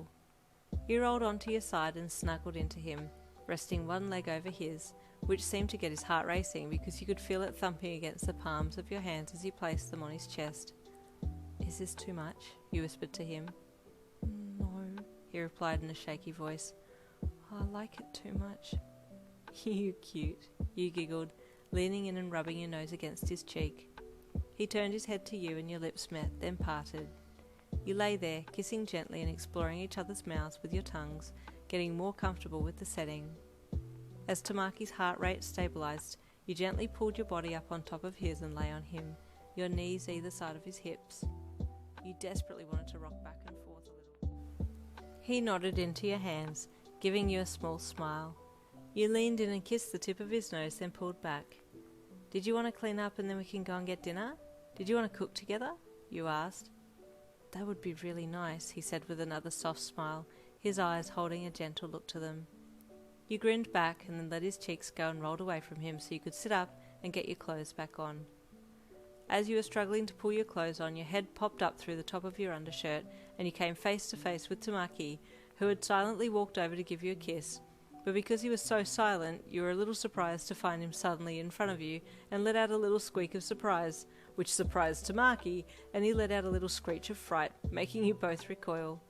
Immediately you read the situation and laughed, realizing that you had gotten a fright from seeing him suddenly so close, and then when you weren't expecting it, and he had gotten a fright from your little squeak of surprise, as he wasn't expecting you to react like that, nor make a noise like that. "I'm sorry," you laughed, bending over a little to put your hands on your knees. "I didn't expect you so close." "Your squeak scared me," he replied, trembling a little. You straightened and walked over to him to hug him, and then took his hands in yours. "Let's go," you said happily, leading him to the door of the bedroom and letting yourselves out. After getting a shopping bag ready and grabbing your phone and wallet, you both headed out the door, walking hand in hand off down to the local store. "What did you want to make for dinner?" you asked him. "I haven't had clam soup in a long time," he said to you as he walked. "Clam soup it is," you replied. "I've never made it before, so maybe you can show me?" He nodded. "It's a nice soup and filling too." "Sounds good to me," you replied with a smile. Into the store you walked, grabbing a shopping basket as you walked past the stack by the door. "Okay, so what do we need?" you asked with a smile. "Clams," he replied, and you chuckled. "Yes, I figured as much. Do we need garlic?" He nodded and headed for the fresh fruit and vegetables section, easily locating the garlic bulbs and picking one out. "You know your way around here," you commented with a smile. "I like to cook," he replied to you, as he put the bulb in the basket and moved on to get the next lot of things. "That's really hot. I like that you can cook," you commented, as he looked over some other vegetables there. Do you like that?" he asked shyly with a blush, a smile playing on his lips. "Yeah," you grinned. "I'll cook for you any time you want," he said shyly, and you took his hand, then leaned up and kissed his cheek. "Thank you, cheeky." His blush deepened and he looked away as the blush remained on his face, colouring right to the tips of his ears. Around the shop you went, getting all the items you'd need for dinner, and once you'd gathered everything you headed back to his place. No one was home still, and you started setting up in the kitchen, pulling chopping boards out and chatting as you went. "This feels like our place in RFO," you said with a smile, as you reached up and wrapped your arms around his neck and pulled your front against his. "It does, doesn't it?" he replied with a small smile. "Mm-hmm," you grinned, giving him a little kiss and then pulling back. "Okay, super chef, show me how you make this clam soup." Tamaki was surprisingly confident around the kitchen and handled all the food with the greatest of care. "My food is my quirk," he said to you as he gently boiled the clams. "I need to make sure I handle the cooking with care." You smiled. "That's quite cute, really." You reached for a spoon and took a little of the clam broth to taste, blowing on it gently before sipping it. That's really nice." Tamaki smiled and gave you a loving look, then went back to preparing the other ingredients while you watched him work. "Is there anything I can help with?" you asked. I can show you how to crack open the clams, he said, taking the pot off the stove and taking it to the sink. Yes, please, I've never done it before. Tamaki used tongs to pick out 2 freshly boiled clams and brought them back to you in a bowl. So, he said, picking one out and holding it in his hands in a way that wouldn't burn him, should hot water come out when he cracked the clamshell open. You just take the edges here and crack them. He cracked it open and handed the freshly cooked clam for you to try. You sucked it off the shell and chewed it down. You hummed, giving him a thumbs up. He then cracked one for himself and ate it, and then held his hand up and, using his quirk, turned his fist into a clamshell. Oh wow, you gasped in awe. Oh, it really does take on all the attributes straight away, huh? You took his clammed fist in your hand and felt it, rubbing your fingers all over the shell. It feels exactly the sameness as a real clam. Tamaki nodded and smiled. It's a good quirk to have. I like it. I like my quirk too, but I really need to practice on the quick switch. Was that the one you were trying to do when you saw my sword drawings in class? He asked meekly. Yes, that's the one. I'm still not very good at it. We could practice tomorrow sometime, he offered. I can be your test subject. Thanks, you said excitedly. That'd be great. I still have a long way to go to controlling my quirk. I understand how you feel, Tamaki said sympathetically. It took me a while to get the confidence to use my quirk. Sometimes it still doesn't come out when I want it to. Well, I can help you practice too, he said with a smile. We're in this together. Okay, he said softly, adding all the ingredients to his broth. Gently he stirred everything in and pulled out 2 bowls to dish out for you both. You hummed, cupping your bowl and carrying it to the kitchen table to eat once he had served you. Sitting down, you both tasted the soup, then dug in. This is so good, you said through mouthfuls. So much flavour. I like working with clams, he replied. They make for good shields and makeshift hammers. Very handy, you mused, eating more. Have you ever used your quirk while, you know? He looked at you, and the look on his face said that he definitely did not know what you were talking about. He had no idea at all. Like, you know, when you're alone in your room and start getting feelings and need to release. It took Tamaki a second, then he caught on, and his form prickled and he blushed, putting the spoon down so that he could hang his head. Sorry, was that too much of a personal question? You asked, seeing how embarrassed it had made him. He shook his head. No, it's just, I have, so... You have? You gasped. To be fair, I would too if I had your quirk, so no shame. You would? He asked. Yeah, of course. That makes me feel much better, he said with relief. I thought it was... Nah, you said with a dismissive hand wave. You're pretty safe with me. Honestly, the conversations I've had with Bestie, anything goes. Tamaki just gave you a look and you chuckled. In her words, anything's a dildo if you're game enough. That's very concerning, he replied with a mortified look. You chuckled. It's okay. So far she hasn't done anything more than voicing it, but I wouldn't put it past her. Don't tell her I told you any of this though. He nodded and kept eating, savouring every mouthful and occasionally making his fist into the clam to show you how big he could make it. You were so proud of him and so proud of his quirk. The night wore on, and it was getting late, so you thanked him for dinner and left for home, satisfied with the night's proceedings. I'm curious though, you thought as you walked. I know it might be a little weird to ask, but I wonder if he'd use his quirk on me when we're doing it next. I know curiosity killed the cat, but satisfaction brought it back, right? So... You made it safely home and went to bed, pretty exhausted from the day's activities. The next day at school you had quirk training, which was perfect timing, and you approached Tamaki to be your partner for the training session. Can we practice my quick switch? You asked him. Yes, he nodded, peering out at you from under his fringe. Okay, we might need to go to ground beta, you mused. It's the speed aspect that I want to practice. I have a test in mind that will be good for this. Anything you need, Tamaki said, giving you a small adoring smile as he watched you think hard about how to improve your quirk. You smiled at him, then both went to the teacher to ask if you could go to ground beta to practice. The teacher agreed, and you and Tamaki headed over to the arena to practice your switch. What did you have in mind, Yin? He asked as you walked out into one of the scenes that had been set up in the building. Okay, see the buzzer there? You asked him, pointing to a big red button on a board. He nodded. And see this buzzer here? You asked, pointing to another red buzzer closer to where you stood. He nodded again. Well, I was thinking, if you stand over at that buzzer and I stand at this one, I have to switch with you and then get back to my buzzer here before you can press my buzzer. I'm not sure I follow, he said with a confused look on his face. Okay, let's do a few practice runs, you said. You go and stand by that buzzer over there and I'll stand here at this one.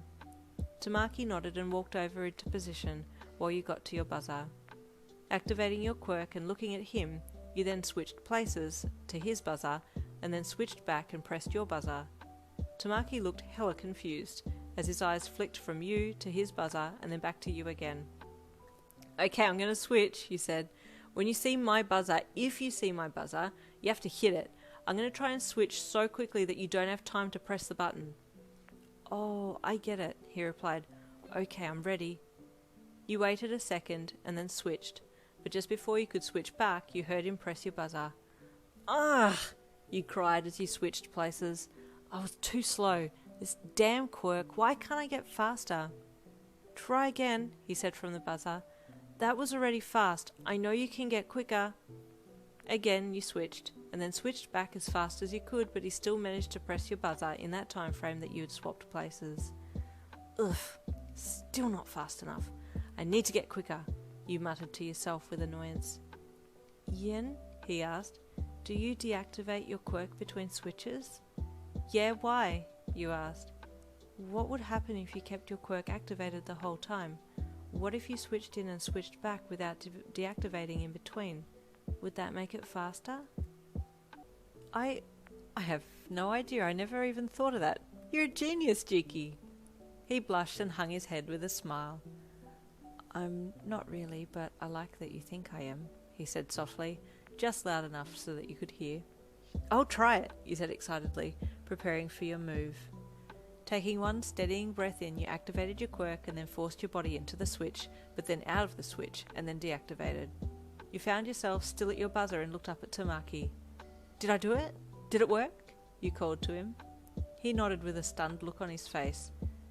Yes, I was very, very briefly saw your buzzer, but I didn't have time to press it before you switched back. That's good, you said, rolling your shoulders with a grimace and then rubbing your knees. It really stresses my joints though, and I didn't see a damn thing in the switch. The whole point of this quick move is so that I can see what someone else is seeing without them knowing that I've seen from their point of view, then back again. Tamaki nodded. Anyway, I'm glad I've at least figured it out. I mean, you figured it out. How to do that switch quickly. Now I just need to focus on the finer details. You walked over to him and reached up around his neck to hug him while he wrapped his arms around your waist and hugged you back. Thanks, Jiki, you said with an endearing smile. Can I help you with your quirk now? He nodded. I just need to practice holds with my quirk. Holds? You asked as you leaned up and kissed his lips, then pulled back. Yes, like detaining. Oh, well, you can detain me any time, you said with a suggestive look in your eye and an even more suggestive eyebrow wiggle. He blushed. Can I practice on you? Yes, I'm wide open, you said with a grin as you stepped back. Oh no, you called in a fake loud voice. I've robbed a bank. I must be stopped. You turned and ran with your arms in the air, being silly with it.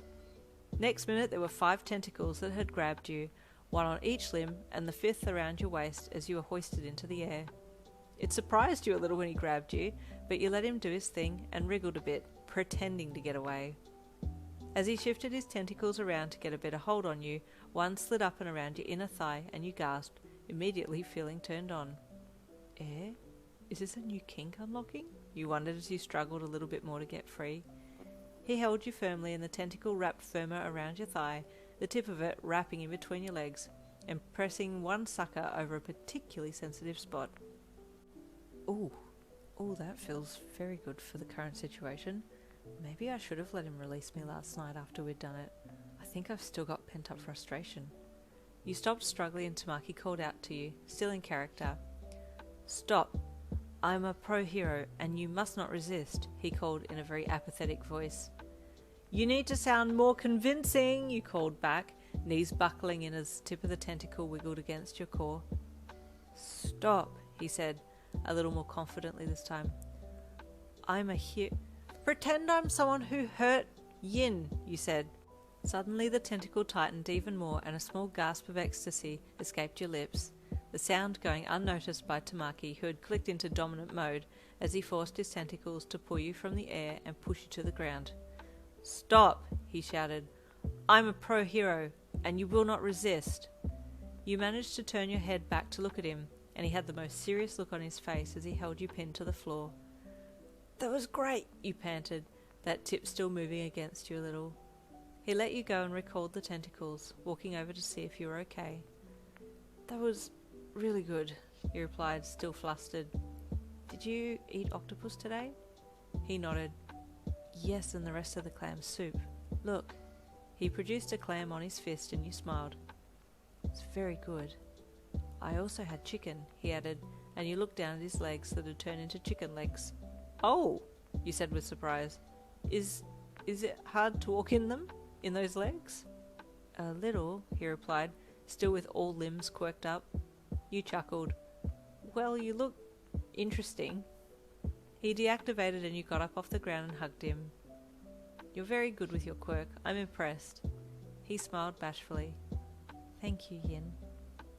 At that moment the bell rang and you both looked up. "Well, looks like class is over. What have we got next?" you asked as you both headed for the doors. Chatting away, you headed back to the main building, but in the back of your mind there were two parts of a deeper you who were having a lengthy discussion about tentacles and if they could be or should be used for any experiences other than for detaining criminals. You wondered if you should ask Tamaki if you and he could explore using his quirk. It was obvious that you enjoyed the feeling that those tentacles had provided, but would Tamaki be up for it? Was it weird? After school, you and Tamaki walked home together, then parted ways at the crossroads to head to your respective homes, promising to see each other again soon in game. Once in your room, you put the Nerve Gear headset on and lay down on the bed, calling for the game to link you up. "Link start!" you called happily. As you blinked, you were transported into RFO and awoke in your honeymoon bed next to your beloved in-game husband. Butterfly was already there, and he smiled at you as you woke beside him. "It feels like it's been ages since we were here. We didn't come in game yesterday." "It was nice to spend some time with you outside the game yesterday," he said with a smile. "It was, wasn't it?" you replied, sitting up and stretching. "Oh, I forgot to tell you. I told Bestie about the mahi we found in the shipwreck, and she told me a story about how a slave ship had sunk, and she thinks it might be the same ship." "That's interesting," he replied thoughtfully. "We should look into it." "That's what I was thinking. Apparently there was a bit of foul play with how the players were contracted, so immediately I want to go and knock the bastards out who were contracting illegally," you said with a passionate sound in your voice. He nodded. "Yes, I think we need to get to the bottom of this too." You turned and flopped down onto him and hugged him, nuzzling your nose into his chest. "Do we need to go back to the shipwreck?" you asked him. "We'll need to see if there's any other evidence there that could help us figure out who we need to talk to," he said, hugging you back. You sat up off him, and he sat up as well, then got off the bed. "But this time, let's put swimming gear on at least," he said. "It's very distracting when you don't have any clothes on." "Speak for yourself," you replied with a chuckle. After going to the online store from your inventory and buying some swimming gear, you both walked to the back deck and jumped into the water. "Do you remember which direction the shipwreck was in?" he asked as you bobbed in the gentle waves. This way, I think," you said, pointing in the direction out to sea. "Okay, let's go and have a look." He turned in the direction you had pointed and started swimming, occasionally putting his head underwater and looking around. You followed happily beside him, doing the same underwater checks that he was doing. As you got further from the hut, you dove down a little bit and looked out further. In the distance, to your right, you could see the faint outline of a ship and you grabbed Butterfly's leg and pulled on it. You heard a bubbled scream from above and looked at him with surprise. "Sorry, I didn't know if you grabbed me," he bubbled back to you sheepishly, then dove under to follow you to the ocean bed. A short underwater walk later, and you reached the shipwreck again. All was calm, and no eels or sharks came around to harass you, which was nice. Look for some type of emblem or name on the ship, Butterfly bubbled to you. You nodded, looking along the side of the ship for any identifying features. As you felt your way along to the front of the ship, you saw a serial number printed in white, a name, and an emblem. 765CX, the Ducat, and then the emblem of a lion head surrounded by a circle of small stars. Well, it's all here, you thought, as you looked around for Butterfly. Seeing him a little way off, you waited until he was looking in your direction, and then you waved to him, calling him to come and look at what you'd found. He swam over and had a look at it, and then nodded at you and pointed to the surface of the water. You nodded and followed him up, slowly, then once above the water discussed what you'd found. Well, all the information's there, now we just need to read through the forums that Bestie told me about so that we can understand what happened. You swished your arms back and forth in the water. That's a good idea, he replied, swimming beside you as you headed back to the villa. Now back in the room, you lay on the bed together, reading the RFO forums that related to any ship named the Ducat. It sounds like this ship is well known as a slave transport ship, you mused as you finished reading someone's encounter with it. The lion symbol with the stars around it points to it being owned by a group called the Blue Businessmen. This sounds official, Butterfly mused. They sound like some kind of in-game corporation. There's probably a whole hierarchy of slave traders that try to make it look like a lawful business, you commented. I wonder which level their HQ is on. Does it say anywhere? Butterfly asked. You shook your head. Everyone seems a little scared of them, so players who write in are keeping themselves anonymous. All that they're basically saying is that you don't ever want to do business with the Blue Businessmen because they do underhanded stuff. Like what? These people don't want to say because they're already fearing for their in-game lives, so going this far as to try and expose the group is a bit dangerous, he replied. Well, now this makes me even more suspicious, Butterfly said. Let me contact a few people and see if I can find out more about them. Better yet, do you want to come with me? Do we get to do a little exploring? You asked excitedly. In a way, yes, he replied. We also get to solve a mystery. You had me well before you said any of this, you chuckled as you got off the bed. As long as I'm with you, I'm happy. He smiled. The feeling's mutual. Donning clothes, you and Butterfly walked to the front doors of that overwater island bungalow and contacted the owner through the in-game messaging app, asking for him to come and pick you up. He did, and you were on the teleport pad of level 36 before you knew it. So, where are we going? You asked your in-game hubby. Level 1, he replied with a smile. Oh, really? I thought we'd be going to a higher level. No, we'll start on level 1, because that's where these BB, Blue Business people, will be recruiting new players. I'll talk to a few of the shop owners on that level. They may have heard something. Okay, he said with a smile, holding his hand as he called for you both to be transported down to the very first level, level 1. Stepping down onto the cobblestone street, you took a breath in, then sighed nostalgically. I remember this level. I tried so hard to get good in this game by picking berries, you chuckled. I wonder if my merchant shop is still around the corner. Is it still a trade shop? You wondered all your things out loud as Butterfly walked to the inn that he had first met you in. The place had since changed owners, so he greeted the new owner kindly. Good morning, sir, he said pleasantly.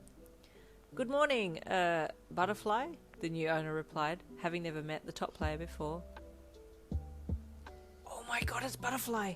Holy, what's he doing here? Someone gasped to their friend from nearby, and you looked across at them, then back to the new owner, who had heard their exclamations and gave Butterfly a curious look. Are you well known here? The owner asked him. Butterfly hesitated a little, so you added in your piece. Butterfly is the number 1 ranked player in RFO, you said proudly. Oh, wow. Wow, okay. Thank you for coming to my inn, the owner stammered, suddenly put on the spot. Is there anything I can do for you? We're just here after some information about a team called the Blue Businessmen, Butterfly asked. I'm afraid I don't know them, the owner replied with a sorry look on his face. I only just started recently, and I've spent all my time here in the shop. I understand, Butterfly replied. Thank you anyway. We'll be going now. Come back any time, the owner said to you and Butterfly as you left. Now where to? You asked. I want to go and see if my old store is still going. Yes, let's check there, because the owner might know something about this group. You happily skipped ahead a little of your man and followed the memorised route to your old store on level 1. Oh, it's still a merchant shop, you said with excitement when you stopped on the corner. Butterfly smiled. He loved seeing you like this. Happily you went towards the doors and eagerly opened them. Welcome, a girl's voice greeted you. Hi, you said brightly as you walked in and looked around. I used to own this shop before I moved.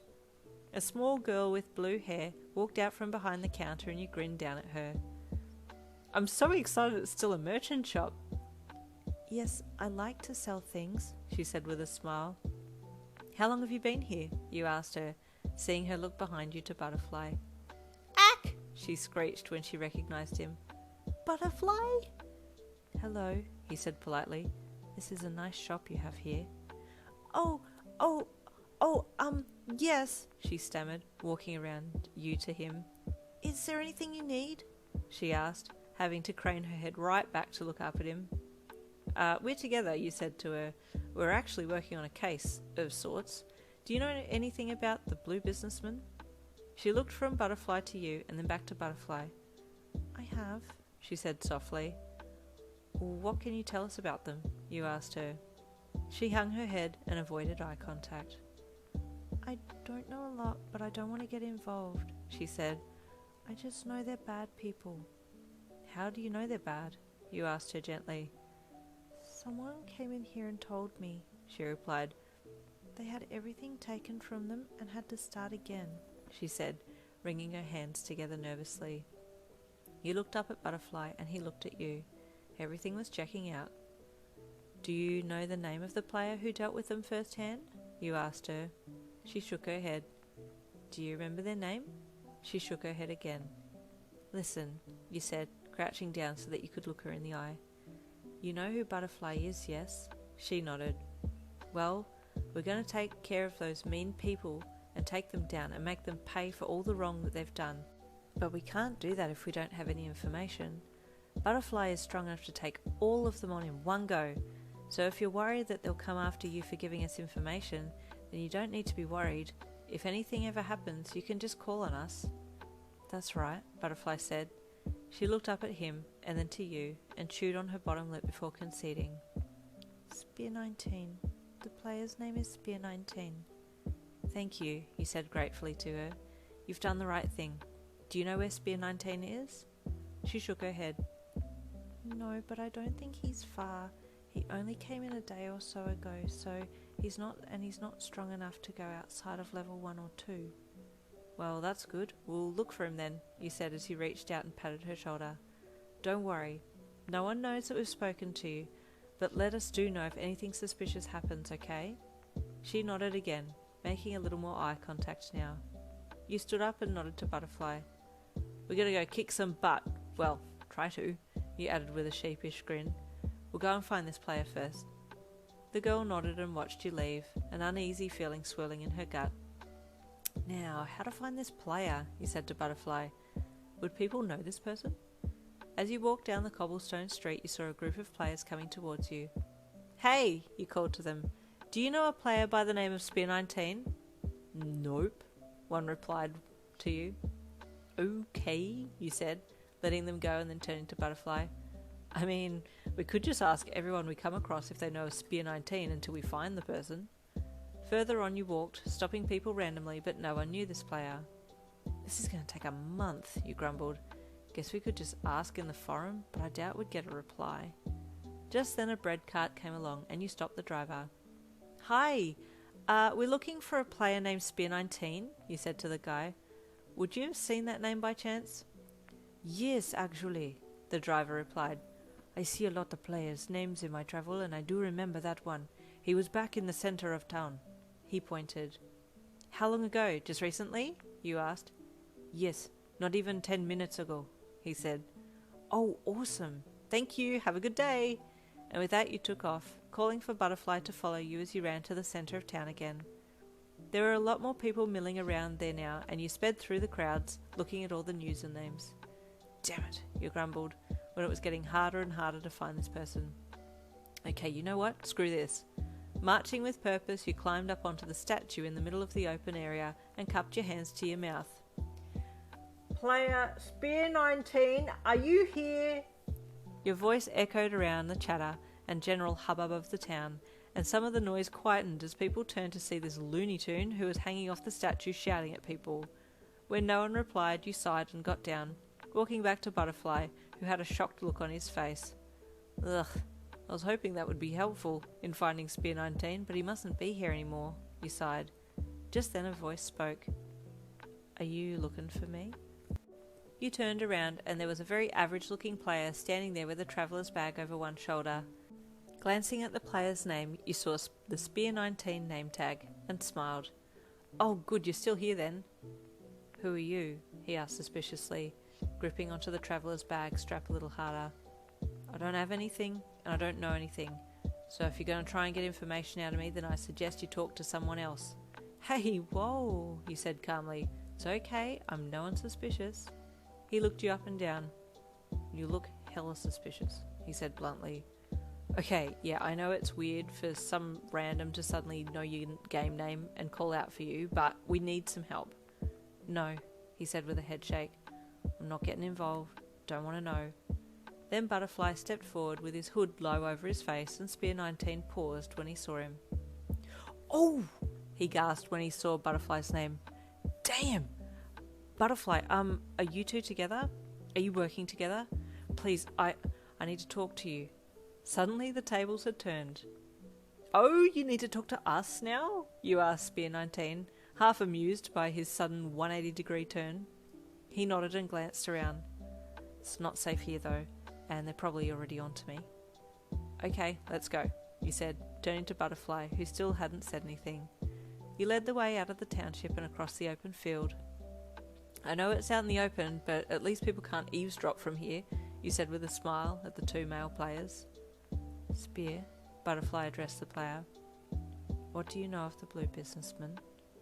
They're a bastard of a group, Spear 19 replied sharply. They took everything from me. What happened? You asked.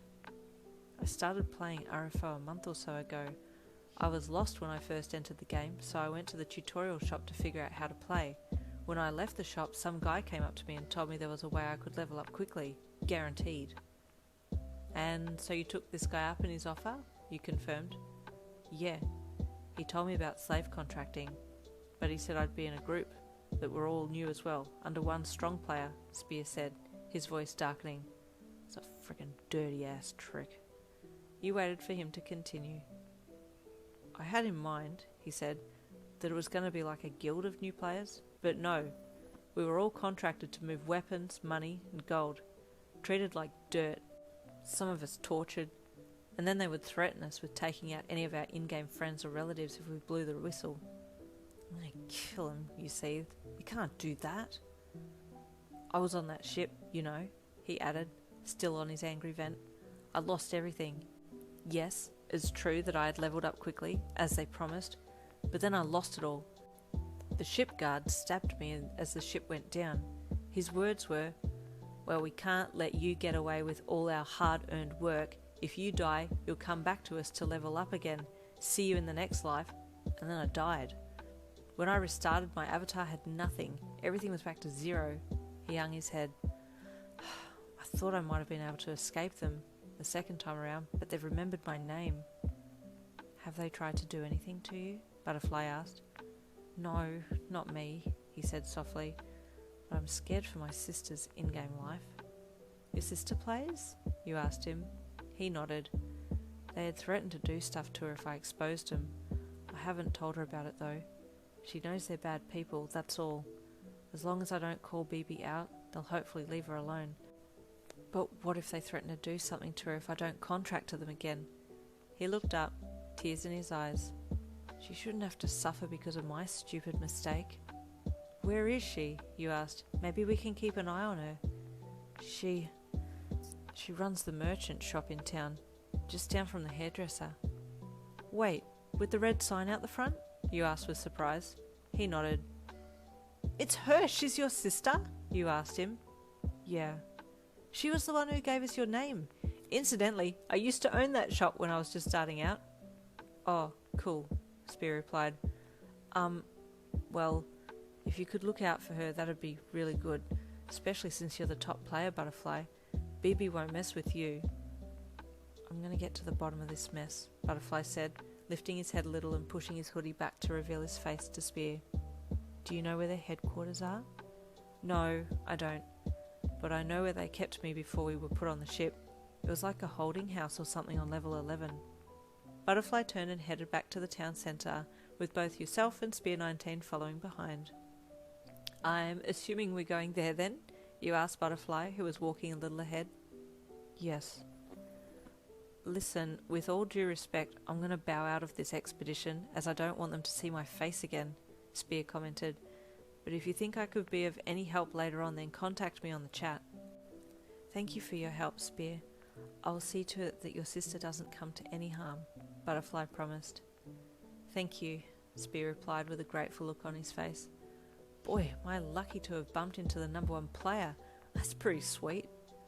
You smiled to yourself. Butterfly just had this way of creating an instant calm whenever he showed up. He has the makings of a hero for sure, a symbol of peace and calm, you thought. Once back inside the town square, Spear peeled off and headed down a back alley, and you and Butterfly walked to the teleportation pad to head to a level 11. Level 11, Butterfly called once you're on the platform. Your forms sparkled and turned white, then evaporated and reappeared on the platform of level 11. You looked around. It was a very manicured level, with large cottages and older-style establishments dotting over the rolling hills. Even the grass looked freshly mown. Walking down off the platform with Butterfly, you stopped beside him as he waited a second. Which house is it in? You asked him. I don't know, he replied. I was so passionate about getting up here that I forgot to ask Spear for further directions. You giggled beside him. Well, we can't just go knocking on doors randomly. Do you have any other clues? If BB are still in operation, then they'll still be bringing people up onto this level, Butterfly said, looking around. The level, as far as you could see, was void of life, and you looked all the way around before looking back at Butterfly. So, do we just chill here until some people come past, then follow them? You grinned stupidly at him. He shook his head. Too much into the mission to be picking up on your jokes. No. And if we start snooping around the level and get seen, then it will blow our cover. We almost need someone on the inside. I'd offer, but they can clearly see that I've got experience by my outfit. And when they slave me, they'll see all my stats because we'll be joined, you said. Would you be willing to go undercover if you had a new headset that made you look like a new character? He asked. You're actually thinking of sending me in? You asked with surprise. I was kind of joking, but I'll do it if you want me to. Well, it would be good to have someone on the inside, and you can fight so you'd be able to defend yourself. Well, what if we both went undercover? You asked. I don't know where we're going to get 2 new headsets, and I don't have the money to buy new ones, he replied. We can ask around, you said, and if we can't find 2 new headsets, then we'll just come up with another plan. Okay, he nodded. You smiled and took his hand. This will be an adventure. Back to the platform you led him, and called to be transported back to level 36, your honeymoon level. We still have time to chill at our honeymoon suite for another day, you said, then we can get to work. The next day at school, you sat with Tamaki for lunch, alongside your bestie and Mirio. So what's been happening in RFO? Your best friend asked you. I haven't been back in for a while because of the part-time job. Oh, you said excitedly. Tamaki and I are gearing up for a mission. Click, click, click to full speed, Mirio announced loudly with a grin, and your bestie shook her head. What's the mission? Your best friend asked. It's about that slave ship that you told me about, you said to her after swallowing a mouthful of food. We're trying to get to the bottom of the slave contractor mess thingy, but we're kind of stuck on stage 2 of the mission. You didn't get very far, did you? Your best friend teased. I'd like to see you try and find 2 brand new headsets with blank characters on them for Tamaki and I to use for the undercover aspect of the mission, you replied sassily. I bet, she replied. When do you need them by? How are you going to find 2 new headsets just like that? You asked with a surprised look at her confidence. Excuse me, I don't ask you how to brush your teeth, so mind your damn business and I'll see what I can do. You're amazing. You grinned at her.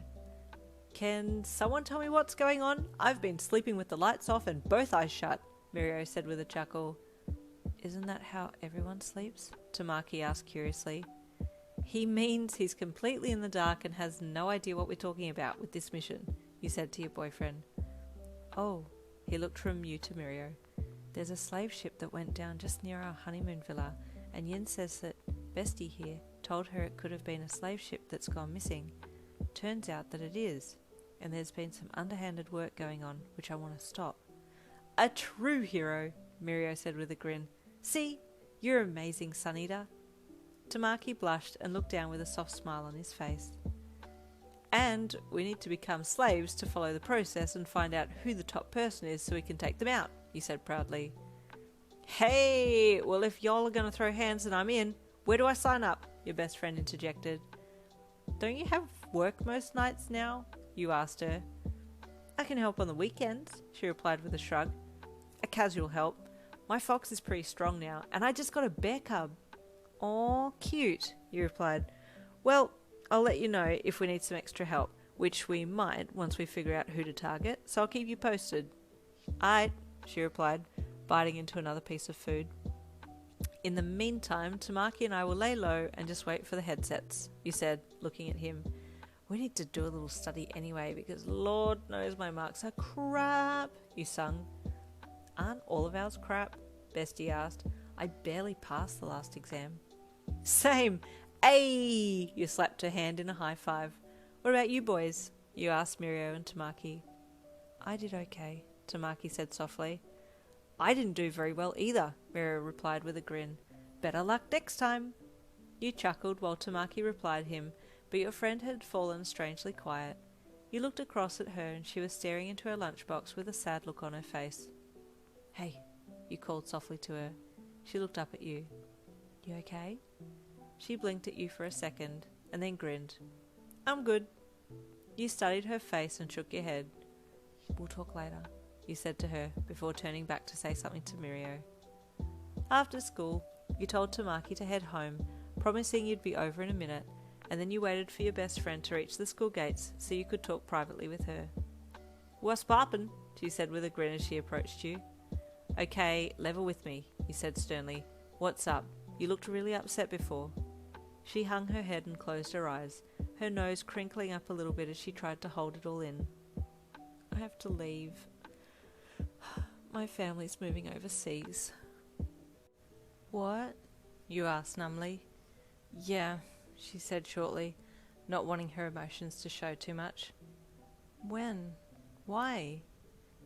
In 2 weeks, because of my mum's health and also Dad's work. Her voice was quivering, but she looked away so you wouldn't see her tears. Well, we'll still see each other in RFO, right? You asked her. About that, she added, still avoiding eye contact. Would you like my headset? You can reset it. You're not going to play? Why? You asked. You don't understand my family situation, okay? She said, trying not to sound too angry. I won't have time. I'm just going to give it up, and if I find time later in life I might try again, but for now it's a no from me. I'm sorry, you said, reaching out and grabbing her into a hug.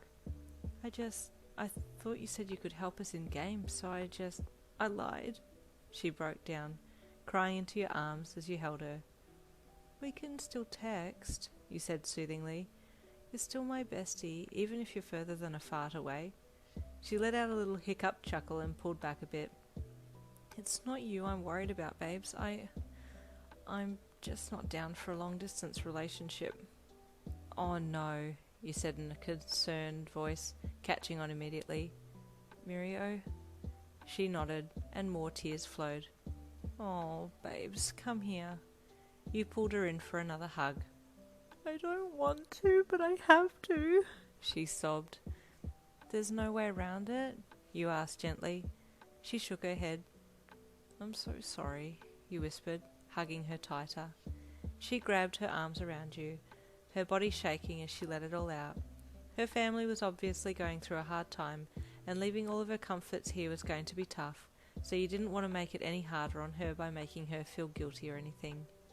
After settling her down and promising to talk again soon, you headed for home, but along the way you decided you needed some comfort of your own and pulled your phone out. "Hey, Jiki?" you asked into the receiver when he picked up. "Can I come over?" 5 minutes later you were on his doorstep. He let you in and took you to his room. No one else was home again, so you curled up on the bed the second you got there. "Is everything okay, Yin?" he asked softly. "No," he replied sadly. "What is it?" he asked, standing there not knowing what to do. "I know I'm not supposed to say anything yet, but I just need some support, and I know I can trust you to keep it quiet," you said to him. He looked at you from under his fringe and waited for you to speak again, sitting down beside you on the bed. "Bestie's leaving," you said softly. "Leaving?" "Yeah, she's going overseas with her family, for good." "You'll miss her," he said sympathetically, "but there's always RFO." "She's not going to play anymore," you added, your heart starting to ache. "Why?" he asked. "Oh, she said something about having to work and stuff. I don't exactly know why, but all I know is that I'm not going to be able to keep in contact with her as much as I want." "That's very sad," he said, his eyes falling to his hands as he opened and closed them on his lap. "I'd be sad if Mirio moved away." "Yeah, that's the other thing," you said, with tears brimming in your eyes. "She's going to break it off with Mirio." His eyes shot back up to yours and he stared at you for the longest time, his bottom lip starting to shake. "No," he shook his head. "She can't." "Well, she said she was going to." "She can't. He'll be so sad. He really loves her." "There's nothing I can do about it," you said sadly, a tear slipping from your eye. His bottom lip quivered more, and he hung his head so that you couldn't see his eyes as he turned around and sat down slowly next to you on the bed. "He'll be heartbroken. I don't want him to be heartbroken." "I know," you said sympathetically, as you crawled over to him and snuggled into his lap. "You won't leave me, will you, Yin?" Tamaki asked softly, his voice quivering with emotion. "What?" you gasped. "I could never." I don't want you to leave me. I wouldn't know what to do if we were apart." "We will never be apart," you promised him, hugging him tightly round his middle. "I promise." I will never leave you either," he said back, holding you around your back. "I want to be with you forever." "Pinky promise," you said, sitting up a little and holding your pinky finger out for him to lock his around it. He did, and he sent out a little sprout from the back of his hand to intertwine your fingers together as a symbol of being tied together always, and you burst into tears of happiness.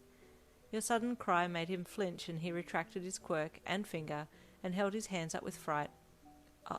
I'm sorry," he stammered. "Did I hurt you?" "No, I'm crying because you're so cute and sweet, and I'm so happy to have you as my boyfriend. You have no idea," you wailed. He hugged you again and smiled softly as he held you. "I love you," he whispered, closing his eyes. Later that night you contacted your best friend. "Hey, I know this is like super bad timing, but do you think I could have your headset, like when you go? Like, I know you said I could, but if you decide to keep it, then yay, but if not, Tamaki and I would love it for the mission." "No problem," she replied. "It'll be nice to know it's in safe hands."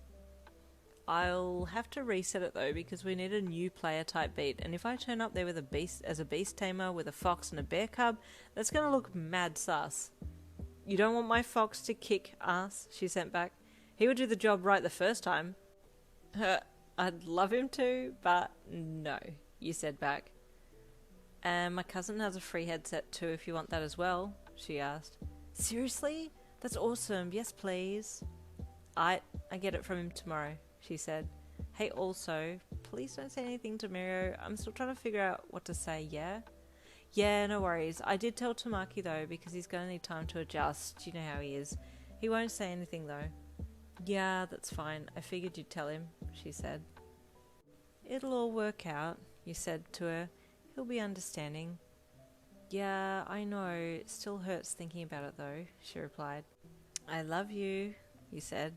Aye, bestie. Love you too, she replied before hanging up. Unable to do much until you had the new headsets, you and Tamaki spent a little more time out of game together in the afternoons instead of in-game. I haven't sat on a swing in ages, you suddenly announced to him as you and he were walking back from the shops that next afternoon. You were going to cook dinner together and then chill. Well, you were hoping for a little more than just chilling together, but you didn't want to push him if he didn't want to do it. Then let's go, he said to you, looking at you from under his fringe. You grinned and handed him your bag, then skipped across the grass to the local park swing set and sat down on one. Ready? You asked him. I'm about to swing myself to Pluto. Please be careful. I don't want to lose you, he said in a soft yet worried voice. You grinned and pushed off, swinging yourself higher and higher while he watched on. With a devious twinkle in your eye, you activated your quirk and looked at him just as you were about to swing backwards. With a quick switch in and out, you swapped places with him, then swapped back again before he could say anything, and as you reappeared back on the swing, he screamed with terror, getting that flipped stomach feeling that you get on a roller coaster when it does the big drop. You cackled from on the swing, enjoying the cheekiness of your actions, while he looked around to try and figure out what had happened. I'm sorry, I couldn't help it, you chuckled as you swung back then forwards again. He realised what you had done, then dropped the shopping down and activated his quirk, deploying 5 tentacles and wrapping them around your body to lift you off the swing. You screeched as he held your body in the air, and then laughed happily, letting go of the swing and letting it fall without you on it. He slowly let you down, one of his tentacles wrapping around your thigh again like last time, and pressing close to that sensitive spot between your legs. You gasped and fell silent as he pulled you down, your bottom lip firmly sandwiched between your teeth. He looked at you with his piercing eyes, and for a second you didn't know what he was thinking. That look, with the tentacles between my legs, that's definitely making me feel things. You okay? You asked softly, seeing that his expression hadn't changed. He let you go and recalled his tentacles, then hung his head, and his whole form slumped a little. I'm sorry, you said quickly, with concern. Did I scare you that much? He nodded. I'm sorry, I won't do anything like that again to you. Promise, you added. It wasn't the switch, he said softly. You were just swinging so high I thought you were going to fall, so I picked you off the swing so you wouldn't fall. You weren't angry at me for using my quirk? You asked with surprise. He shook his head. I was worried about your safety. Oh, you're too sweet, Dickie, you said with love, falling into him and hugging him tightly. As he hugged you back, you kissed him, making out lightly in the park, just on dark. After getting your items together again, you both continued on to his place. Then you got changed into the spare clothes that you had brought with you and started setting up in the kitchen. Have you tried using your quirk while cooking? You asked Tamaki as you got a few bowls out for cooking. I have, but it's a bit messy. I don't have good fine motor skills with it, he replied. Let me see, you asked. He deployed his tentacles again and tried to use them to grip the spoon and pot handle, but it was a little fiddly and you giggled as you watched him work. Although you were chuckling in the moment, your eyes glossed over his tentacles again, and you reached out and touched them to get a good feel. Hey, you chuckled, still touching his quirked up fingers. I liked when your tentacles were between my legs earlier. Tamaki looked at you and blushed, then hung his head. I'm sorry, I didn't know I'd put them in an inappropriate place, he said softly. I'll be more mindful next time. No, I'm telling you I liked it. Oh, okay. Is that weird? You asked a little sheepishly. No, he replied with a small smile. Okay, you said, then turned back and kept working. You figured it would be best to take it in small steps rather than just ask him to use them on you straight up. You both made dinner together, then went to eat it while sitting on the lounge and watching TV, and once you'd finished you put your empty dishes aside and snuggled into him.